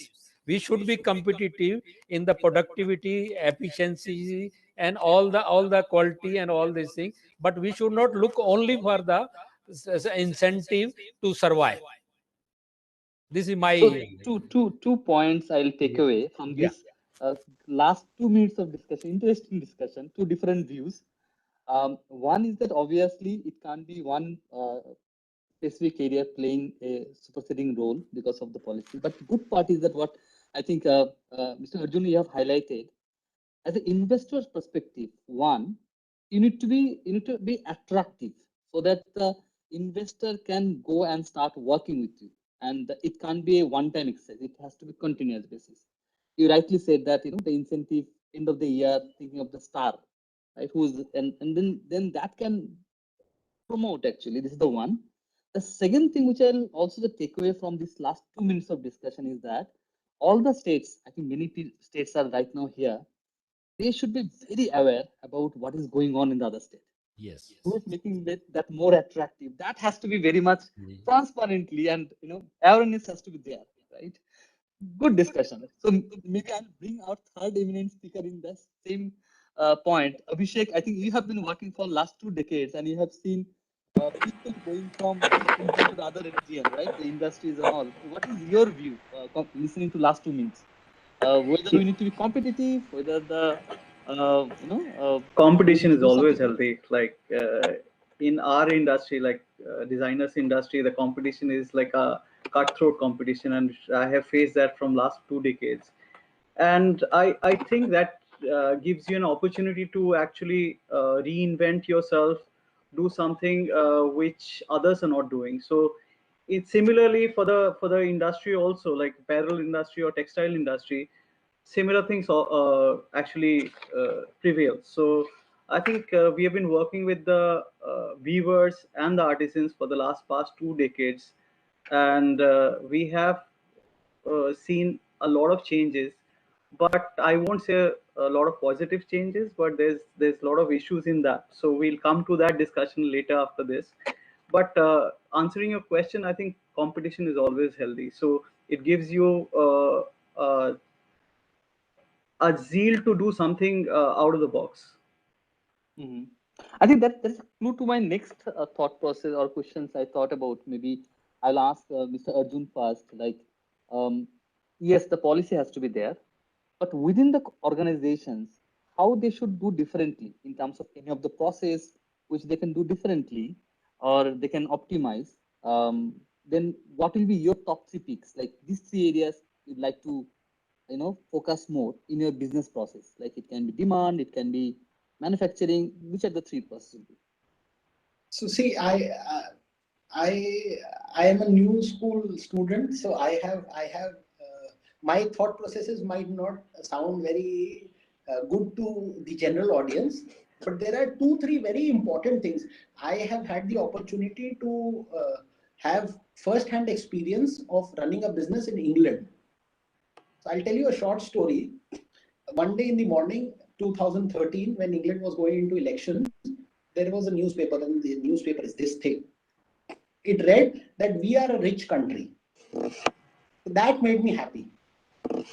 The thought process behind it was कि जो आप सोचोगे वही आप होगे. We should, to succeed, invest a lot in technology today. Technology, if you streamline your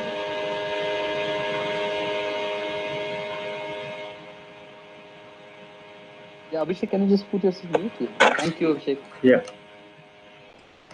right. Technology upgradation is very, very important. What we have to fix is our long-term and short-term goals. We have to know exactly where 2 decades from now, where we stand. And we have to come back on our short-term goals. The second most important is choosing the right people at the right place. Human resource is the most important thing. May it be choosing your buyer, or may it be choosing your banker. And trust me, I faced this. That's a different story. I will share it some other day. Or maybe choosing your manager or a small employee whom you pinpoint from your team and identify that he is going to be the next foreman or the person who will take the show forward. So choosing or pinpointing the correct person is very important for the organization. And the third most important is having a very good customer relation. Today, the cost of customer acquisition, Zomato, look at Cars24, all these, they still do not see profit till date because cost of acquisition of customer has become so high. We are blessed with our family businesses that we have customers, we have a ready market. and we should encash on that. Customer relation and customer bonding is very, very important. So these are the three most important points in which I believe that any company should focus primarily. Rest, finance, marketing, all is taken care of. Thank you. Yeah, I think you rightly pointed out. I think I have seen lots of adoption, specifically in terms of the CRM. Just to take it, take a track on the things in terms of the customer reach, how the customer feedbacks are getting generated and all. We have the second point which you highlighted, Mr. Arjun, is that especially from the HR, the employee, the talent, where we need to reach and also upskill them whenever there is a new things are coming up.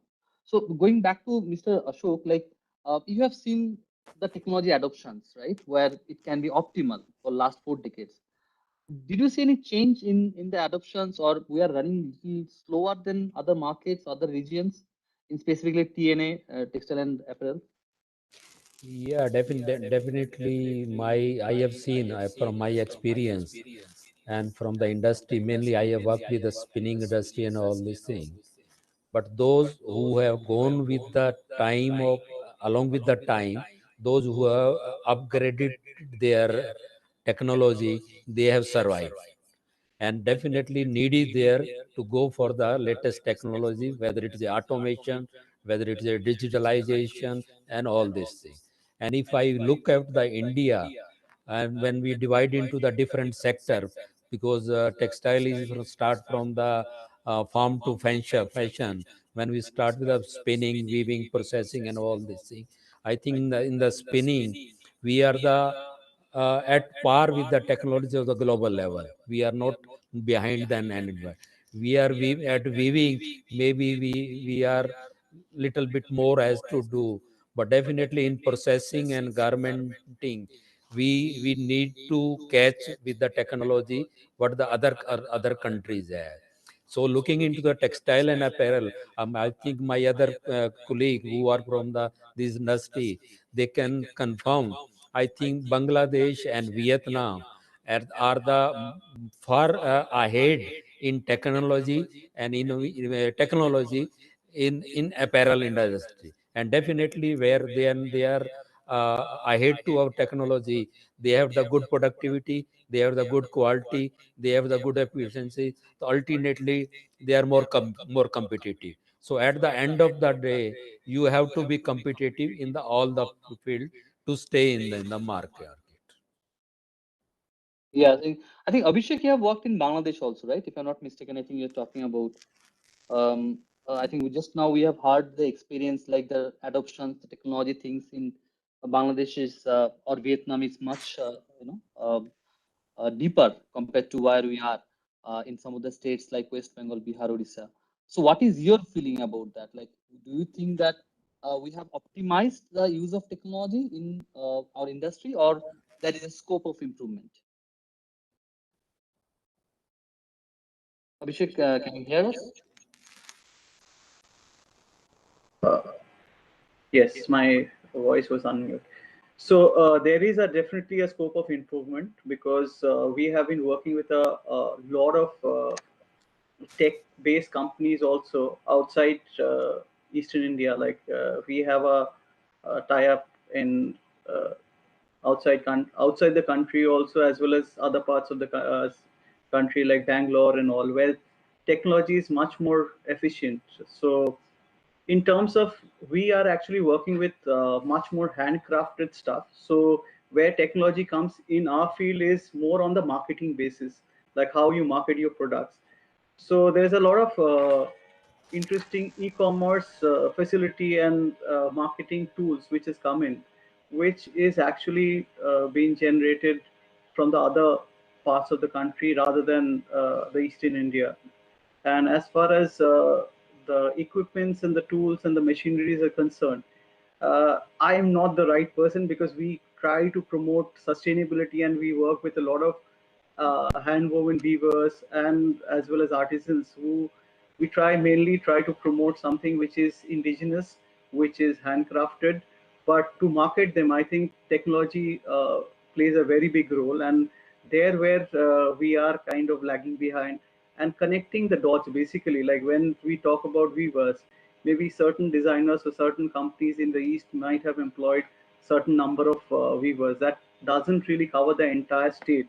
So whereas in connecting these indigenous weavers or the artisans to the customer directly or to the basic buyers, a lot of people might not have the access. So getting them together, connecting them through certain apps, website, or certain directory which needs to be digitized to get them connected. I think that's very, very important right now, because for the past 1.5 years when COVID was here, a lot of these guys have shifted their profession, because right now we are not getting skilled laborers because of that, because they've been laid off. A lot of companies or a lot of manufacturers have laid off their workforce because of this entire COVID situation. And now a lot of them, because of their the cost of living has gone up, and they are not being able to afford.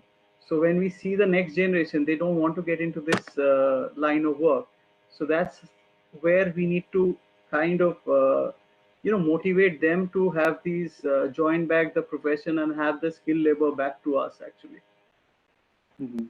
I think you rightly pointed out one point which is quite same what Arjun was talking in the point 3, the reaching out to the customer. So the earlier the way we used to reach out to the customer has changed significantly. Yes, there I also contradict with him, because he was talking about having family, like word of mouth, the relationship which he has with his previous clientele. But now with the growth of business, I think technology is required to reach out to newer clients. Maybe once you see your business is restricted to certain level when you only dependent on certain buyers of yours. But whereas if you reach out to through other means, I think you might just pop up with much more client buyers from your side, and you can reach out to different countries, different dimension. It doesn't have to be restricted to your certain clientele. Yeah, that's a great point actually. Maybe I'll go back to Mr. Arjun. That this is a very critical point, that thinking about your consumer is that they're safe. They're absolutely safe. They're not going to go anywhere. But we have seen how the Uber has penetrated in the market, right? We have seen Ola of the world, Swiggy of the world. So how the industries like us in the TNA should be upgrading themselves to reaching out to the customers in different way, not the same way they used to do earlier. Right. So thank you for this interesting question again. As am I audible? Yes, you're audible. We can hear you. So as Mr. Datta said, yes, you have to break all the boundaries and reach out to the deepest and the most remote locations to find customers, and technology does help. What I meant was I would just explain what I meant was that we have already got a base and a platform to play, and it is now how we use this diving board. And this diving board, the spring is in the technology per se. How fast you can reach how many people, and how well you can spread work. A very good, interesting point which I found, which Mr. Datta said, was using technology to link the weavers, which I think is very, very interesting. If you can have something like that, they are the most needy people, which I feel. Their art and craftsmanship goes waste. If not, Mr. Satyam Gupta, can you just put yourself on mute unless you're speaking? Mr. Satyam Gupta. Can anyone put? Yeah, thank you. Yeah, go ahead. Sorry. Right. So yes, definitely technology is there. And one last point to add before I finish my answer to what you asked was that we should spend a lot on research and development.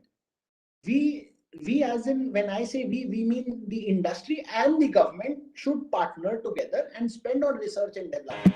It is only then when we spend on research and development, new technologies would be developed, new ideas would come up, and then is when we are in a playing field with international players. The market is always ready to pay a premium price. Per se, you have something better. They say you make the life easier and you get a premium for it. You value add and you get a premium. So that is Absolutely. what That's what we do actually, Arjun. Like we as designers, it's all about value addition and getting the premium paid. So yeah, you'll find a customer segmentation for sure in case you can show the value.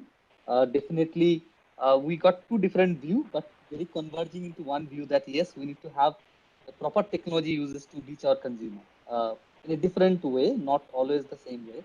I can see, Mr. Ashok, you're smiling. I have seen that how we have used to reach out to our consumer maybe 4 decades back versus now. What's the difference you are seeing and how the technology is playing a part here? No, definitely. I actually, as well, if I share my experience is mainly in the machinery line. Okay. And machinery line, definitely everything works. First, to enter to the industry or enter to the any potential customer, your contact basis work for the first business. For the repetitive business, your product should speak. If your product has the strength, then it will retain the next business. Then your after sales service is the very important factor. How you provide the after sales service. So all the spare parts and all these things, whether it is how to maintain the cost, whether your machine is less power consumption and all these things. So all the factor. So definitely technology has the role.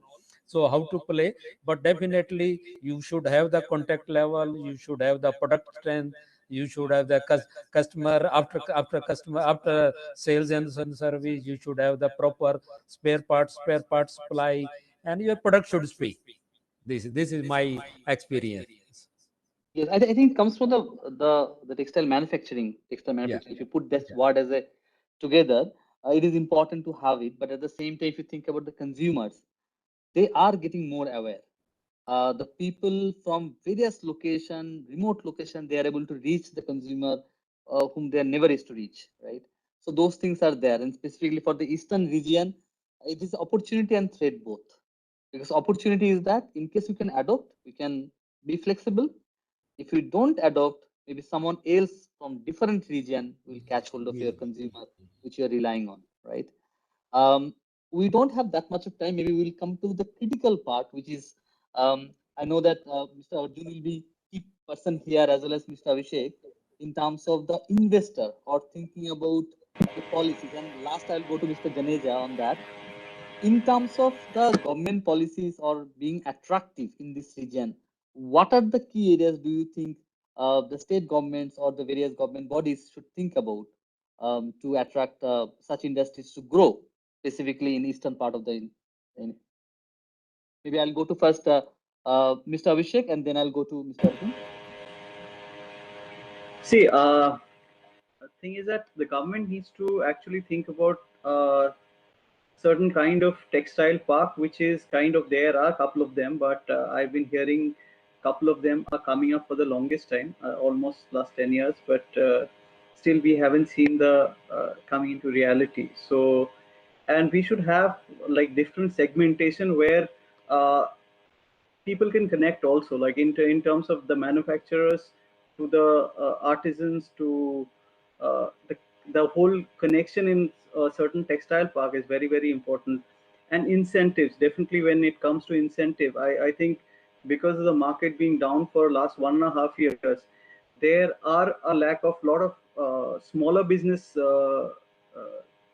people are actually under a lot of debts. They're under a lot of pressure, and they have laid a lot of their workers. I think where the government should give them a support to give them certain incentive or in certain kind of leverage where they can actually get back those laid off workers and actually flourish the business for the next 5 years. So you need to give them some certain supports, otherwise it's very difficult for smaller entities to survive, and they are all interlinked. It's not that the smaller entities doesn't matter. They are linked with bigger entities, and which actually means the growth of the entire industry. And certain things like when you see there's a decline in terms of job per se for the skilled laborers, automatically the skilled laborers shift to other states, or they actually migrate to other states, or they actually turn out to certain other means of business where we actually lose out on these skilled laborers. You can't get them back whenever you want, feel like, or whenever you want. So certain things, certain policies needs to be given by the government to facilitate that. And I feel it's very, very important we kind of have that kind of a strength to put things together, maybe a textile park, maybe certain policies, and grow together. Basically, that's what my entire motivation is all about. Yeah. Exactly. In fact, this is the industry where you need, which rightly said earlier, that with a low amount, you can reach more employment. You can create Absolutely, more employment, absolutely. actually, right? So it is important for the organizations to get adequate support during the tough time, right? So I'll go Absolutely. back to Arjun, Mr. Arjun. Like, what is your thinking? I know that you are very much thinking about the investor angle. So what are the things you expect, healthy, other than healthy competition, which you covered? That can encourage the people to come here? See, the government always plays a bigger role. The most important role which I feel the government should have, apart from, which has been covered by Abhishek Dattaji, is like, having organized cluster-based development parks, skilling, policy support, single window clearance, faster approvals, incentivizing. Apart from that, we should have a comprehensive development plan. Now, what I mean by this is, I'm sure you guys must have heard about Canton Fair, which is held in China, in Guangzhou. So the concept is very, very clear. 6 months they work. There is a second thing which is working on developing new products and new fashion line. Jingjiang is a small city in Fujian district where you will find better fashion than you find in Milan. So इनका concept बहुत clear होता है कि हम 6 महीने काम करेंगे और 15 दिन बहुत अच्छे से छुट्टी करेंगे. उसके बाद एक कैंटन फेयर करेंगे where we will create a market awareness of what all we have to offer. Buyers from around the globe will come there, select, buy, and give them work for the next 6 months and go away. So government, if my voice can reach the government, my opinion is that the government should look at the larger picture.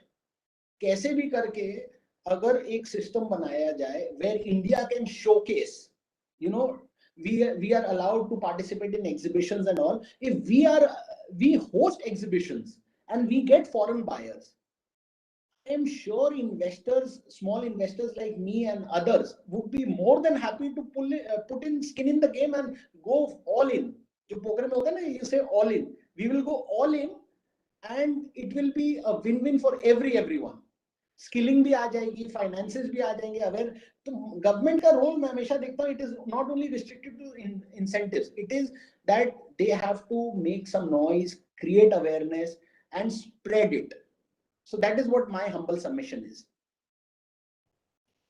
I think amazing point, because I know that without awareness, we will not be able to reach our consumer, our investor.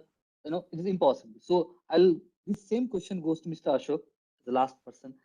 You suggest that what the government should do, what the very policy makers they should do, other than incentivize creating the awareness. Anything else they should focus? I think, Anupam, at the end of the day, every investor or every businessman calculate their return on investment. How fast and what is his target and all these things. When they calculate the return on investment, they take each and every factor into consideration. कि उसकी transportation cost वहाँ से वहाँ तक कितनी पड़ेगी, import करने में कितनी पड़ेगी, एक्सपोर्ट करने में रॉ मटेरियल वहाँ से वहाँ लाएगा क्या पड़ेगा.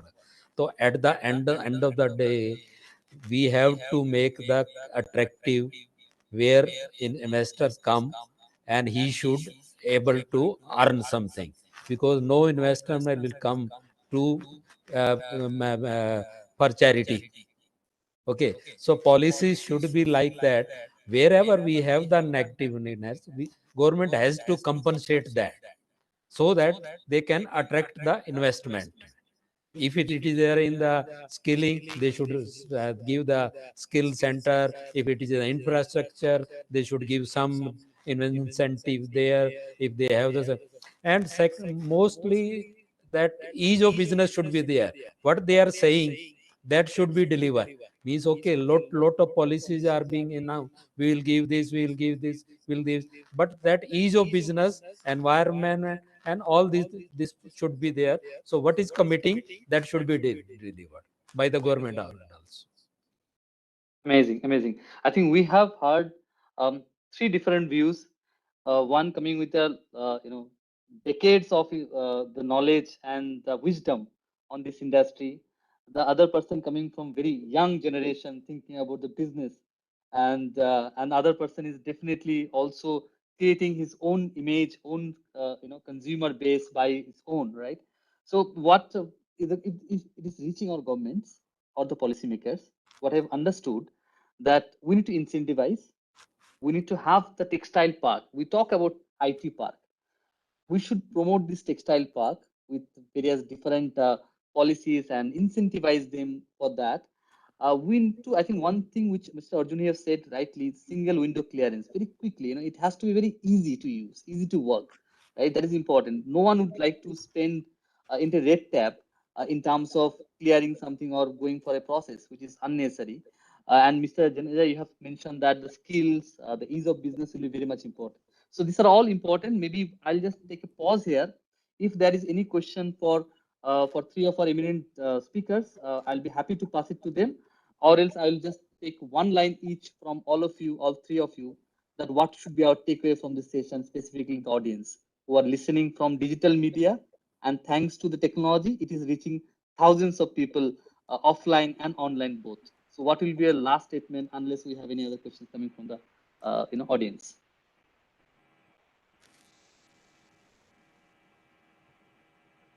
So there is no such question so far. So I'll go back to one line, last line, takeaway from starting Mr. Arjun, Abhishek, and Mr. Janeja.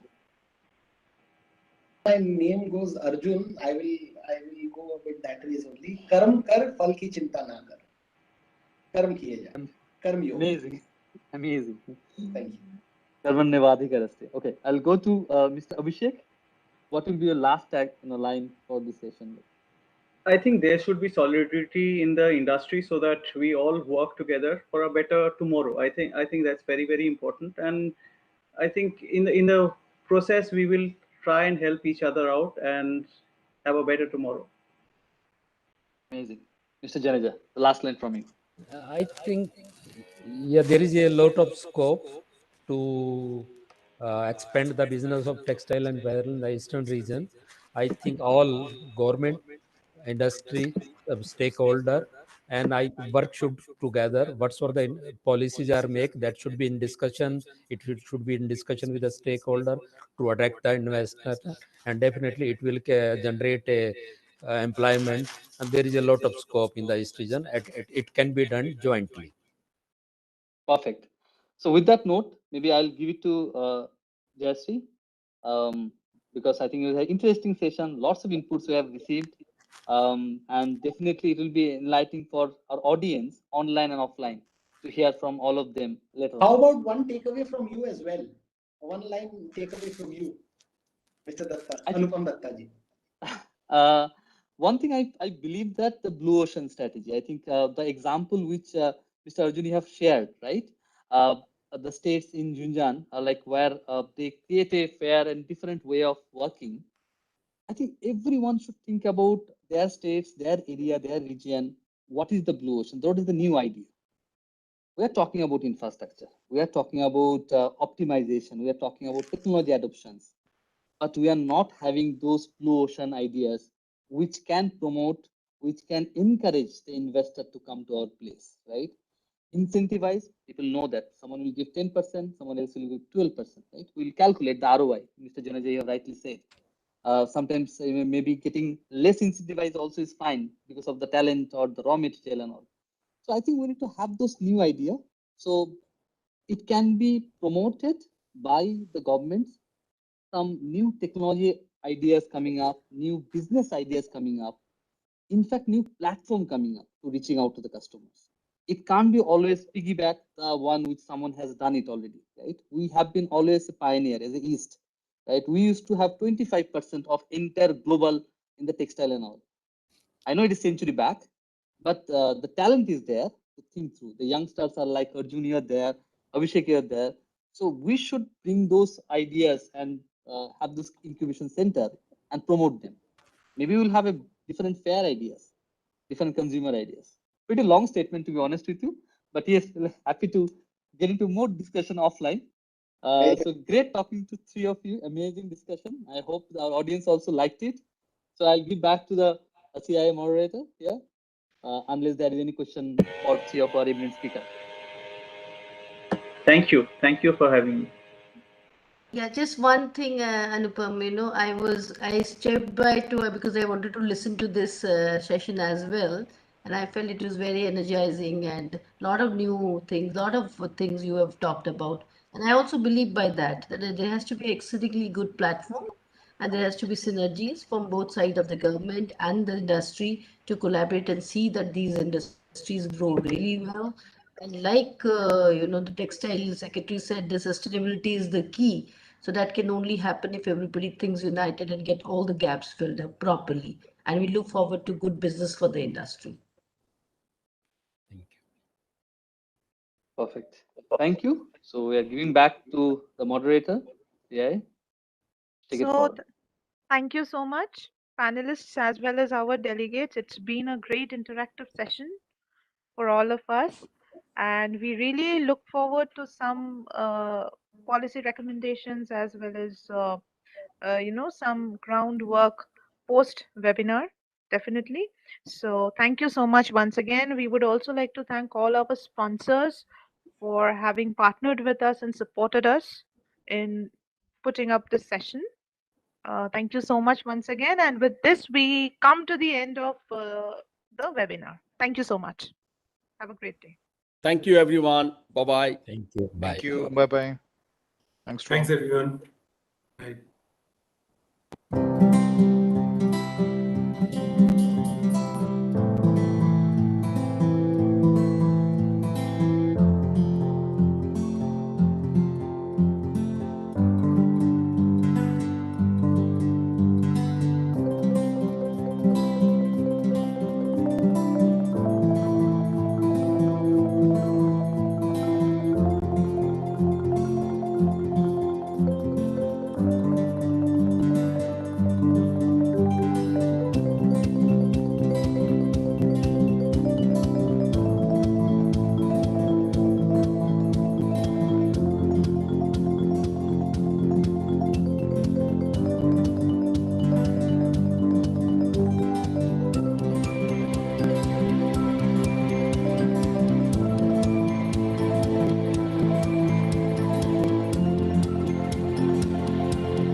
Imagine a world where everyone is well prepared to take on the odds. Everyone is well equipped to face the challenges of life without fear, without hesitation, full of self-confidence and belief.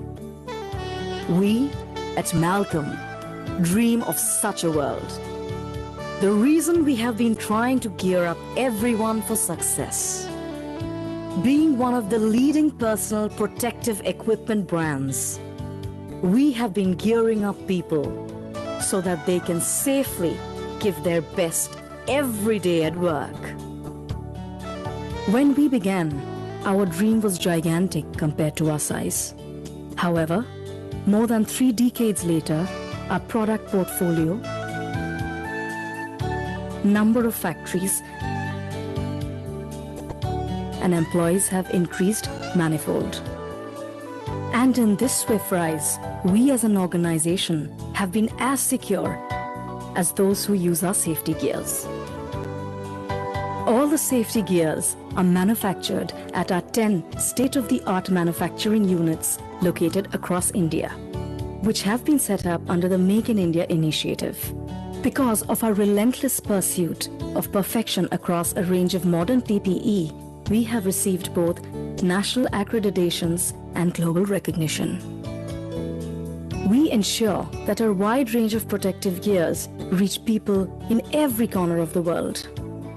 That's why we have a dedicated chain of trusted vendors, a global logistics infrastructure, and a personalized customer service that enables us to provide the best to our PPE users. As an authorized economic operator, Malcolm enjoys priority and benefits at India's ports. In our efforts to reach out to as many people as possible, we have introduced several initiatives. Along with our dealers, we frequently organize tech symposiums globally. We have also developed our very own Malcolm app and a customer-friendly website. Our dedication to develop world-class PPE has been acknowledged by leading industrial houses, both by private labels and own brand. Today, Malcolm's financial sturdiness is comparable to that of its products. As a BBB+ rated company, our investors benefit the most by way of profits and regular dividends. But the real authors of the growth story of Malcolm are our 3,000 skilled, motivated, and passionate employees. We at Malcolm value those who keep the world safe, and that's why we have dedicated employee welfare initiatives, including 8 employee policies and committees for their advancement. For the factory employees, we organize regular training programs, further bolstering the National Skill India initiative. Commitment, ownership, and integrity are the 3 core values of Malcolm. We have started an initiative called COIN to inculcate these values in every employee and make them belong to a strong and integrated culture. Through our CSR initiatives, we have dedicated ourselves to making the world a better place by educating the girl child. We are also dedicated to the cause of a greener planet and thus run our production on biomass and solar energy instead of using non-renewable resources. We have also extended our support to the sports people who make India proud. Be it the girl child who needs education or the thousands in the workplace who wish for a more fulfilled life. Be it the sports people who make India proud or the earth that needs care. Be it the shareholders who put their faith in us, or the business partners who want to create something great. We at Amalgam have always geared up everyone for success, and we wish to keep doing that forever.